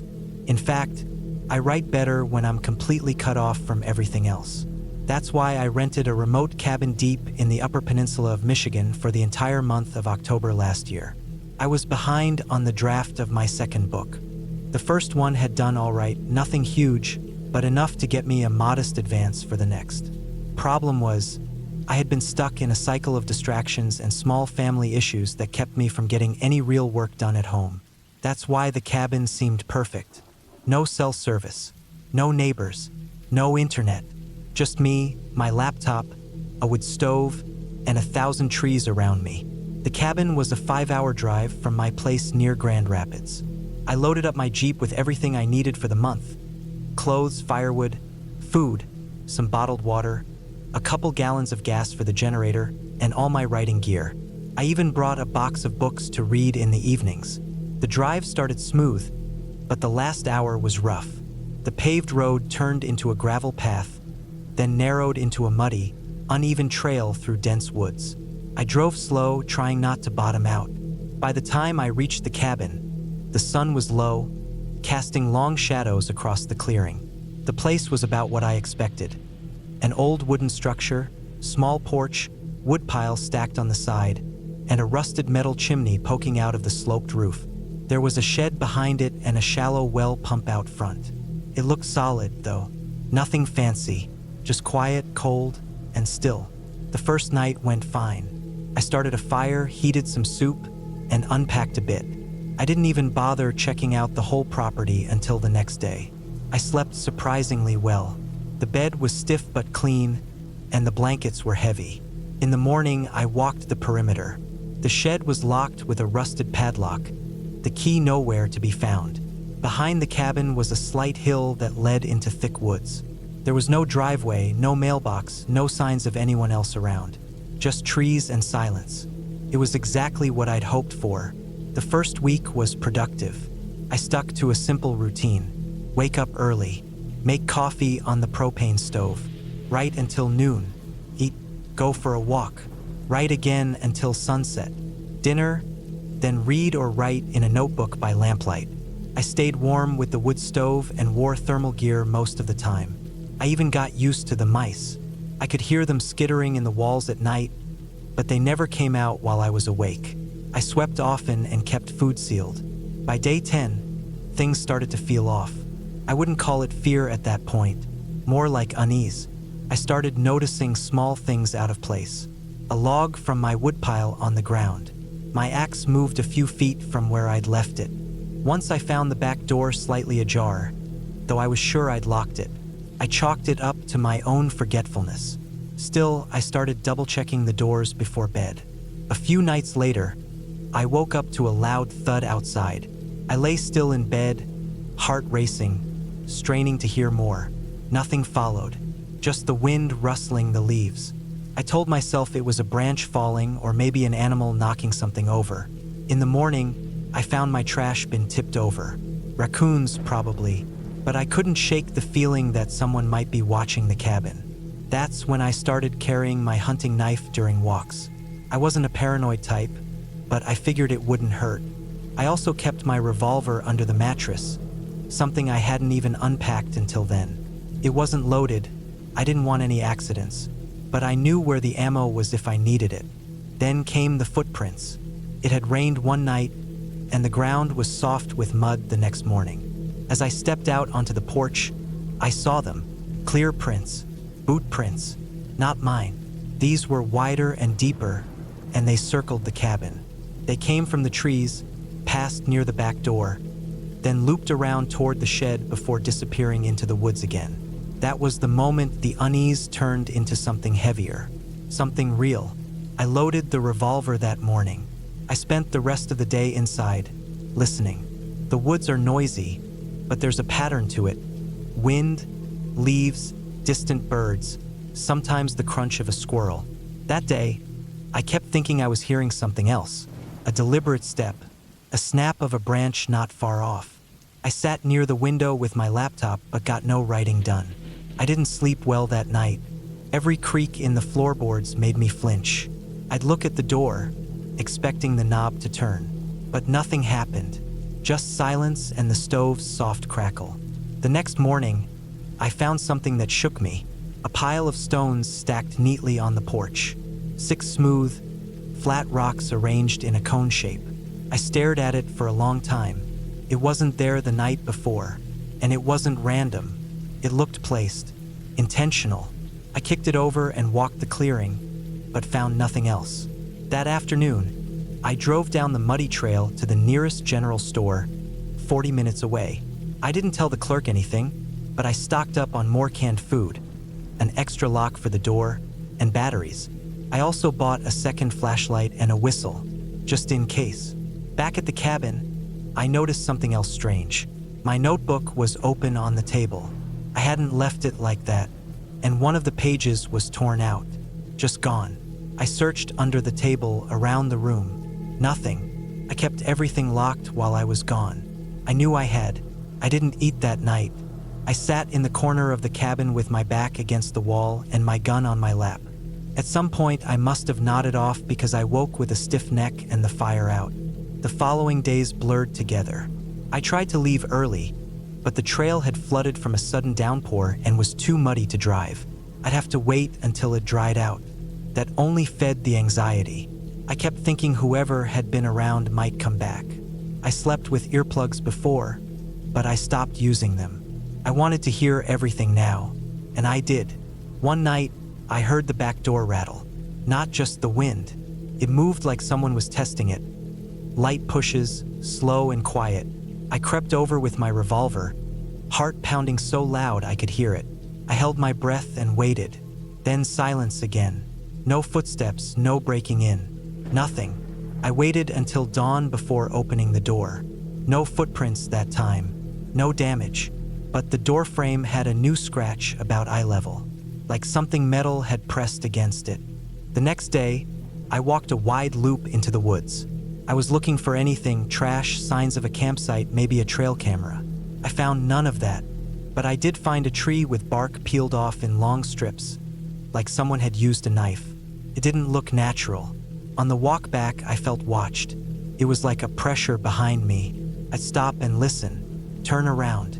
Nothing, just the same woods, but I couldn't shake the feeling. I considered hiking the rest of the way out on foot, but it would have been a long, muddy trip, and I didn't like the idea of leaving my vehicle. I decided to wait one more day. The forecast showed sun, and I hoped the ground would dry enough to drive out. That night was the worst. I woke up to a loud bang. Not outside, inside. I leapt out of bed and grabbed the gun. My heart felt like it was going to explode. I heard movement, quick, heavy steps, and then the sound of the front door slamming shut. I ran to it. The lock was still in place, but the chain was broken. Something or someone had been inside. I checked the room. Nothing missing. Nothing moved. But the back door was open. Wide open. I closed and locked both doors. This time I dragged a chair and my trunk in front of them. I sat there until daylight. When the sun finally came up, I made the decision to leave no matter what. Mud or not. I packed up everything into the Jeep, checked the cabin twice, and drove. The tires spun and slid, but I kept my foot steady and made it through the worst spots. Took over 2 hours to reach the main road, and I never looked back. Back home, I told a friend everything. He said it was probably a squatter, maybe even some drifter who didn't want me there.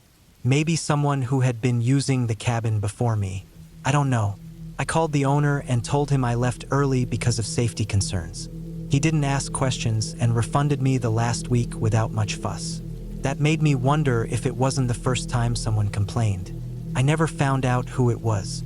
I don't want to know. I still think about it sometimes, especially when I'm writing late at night and hear a strange sound outside.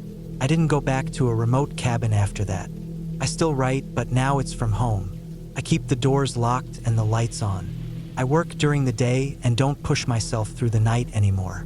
Sometimes I wonder what would have happened if I hadn't woken up that night, or if I hadn't brought the gun, or if I'd stayed just one more day. But I didn't, and I never will again.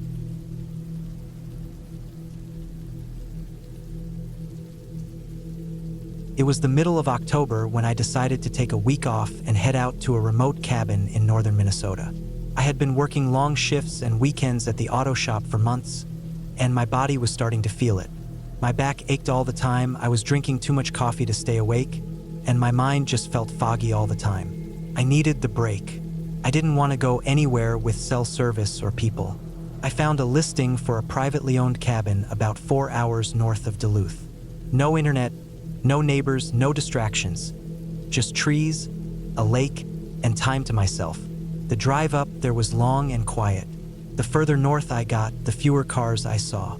The gas stations got smaller, the towns got quieter, and eventually the paved road turned to gravel. I followed the directions the owner gave me, past a small wooden sign that said, "Private Lane," and then drove another mile through thick woods until I came to the cabin. It sat on a slope just above a small lake. There was a single dock, a canoe tied up to it, and a small fire pit near the shore. The place was exactly what I wanted. Old but well kept. Simple. I parked, unpacked, and went through the checklist the owner had left on the counter. Turned on the gas heater, checked the water pump, made sure the windows were locked, and got the generator running. There was no electricity from the grid, just that one generator outside behind the cabin. It was loud, but it worked. The inside of the cabin was about what I expected. Wooden walls, a small kitchen with a propane stove, one bedroom, and a tiny bathroom with a compost toilet. The windows looked out into dense woods on 3 sides and the lake on the 4th. I didn't see a single light or cabin across the water. The first day was calm. I chopped some firewood, took the canoe out on the lake for an hour, then came back and made some dinner.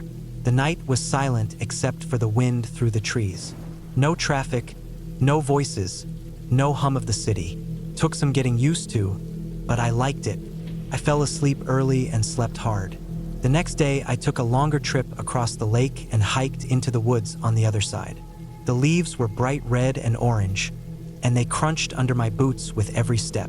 The air was cold and dry, and I felt more awake than I had in months. I sat on a rock out there for over an hour just listening to the wind move through the branches. When I got back to the cabin, the sun was low. I made a fire in the pit down by the lake and watched the water turn black as the sky went dark. That night was different. I woke up once around 2 a.m. and wasn't sure why. No nightmares, no loud noises. I just opened my eyes and felt tense. I laid there listening. The wind had stopped. I couldn't hear anything at all. Not the generator, not the trees. It was too quiet. I got up, put on my jacket, and stepped out onto the front porch. The sky was full of stars, but the woods around me were pitch black. I stared into the trees for a long time. Nothing moved. I finally went back inside and locked the door. The next day, I felt on edge.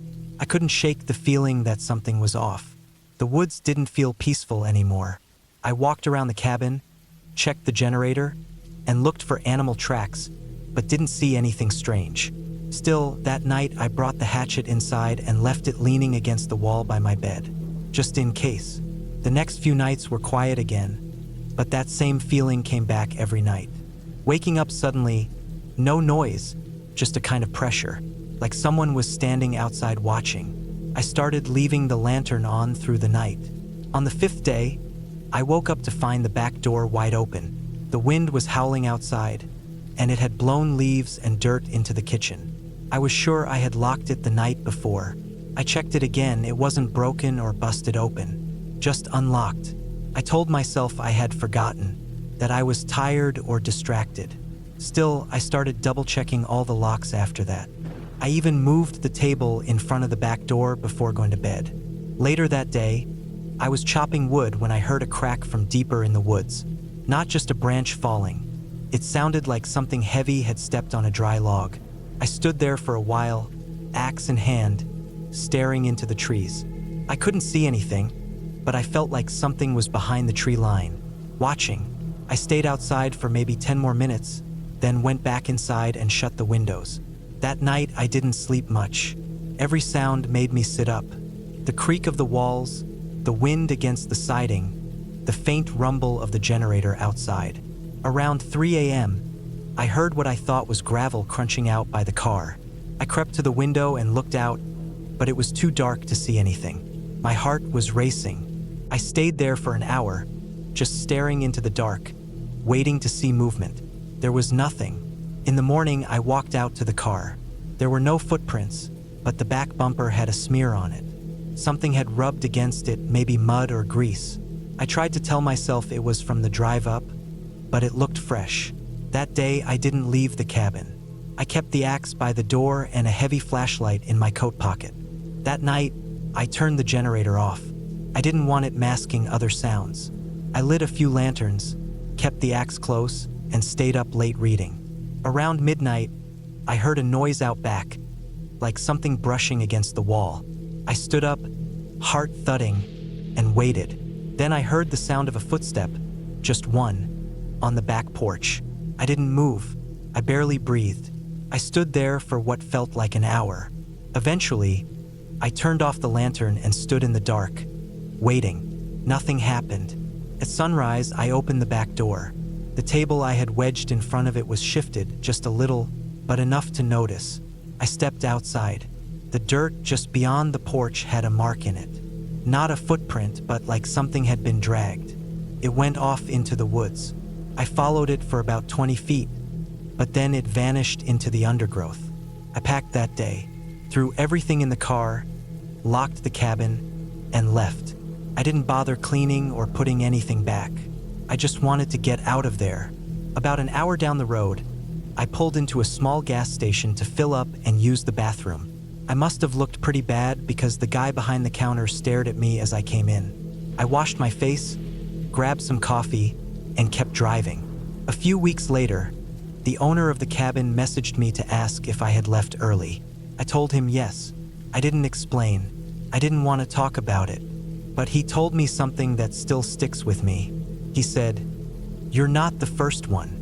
I've had 3 guests this year leave without finishing their stay. 1 left in the middle of the night. I don't know what's going on out there, but I'm pulling the listing. I haven't been back since. I don't camp alone anymore. I still don't know if it was a person, an animal, or just my mind playing tricks on me from being alone too long. But I know something was out there, and I know I was being watched. Sometimes late at night when everything is quiet, I still get that same feeling. Like someone is standing just outside the house. Like someone is waiting. I always get up and check the doors, just in case, but nothing's ever there."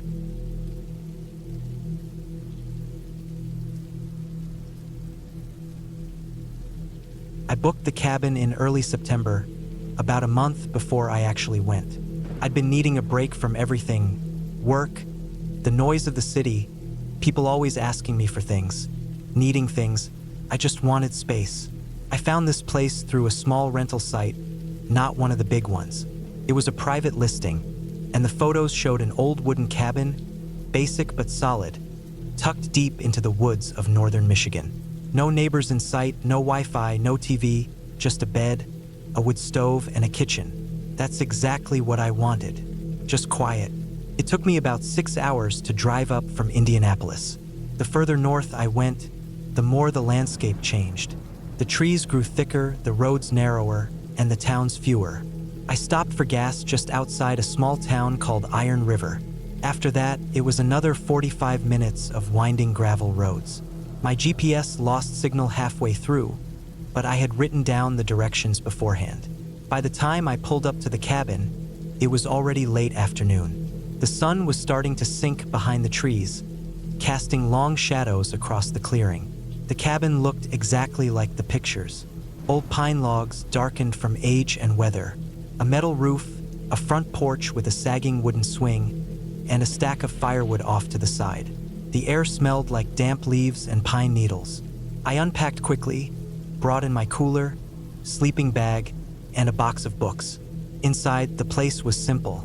A bed against the far wall, a stone fireplace in the middle of the room, and a tiny kitchen area with a sink, a 2-burner stove, and a small counter. There was a hand pump for water and a compost toilet out back. It wasn't fancy, but it was perfect. That first night was peaceful. I sat on the porch with a beer, listening to the woods settle into darkness. Crickets, distant owls, and the wind through the trees. I went to bed early and slept hard. The kind of sleep you only get when there's no traffic, no lights, no interruptions. The next morning, I made coffee with my camp stove and ate a cold bagel while walking around the property. There was a small creek about 100 yards behind the cabin, just past a stretch of dense woods. I followed it for a bit, not straying too far. The whole area felt untouched. No trash, no paths, no signs of anyone else. I spent the rest of the day reading, chopping wood, and doing nothing. It was exactly what I needed. That night, things felt different. Not scary, just off. I had gone to bed around 10, same as the night before, but woke up suddenly just after midnight. No sounds, no dreams, just this wide-eyed alertness. I sat up and listened. The forest was dead quiet. Not even crickets. I thought maybe it was the wind, but even that was still. I got up, checked the stove to make sure the fire was out, looked through the tiny window at the trees outside. Nothing moved. I figured it was just my body adjusting to the quiet. City noise has a rhythm, and when that's gone, silence can be jarring. I went back to bed and eventually fell asleep again. The third day is when things really started. I had gone down to the creek again, taking my lunch and a book. I sat on a large flat rock near the water and read for about an hour before I noticed something strange. Across the creek, about 20 feet away, a large tree had what looked like fresh gouges in the bark. Long, deep scratches, too high and too wide for any small animal. At first, I thought it was from a bear or maybe someone marking the tree with a hatchet. I crossed the creek on some stones to check it out. The marks were too clean for claws and too irregular for a blade. I touched the edges. The wood was fresh, still damp. Whatever did it recently. I looked around, but saw no one, heard nothing. The woods were still and quiet, a bit too quiet again. I walked back to the cabin slowly, checking behind me more than once. It was probably just some hiker passing through, maybe even someone else renting nearby. Still, I hadn't seen another soul since I got there. That night, I locked the door, even though I hadn't bothered the night before. The next morning, I saw something that made my stomach drop. There were footprints in the soft dirt behind the cabin, leading toward the tree line. Not boot prints, bare feet. Big, wide, dirty bare feet. They came from the woods and stopped just short of the cabin wall. I followed them with my eyes. They circled the cabin once. Only once. Then disappeared back into the woods. I hadn't heard anything during the night. Nothing at all.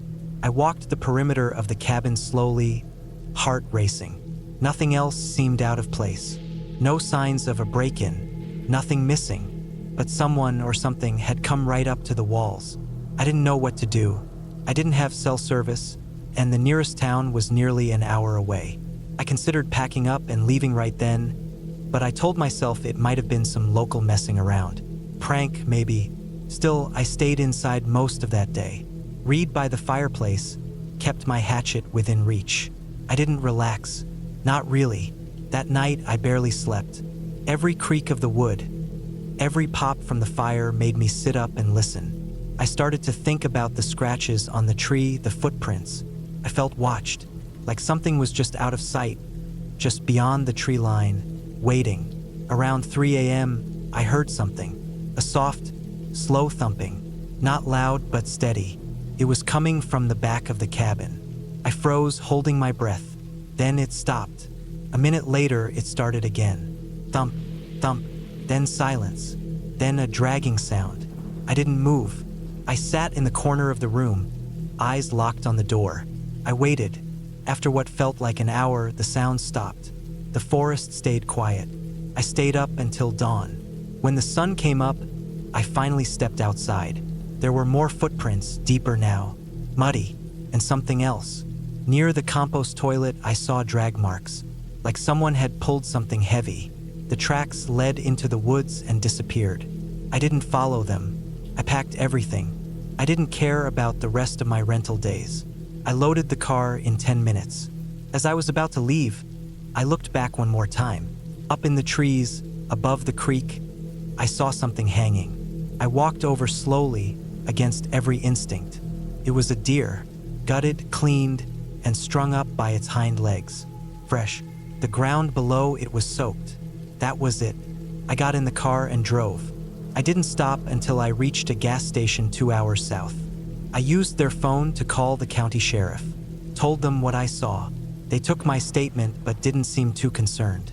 Said hunters sometimes used that area, and the tracks might have been a local squatter. But I knew it wasn't that.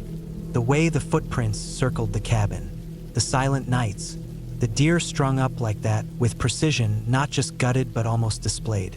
That wasn't hunting. That was something else. I never went back. A few weeks later, I got a call from a deputy. They said they sent someone out, found the cabin, found the deer remains, but no other signs, no footprints, no squatters, nothing. They offered me a refund for the unused days. I didn't want it. I still think about those nights sometimes. How quiet everything got. How whoever or whatever it was didn't need to break in. Just walked around, watched, waited. I go camping still, but never alone. And never that far off the grid. I wanted quiet. I got it. But I learned something too. Silence isn't always peace. Sometimes it means something is nearby, waiting, listening. And sometimes it's not a thing you'll ever see. Just something that knows you're there and that you're alone.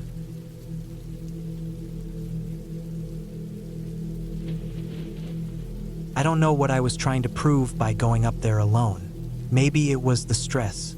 Maybe I was just tired of everything. The city noise, the routine, the endless scrolling, people talking but never saying anything real. I found the cabin listing online late one night, booked it without really thinking. It was isolated, tucked in the woods of northern Minnesota, hours from anything that could be called a town. No Wi-Fi, no cell service, and no neighbors for miles. It sounded like the perfect place to disappear for a week. The drive was long. I started in the morning and didn't get there until early evening. The last few miles were rough, narrow dirt roads weaving through thick pine forest. The deeper I went, the quieter everything became. Not just peaceful quiet, but a kind of heavy silence that almost pressed on me. When I finally pulled up to the cabin, the sun was already low, slanting gold through the trees. The cabin looked even more secluded than the photos. Just one small wooden structure surrounded by tall pines, the lake behind it so still it looked like glass. Inside, it was bare bones but clean. A small kitchen, a bathroom, one bedroom, and a small wood stove in the corner. There were some supplies already stocked. Firewood, matches, some basic cookware. I unloaded my stuff, stretched my legs, and stepped out to the lake. The air smelled different up there, cleaner, sharper. There were no boat sounds, no voices, not even birds. Just wind in the trees and the occasional creak of the cabin settling. I stayed by the water until the light faded. I didn't realize how dark it would get without city lights. By the time I went back inside, I needed my flashlight to see the trail. That first night, I didn't sleep well. The silence was too loud, if that makes sense. Every creak and pop of the wood, every rustle outside felt amplified. I kept thinking I heard something outside. Twigs snapping, a low thud, something brushing against the wall. I told myself it was deer, maybe raccoons, nothing unusual. But I still laid there wide awake, staring at the ceiling in the dark. The next day, I hiked around the lake. There were some trails, though nothing marked. I saw animal tracks in the mud near the water, maybe deer or foxes. The forest felt dense and endless. I kept close to the cabin, not wanting to get turned around. When I got back, I chopped some wood, made a fire, and cooked a simple dinner. For a few hours, things felt okay. Simple, quiet in a good way. That night was colder. I woke up around 2 a.m. and the fire had died down. I got up to add more wood, and as I stood at the stove, I thought I saw something through the front window. Just movement. I stood there, trying to make out anything in the dark, but the reflection of the inside lights made it hard to see. I turned them off and pressed my face to the glass. Nothing, just the trees swaying. But I had this feeling, deep in my stomach, that something had been there, watching. I went back to bed but didn't sleep the rest of the night. By the third day, I started noticing little things. The back door, which I was sure I had locked, was open one morning, just slightly, like it hadn't latched all the way. A fork I don't remember using was in the sink. The dish towel was on the floor. I told myself I was being forgetful, that I was jumpy from the isolation. But part of me knew better. I checked the doors and windows again, this time making sure they were all shut tight. I stacked a chair against the back door so it would fall if someone opened it. That night, I barely slept. I laid in bed, fully clothed, flashlight in hand, heart pounding with every little sound. The wind picked up around midnight. I heard it whistling around the eaves, branches scraping the roof. Then something hit the front porch. A sharp, solid sound. Not wind, not an animal. I held my breath, listening. I heard slow, steady footsteps on the wood, 1, 2, then silence. I wanted to believe it was my imagination, but I couldn't lie to myself anymore. I didn't move. I waited, flashlight off, listening. Minutes passed. Then I heard it again, closer. Floorboards inside. The creak of weight. My body locked up. Couldn't move, couldn't speak. Then nothing. Silence again. I don't know how long I stayed like that. At some point, I must have fallen asleep or passed out, because I woke up to weak daylight coming through the window. I jumped up, ran through the cabin. Nothing seemed disturbed. The chair at the back door was still in place. No footprints outside, but I know what I heard. I packed that morning. I couldn't stay another night. My plan had been to stay the full week, but I didn't care anymore. Something wasn't right. As I loaded the car, I kept checking the woods. I felt eyes on me the whole time. As I drove out, I kept glancing in the rearview mirror, half expecting to see someone step out of the trees. But there was never anyone there, just empty woods. A few days later, back in the city, I couldn't stop thinking about it. I went online and found the listing again, but it was gone. No trace of it. I tried searching by location, nothing. I emailed the rental site, but they said they had no record of a cabin at that address. I still don't know what happened out there. I didn't see anything. No faces, no shadows. But something was out there with me. Something real. Not a ghost, not a monster. Just something human. That's what scared me the most. I've thought about it every day since. I still lock all my doors, double check every night. I keep a flashlight next to my bed. I haven't gone into the woods again. I don't think I ever will. Not after that.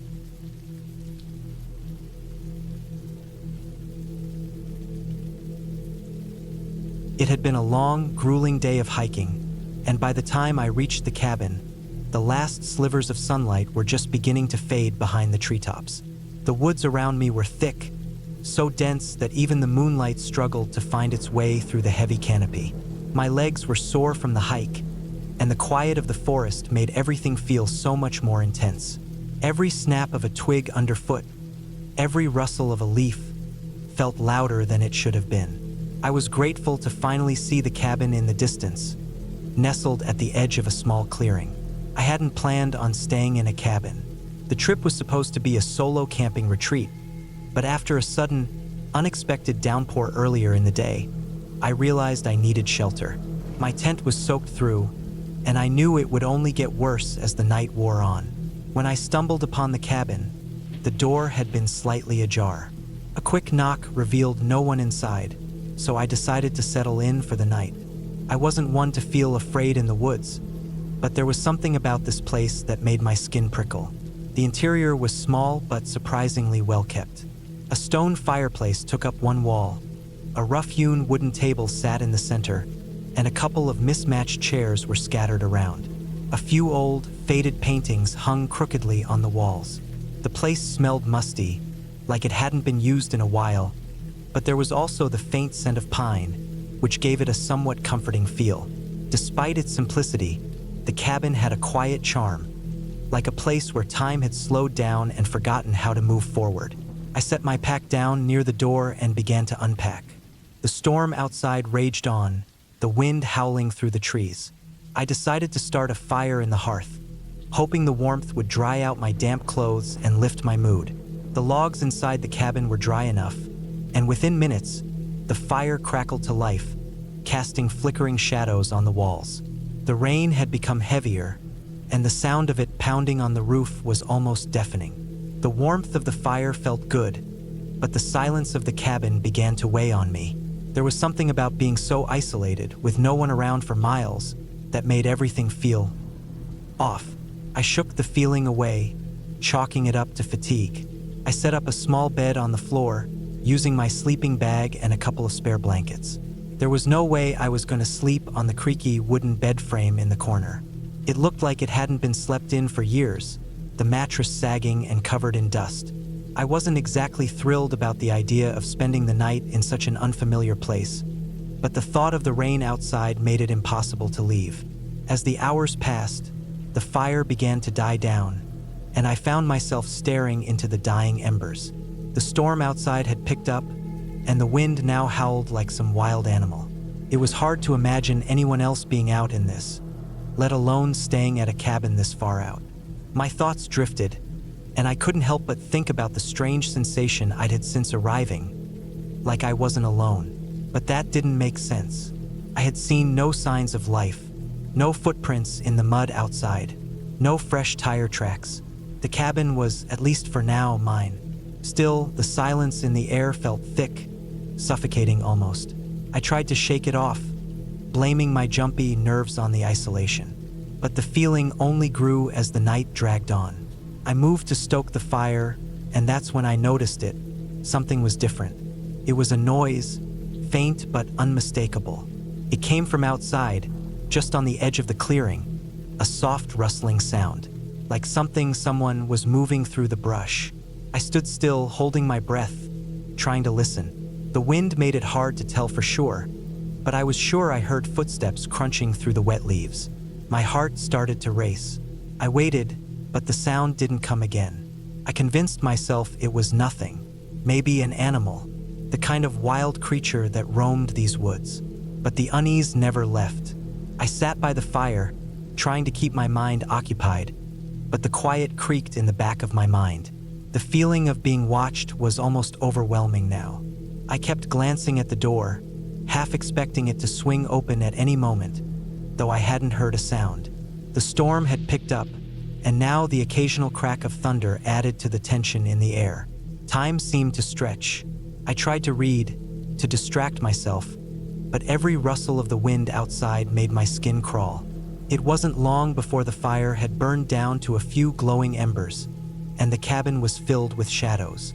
I was exhausted, but something about the growing sense of unease kept me from fully relaxing. I pulled my sleeping bag tightly around me, my eyes darting around the cabin, taking in every little creak and groan of the building as the wind whipped through the trees. That's when I heard it again, the unmistakable crunch of footsteps outside. But this time they were closer, much closer. My heart pounded in my chest. I wanted to tell myself it was an animal, but deep down, I knew it wasn't. There was no animal that moved like that, with purpose, like someone walking across the clearing toward the cabin. I held my breath, not daring to move. My eyes flicked to the door, and I noticed it for the first time. The faint outline of a figure standing just outside the cabin, obscured by the darkness and the rain. I couldn't make out any features, but I could tell someone was there. My stomach twisted with fear. Whoever it was didn't seem to be in any hurry to approach the door, but they didn't leave either. I couldn't make sense of it. Why would someone be out here in the storm? What did they want? The minutes dragged on, every second feeling like an eternity. I had no phone service, no way to contact anyone, and no idea how to protect myself if something, or someone, decided to break in. I was frozen, unable to move or even blink. Then, as suddenly as it had started, the figure outside shifted. It moved just beyond the range of the cabin's window, out of my view. But the rustling sound of movement didn't stop. Continued closer now, just outside the window. The footsteps came to a halt.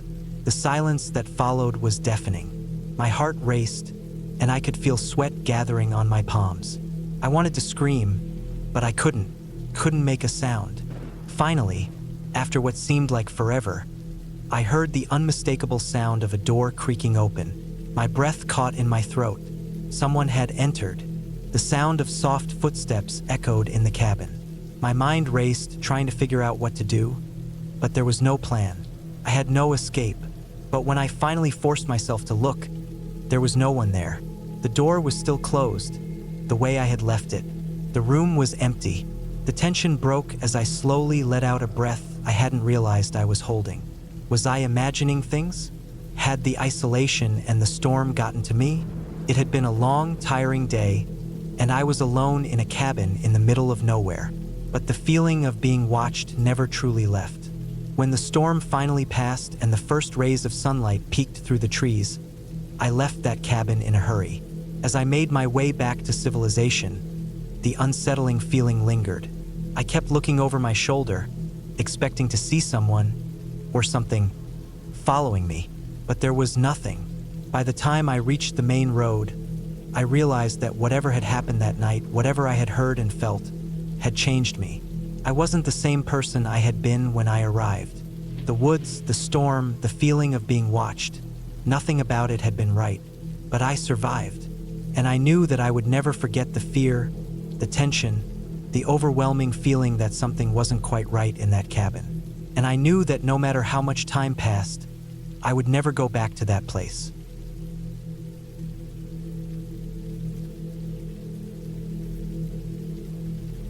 I had been working too many hours. My phone rang nonstop, emails flooded in day and night, and I was losing sleep. My doctor told me I needed to take a break. Real rest, no electronics, no clients, no meetings. So I rented a cabin in northern Montana, out by Flathead National Forest. I found it online, listed by a private owner. It was a small off-grid cabin. No cell service, no internet, powered by a small solar panel system and propane. The listing mentioned that it was secluded and quiet, perfect for disconnecting. I drove up early in the morning, passing through Kalispell before taking a series of long gravel roads into the forest. The road narrowed as I got closer, just wide enough for one car. The last few miles were rough. Potholes, branches scraping against my windows, and the occasional log across the road that I had to stop and move myself. I didn't see another car or person for almost 2 hours. Just forest. The air smelled sharp, like pine and cold earth. There was still snow in patches under the trees. When I finally saw the cabin, it was smaller than I expected. Just one room, wood exterior, pitched metal roof, and a little covered porch. A chimney poked out from the side, and a blackened wood pile sat off to the left. There were no other structures. Nothing. No barns, no sheds, not even a fence. Just trees on all sides, thick and still. I could barely hear wind. The key was in a small lockbox under the steps. I unlocked the front door and stepped inside. It was clean enough, basic, a little dusty.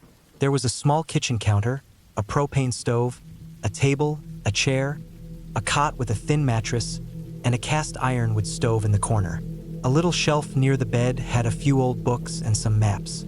It smelled like wood smoke and old fabric. There was no bathroom, just an outhouse out back, about 20 feet into the trees. A small solar battery pack powered one overhead light, and there were propane canisters for the stove and a small heater. The first night was quiet. Too quiet. I wasn't used to it. I kept thinking I was hearing things. Branches snapping, maybe something brushing the side of the cabin, but it was probably just animals. I'd seen deer and what looked like old bear tracks on the trail earlier. It made me nervous, but I reminded myself that I was here to relax. I locked the door, bolted it, and eventually managed to fall asleep. The next morning, I went out to gather some firewood and explore a little. I followed a narrow path deeper into the trees, just past the outhouse. It didn't look like a man-made trail, just a faint break in the underbrush, maybe used by deer or elk. But I kept going for about 20 minutes, climbing a small ridge and then following the slope down. That's when I saw something strange. It was a small clearing, maybe 20 feet wide. In the middle of it was an old tent. The fabric was faded and ripped in places. Trash was scattered around it. Empty cans, wrappers, what looked like a torn jacket. I stood there for a long time trying to decide what I was looking at. It didn't seem new. The tent was collapsed in on one side. Some of the gear was half buried under leaves. It looked abandoned, but I couldn't be sure. I didn't touch anything. I backed away and headed straight back to the cabin. That night, I couldn't stop thinking about the tent. Who had camped there? How long ago? And why would someone leave their things like that? I was sitting on the porch that evening, watching the light fade, when I noticed something out of place. It was just a branch at first, A small branch, no bigger than a walking stick, resting against the side of the cabin. I hadn't seen it there before. I would have noticed it. It was leaning carefully, not fallen randomly. I walked over and picked it up.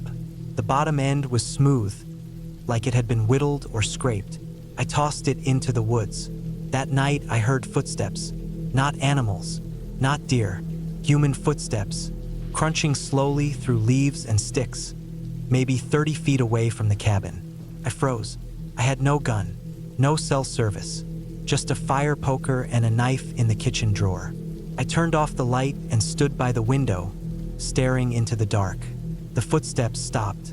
I stayed up all night, didn't sleep, just sat in the chair with the fire poker on my lap, ears straining. I kept hearing faint noises outside, twigs snapping, something brushing against the cabin wall. Around 3 a.m., there was a soft knock on the back wall. Just one. Then silence. I didn't move. When the sun came up, I walked the perimeter of the cabin.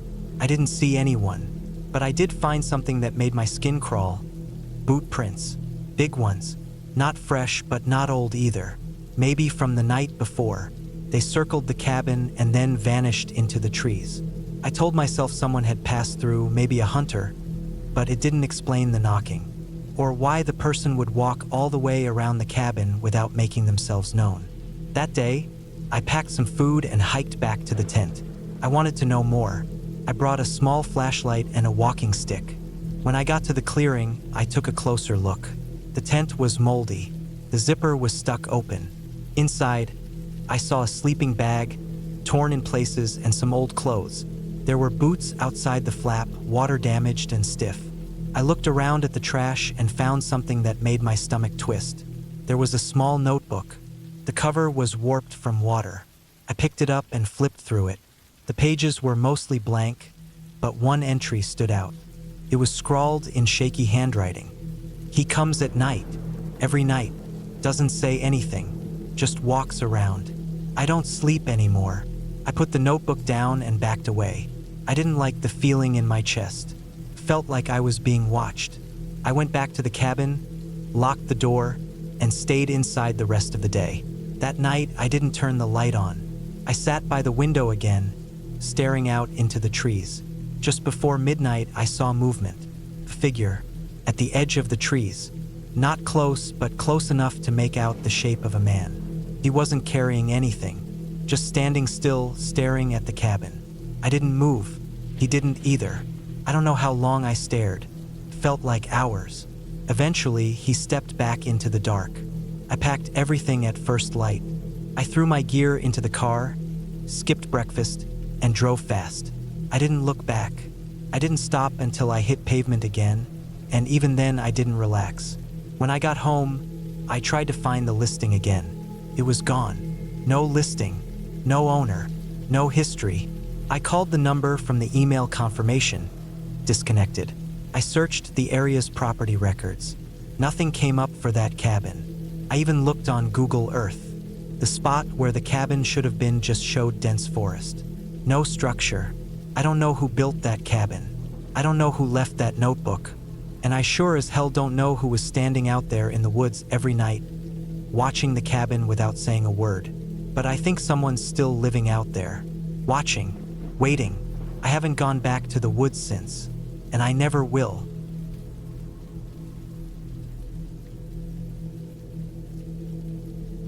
I've always been a fan of getting away from everything. There's something peaceful about being isolated. The kind of peace that only comes when you're far from civilization, surrounded by nature. That's why, when I had the chance to rent a small cabin for a week, I jumped at the opportunity. I figured I could use the time to disconnect from work and clear my head. I had heard of this cabin from a friend who swore it was the perfect escape. Located in the foothills of a mountain range, miles from the nearest town, it sounded ideal. The drive up to the cabin was long and winding. The roads were narrow, barely wide enough for one car, and the trees seemed to close in around me. I passed no other cars, no signs of human life, just the thick forest that stretched endlessly on either side. The air grew cooler as I climbed higher, and the smell of pine filled the air. The more I drove, the more isolated I felt. When I finally arrived, the cabin didn't seem like much at first glance. It was small, tucked back in a clearing, with wooden walls weathered from years of exposure to the elements. The roof had patches of moss growing along the edges, and the porch creaked under my weight as I stepped up to the door. It wasn't luxurious by any means, but that was part of the appeal. I didn't want a fancy place. I wanted solitude, and this cabin, with its rustic charm, seemed perfect for that. Inside, it was sparse but cozy. A small kitchen with a wood-burning stove, a modest living room with a few chairs and a fireplace, and a lofted bedroom. There were no neighbors for miles, and I could hear the sounds of nature all around. The rustling of leaves in the wind, the occasional bird call, the distant sound of a creek running somewhere out of sight. Felt peaceful, calm, like I had entered another world altogether. The first few days were exactly what I had hoped for. I spent my time reading, hiking through the forest, and just sitting on the porch, watching the world go by.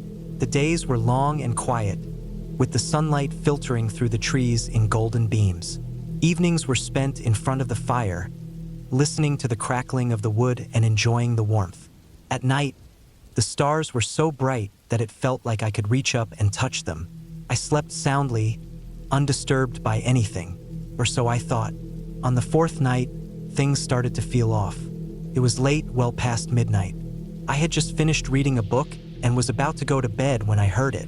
A noise. At first, I thought it was just the wind, or perhaps an animal moving through the trees. But then it came again, louder this time, followed by a rustling sound that didn't sound quite like the wind. I stood up from the couch, straining my ears to hear better. The sound was coming from outside, somewhere near the edge of the trees. It wasn't the usual rustling of leaves, nor was it the sound of animals I was familiar with. This was different. It was rhythmic, almost deliberate. It almost sounded like footsteps, but it was too light, too careful, as if someone or something was trying not to be noticed. I grabbed a flashlight and cautiously stepped outside. The cold night air hit me instantly, and the flashlight's beam barely cut through the darkness. The trees around me seemed thicker now, looming in the dark like silent giants. I swept the light across the clearing but saw nothing. The noise had stopped, and everything around me was eerily still. I stood there for a moment, waiting. Nothing. No sounds, no movement. The forest was quiet, too quiet. A chill ran down my spine, but I told myself it was nothing, just my mind playing tricks on me. I turned to go back inside, but then I heard something again. This time it was closer. A twig snapped underfoot. I froze. The flashlight trembled in my hand as I slowly turned it toward the sound. My heart pounded in my chest, my breath coming in short bursts. There, at the edge of the clearing, a shadow shifted. It was just a blur, but I could see the outline of something, someone, moving in the dark. Panic surged through me. My instincts told me to run, but I stood frozen, too afraid to move. The shadow lingered for a moment before vanishing into the trees. I could hear nothing but my own breathing and the pounding of my heart. My thoughts raced. Was it someone else staying nearby? No. There were no other cabins, no other signs of human life for miles. The closest town was hours away. Whoever or whatever was out there, they weren't supposed to be here. I spent the rest of the night pacing the cabin, checking every window, every door, and trying to calm myself. I told myself I was just being paranoid, that it was probably an animal or my imagination getting the best of me. But I couldn't shake the feeling that something was out there, watching, waiting. The next morning, I went out into the woods to investigate, hoping to find some sign of what I had heard the night before. The ground was soft and damp from the overnight dew, and the trees were thick, blocking out most of the sunlight. I walked along the edge of the clearing, keeping my eyes peeled for any sign of footprints or disturbance. Nothing. No broken branches, no footprints in the soft earth. It was as if whatever had been out there the night before had vanished without a trace. I spent the day trying to push the thoughts from my mind, but as the sun began to set, I couldn't shake the sense of unease that had settled in my chest. I didn't want to be outside after dark, but I couldn't stay cooped up inside either. I tried to keep myself busy, cleaning, cooking, doing anything to keep my mind occupied. But as the evening wore on, the same strange feeling crept in. That feeling of being watched. That night, as I sat on the couch, the sound started again. Soft at first, but growing louder. The same rhythmic footsteps, the same rustling in the trees. I grabbed the flashlight, my hands shaking. This time, I didn't even bother stepping outside. Instead, I went to the window and slowly pulled back the curtain, my heart in my throat. There, standing in the shadows just outside the cabin, was a figure. Person, or at least it looked like one. I could see the outline of a man, tall and thin, standing perfectly still. His back was to me and he didn't move, didn't make a sound. My mind raced. Who was this person? What were they doing here? Why hadn't they made any noise? Why weren't they knocking on the door? I don't know how long I stood there, frozen in place, staring at the figure. It felt like hours, though it was probably only a minute or two. Finally, I gathered the courage to step back from the window and turn on every light in the cabin. The figure never moved, just stood there, like it was waiting for something. I didn't sleep that night, couldn't. The next morning, I decided to leave. I wasn't going to take any chances. I packed my things quickly, every nerve on edge, and headed for the car. As I drove away, I kept my eyes on the rearview mirror, half expecting to see the figure following me.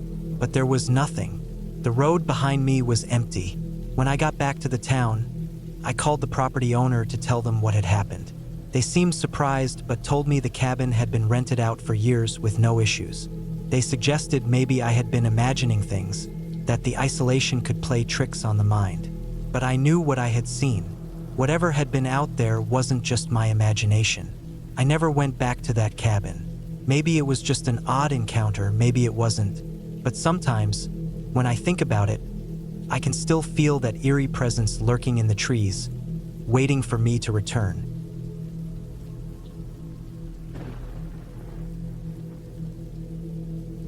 I had been feeling burned out for months before I finally decided to do something about it. I worked in construction, mostly solo gigs, and the physical strain combined with the long hours was starting to take its toll. I'd wake up every day with sore joints and a pounding headache, and no amount of coffee or aspirin seemed to fix it. I didn't have much family. My parents passed years ago, no siblings, and the last relationship I had fizzled out almost 2 years back. So I figured it was time to get away from everything for a bit. A buddy I used to work with mentioned a small cabin he and his uncle had built years ago in northern Idaho, up near Priest Lake. Said it was remote, no internet, no cell service, and that it hadn't been used in years. He told me if I needed somewhere quiet to disappear for a while, that cabin was it. I called him up, got the location, and told him I'd be staying for a week or two. It was early October when I went up. The leaves were just starting to fall and the temperature was dropping fast in the evenings. I packed warm clothes, a hunting rifle, an axe, a hatchet, and a few other tools. I also brought enough canned food and bottled water to last 2 weeks, along with some propane and a small generator for emergency power. The drive took me about 8 hours from where I lived in Spokane. Most of the route was paved highway, but the last hour was spent bumping along an old forest road covered in potholes and fallen branches. The cabin wasn't anything fancy. It sat about 200 yards off the dirt road, hidden behind a thick row of tall pine trees. It was 1 story, maybe 30 feet by 25 feet, with a small covered porch in the front. The windows had been boarded up from the inside, probably to keep the snow out in winter, and the place had a heavy, weather-worn wooden door with a big iron latch. I had to use the back of my hatchet to pry it open. Inside, it smelled like old wood, dust, and mice. Cobwebs hung from the ceiling beams, and there was a dead squirrel in one corner. I tossed it outside and aired the place out for a couple hours. The cabin had a basic setup: a single bed, a fireplace, a small table, and some shelves stocked with old cans and rusty tools. There was also an outhouse about 50 feet behind the cabin, and a hand pump near a tree stump that gave out water with a little coaxing. By nightfall, I had the place cleaned up and a fire going. I cracked open a can of chili, heated it on the small stove, and sat by the fire, staring at the flames until I started to nod off. The quiet out there was deeper than anything I'd ever known. No cars, no sirens, no hum of appliances. just the sound of the wind slipping through the trees and the occasional snap of a twig. The first couple of days were peaceful. I slept in, made simple meals, took long walks through the woods and chopped firewood. I found an old trail behind the cabin that led down to a stream where I sat for hours just listening to the water move. The quiet gave me space to think, and I started to feel some of that pressure inside me slowly ease. But on the fourth night, something changed. I was lying in bed, half asleep, when I heard what sounded like footsteps outside. Not the rustle of a raccoon or deer, but deliberate, slow steps. They moved from the back of the cabin to the front and stopped by the porch. I held my breath and sat up, straining to hear more, but there was nothing after that. I figured maybe it was just an animal and tried to go back to sleep, but the thought of someone, or something, being out there stayed with me. In the morning, I checked around the cabin but didn't see any footprints or signs of disturbance. The ground was mostly dry dirt and pine needles, so it was hard to tell if anyone had really been there. That day, I carried my rifle while hiking just in case. I didn't see anyone or anything unusual, but later that afternoon, when I came back from the stream, I noticed something strange. The small pile of firewood I had stacked neatly next to the cabin looked different. Some pieces were scattered like they'd been kicked or moved. I thought maybe a squirrel or chipmunk had done it, but it still seemed odd. That night, the footsteps came again. This time, they were more erratic. I heard crunching in the leaves, circling the cabin. Slow at first, then faster. I sat up in bed, my rifle resting across my lap. I didn't move, didn't turn on the light, just waited. After about 5 minutes, everything went quiet again. When I stepped outside at dawn, the air was cold and still. I checked the area, but again found nothing. I started to wonder if I was imagining things. Maybe the isolation was playing with my head. But things escalated quickly after that. On the 6th day, I went out to check the trail behind the cabin and found something that didn't belong there. A pair of deep boot prints, pressed into the mud beside the stream. They weren't mine. I had been walking that same trail all week and never left marks like those. Whoever made them had larger feet and was wearing heavy boots. The prints went up the trail toward the cabin, then veered off into the trees. I followed them for a while but lost them in a patch of dry leaves. That night, I didn't sleep. I kept the fire low and sat in a chair near the window, peering through a gap in the boards. Around 2 in the morning, I saw movement in the woods. A figure, human. They didn't have a flashlight. They just stood there between 2 trees about 30 yards away, not moving. I stared at them for what felt like an hour. They eventually stepped backward into the dark and vanished. I waited until daylight to go outside. From the edge of the woods where I had seen the figure, I found another set of boot prints. They came within 20 feet of the cabin, stopped, then turned around. I followed them again but lost them. By this point, I was no longer trying to convince myself it was nothing. Someone was watching me. I didn't know if they were dangerous, but I wasn't about to find out. I decided I would leave the next morning. That night, everything went to hell. It was almost midnight when I heard the cabin door rattle. Not creak, rattle, like someone was trying to force it open. I grabbed my rifle, turned off the lamp, and crouched near the door. The handle shook violently for a second, then stopped. I waited, heart pounding so loud I could barely hear anything else. Then came footsteps on the porch, slow and heavy. Then silence. I didn't breathe. After several long minutes, I heard a scraping sound at the window to my left. Not glass, it was the boards. Someone was running something sharp across the wood. Stopped, then nothing. I stayed up the rest of the night, not moving. Every few minutes, I'd hear a noise, something brushing against the wall outside, a twig snapping in the distance, the faint sound of breathing, I think. As soon as the sun rose, I packed everything I could into my truck. I got in and drove fast, too fast for the narrow forest road. I didn't stop until I hit pavement. Back home, I told myself I'd file a report with the sheriff, but I never did. I didn't want to explain why I had been up there alone or try to justify what I saw or thought I saw. A few days later, I got a call from that buddy who owned the cabin. He said something strange. I forgot to mention, he told me. Last time we went up there, We found signs someone had been squatting in the woods nearby, like a tarp setup, broken branches, a little fire pit, even a couple animal traps. We cleared it out, figured they'd moved on.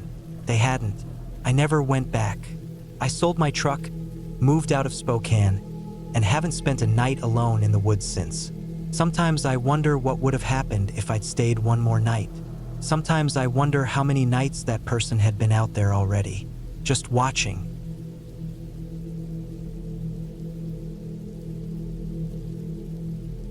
It was supposed to be a peaceful weekend away from everything. The world outside, with its noise and its rush, seemed so far away from the small, secluded cabin tucked in the woods. I had rented the cabin for a few days, just to escape the grind, to be alone with my thoughts, and to unwind.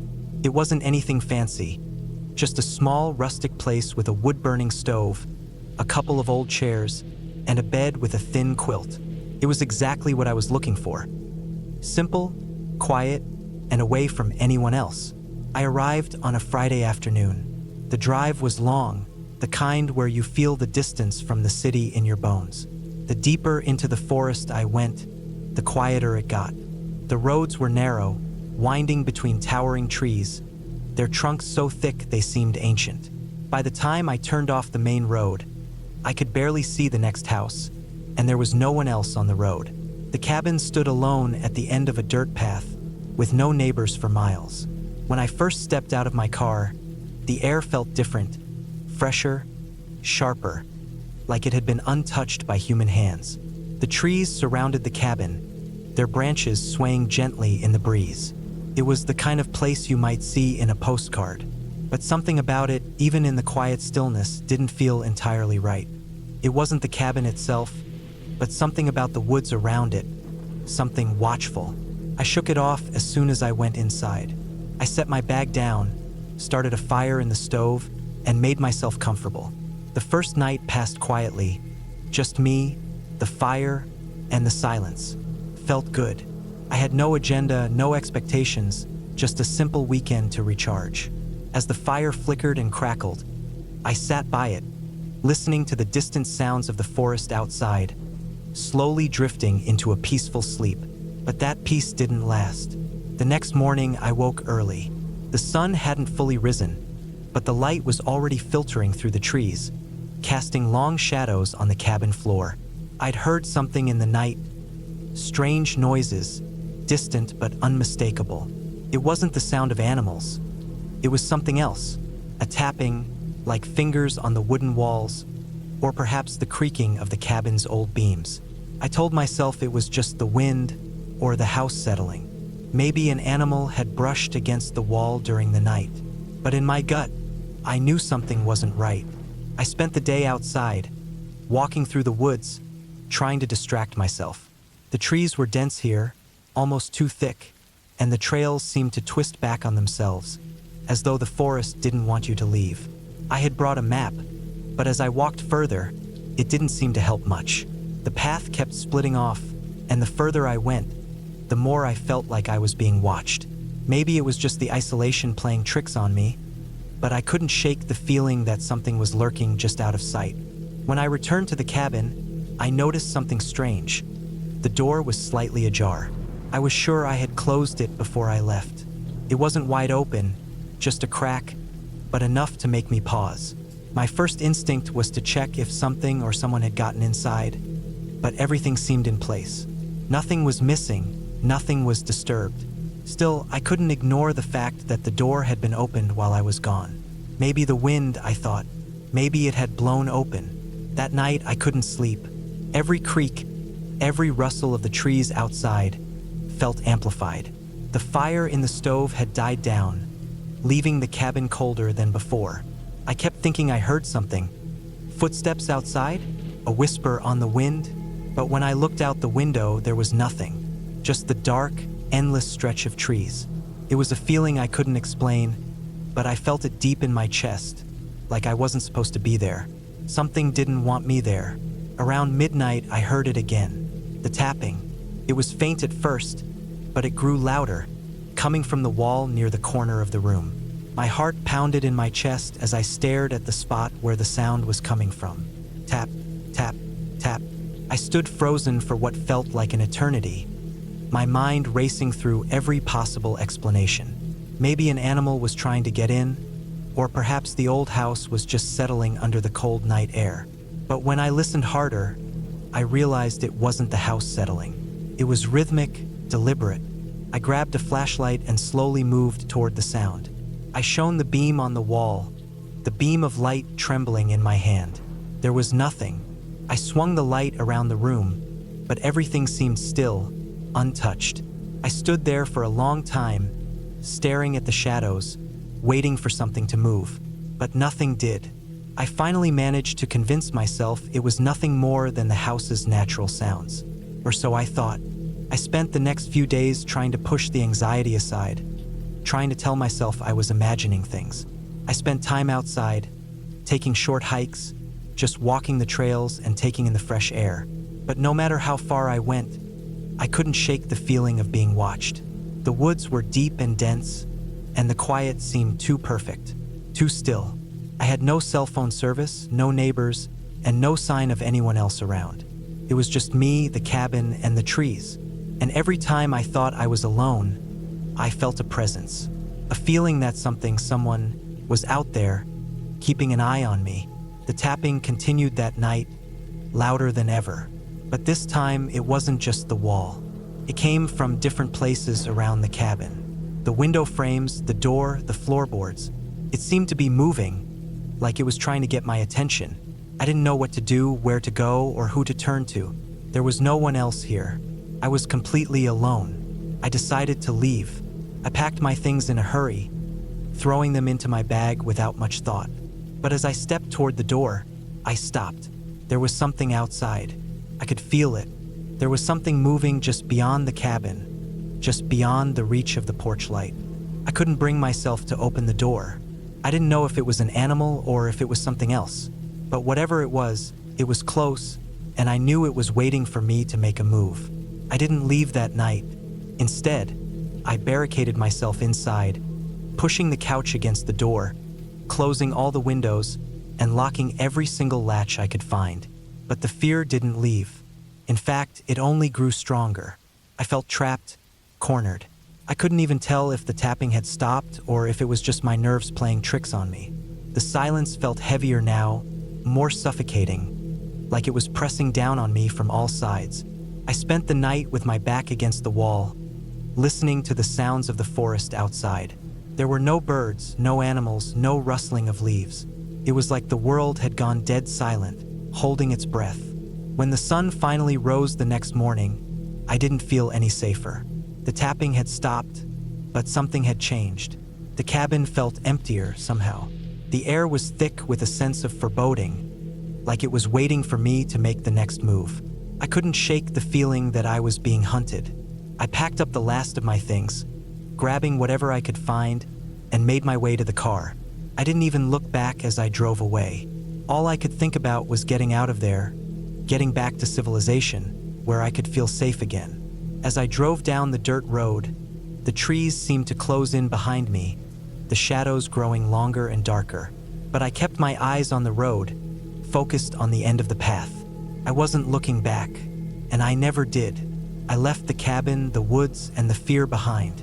But the memories stayed with me. The tapping, the silence, the feeling of being watched. They never left, and I knew I'd never return to that cabin again. I'm not sure what was out there in those woods, or what was trying to get to me, but I know this. It wasn't a place for anyone to be alone.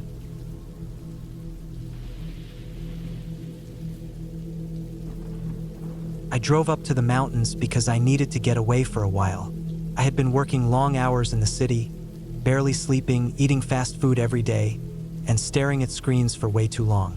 My head felt heavy all the time, like something was pushing down on it. I wasn't thinking straight anymore. I started messing up at work, forgetting to respond to important emails, missing meetings. Even worse, I had begun losing patience with everyone. Friends, family, people at the store, drivers on the road. I just couldn't deal with anything. One morning I woke up, stared at the ceiling, and realized I needed to leave. I packed a bag with basic clothes, some snacks, and my old boots. I didn't tell anyone where I was going. I just left. I booked a small cabin through a site that lists remote rentals. It was an old wooden place deep in the woods, at the end of a gravel road somewhere in northern Montana. The pictures showed it sitting by itself, surrounded by trees, with a little clearing in front and a view of the mountains through the back window. It looked peaceful. It didn't have Wi-Fi. That was the whole point. The drive took most of the day. I stopped for gas once and ate a sandwich from a gas station cooler. By the time I reached the gravel road that led to the cabin, the sky had already turned orange. The road twisted through the trees for several miles, and by the time I reached the cabin, it was nearly dark. The place looked just like the photos, maybe older, with paint flaking off the window frames and moss growing up the side. A stack of chopped wood sat beside the porch. The forest wrapped around it like a thick blanket. No other houses nearby, just silence except for the wind brushing the branches. Inside, it smelled like old wood and dust. There was a couch, a small kitchen area with a 2-burner stove, a table with 2 chairs, and a bedroom with a thin mattress on a metal frame. The back wall had a single window that looked out over a slope that led down into a dense patch of pine trees. I unpacked, sat down on the bed, and just breathed. It was quiet, too quiet almost, but I told myself that's what I came here for. That night I had trouble sleeping. I wasn't scared, not really, but I kept waking up. Every sound outside seemed sharper, louder than normal. Cracks of branches, faint rustling. I kept thinking it was just animals. Deer, maybe a raccoon. There were no neighbors nearby, so it wasn't like someone was walking around out there. I turned over, pulled the blanket tighter, and finally dozed off sometime after midnight. The next morning, the air was cold. I stepped outside with my coffee and stood on the porch. No traffic, no voices, no phones buzzing. Just trees and birds. It was exactly what I needed. I took a walk down the slope behind the cabin, weaving between trees, stepping over fallen logs. The ground was soft from rain. I must have walked a mile or so before looping back around. It felt good to move without any goal, without rushing. That first day was quiet.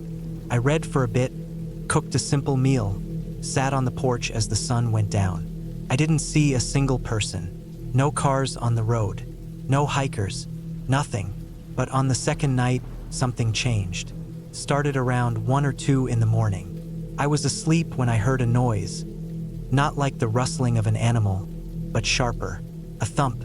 Then another a few seconds later. It sounded like it came from outside, maybe from the back. I sat up in bed and listened. Nothing for a while. Then I heard it again. It wasn't constant, just one sound every half minute or so. I walked to the back window and looked out. Pitch black. My eyes took a while to adjust. Trees, shadows, nothing moving. I thought maybe a branch had fallen or something had knocked over a pile of wood. I stood there for a while but saw nothing. Eventually, I went back to bed. The next morning, I checked around the cabin. The woodpile was fine. Nothing seemed out of place. I walked down the slope a bit, looked for animal tracks, but didn't see anything obvious.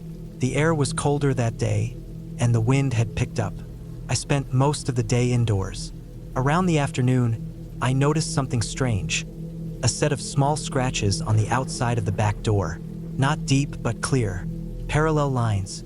3 of them. Too wide for a cat. Too narrow for a bear. I stared at them for a while, then tried to brush it off. Could have been there before I arrived, I told myself. I just hadn't noticed. But something about them looked fresh, like they hadn't been weathered by the rain or sun. That night, I couldn't sleep again. I laid in bed, staring at the ceiling, listening. Around 3 a.m., I heard it again, that thump. But this time it was closer, like something brushing against the side of the cabin. Not hard, not like a person hitting it, more like a shoulder dragging across wood. Then a pause, then another thump. I sat up, heart racing. I didn't move for a while. Then I grabbed my flashlight, walked slowly to the window, and turned off the inside light so I could see better. When I aimed the flashlight into the trees, I thought I saw movement, something ducking back into the shadows. It was fast, not an animal. It stood too tall. I didn't see it clearly, just enough to know it wasn't on 4 legs. I backed away from the window and stood there in the dark, frozen. I told myself it was probably a trick of the light or my imagination, but I stayed up the rest of the night. Every sound outside felt like it was creeping closer. At some point near dawn, I must have dozed off sitting in the chair. I spent the whole next day on edge. I didn't leave the cabin. I checked the doors, locked the windows, even moved the couch in front of the back door. I kept trying to tell myself that I was just being paranoid, that no one was out here. Who would be in the middle of nowhere? But deep down, I knew something wasn't right. Around noon, I walked out onto the porch and looked around. That's when I saw the footprints. They weren't from boots. They weren't bare feet either. They looked like some kind of thin shoe or sock. Just the front half of a foot, pressed lightly into the mud. They started at the treeline and ended right below the back window. Then they disappeared. That night, I didn't sleep at all. I sat with a kitchen knife in my lap, flashlight in hand, staring at the door. Around 2 a.m., I heard footsteps, real ones, human ones, crunching through the leaves outside. Slow, careful. I didn't move. I just listened. The steps came right up to the side of the cabin, paused, then moved toward the back. My hands were shaking. I turned off the flashlight and sat in complete darkness. I didn't want to make a sound. The footsteps circled the cabin once, then faded into the woods. At sunrise, I packed my things. I was done. I didn't care if I had more days left on the rental. I shoved everything into my bag, tossed it in the truck, and started the engine. I didn't look back. I drove fast, tires sliding a bit on the gravel. When I got to the main road, I felt a weight lift off me. I didn't stop until I was hours away. But that's not the end. Back in the city, I tried to forget about it. I didn't tell anyone. I just said I had needed a break and cut the trip short. But I couldn't stop thinking about those footsteps, the scratches on the door, the movement outside the window. It didn't feel like a random stranger passing through. It felt like someone had been watching me since I arrived. A few weeks later, I got an email from the rental site asking me to leave a review. I clicked the listing, thinking maybe I'd warn others to avoid it. But the listing was gone, deleted, no trace of it. I searched the owner's name, nothing, no record, like it had never existed. Then, a month later, I got a letter. No return address, just my name written in neat letters. Inside was a single photo, a grainy image of me, standing on the porch of that cabin, sipping coffee. I hadn't seen anyone take that photo. I hadn't heard a camera. I stared at it for a long time, heart pounding. Someone had been there, watching me, close enough to get that photo, close enough to follow me back into the city. I moved a week later, changed my number. I don't go on solo trips anymore. I don't go off-grid, and I still check the locks 3 times before I go to bed, because I don't think it was just someone passing through those woods. I think they were already there. I think they live out there, off the map, off the record, in that place where no one goes. I think I got too close, and I don't think I was the first.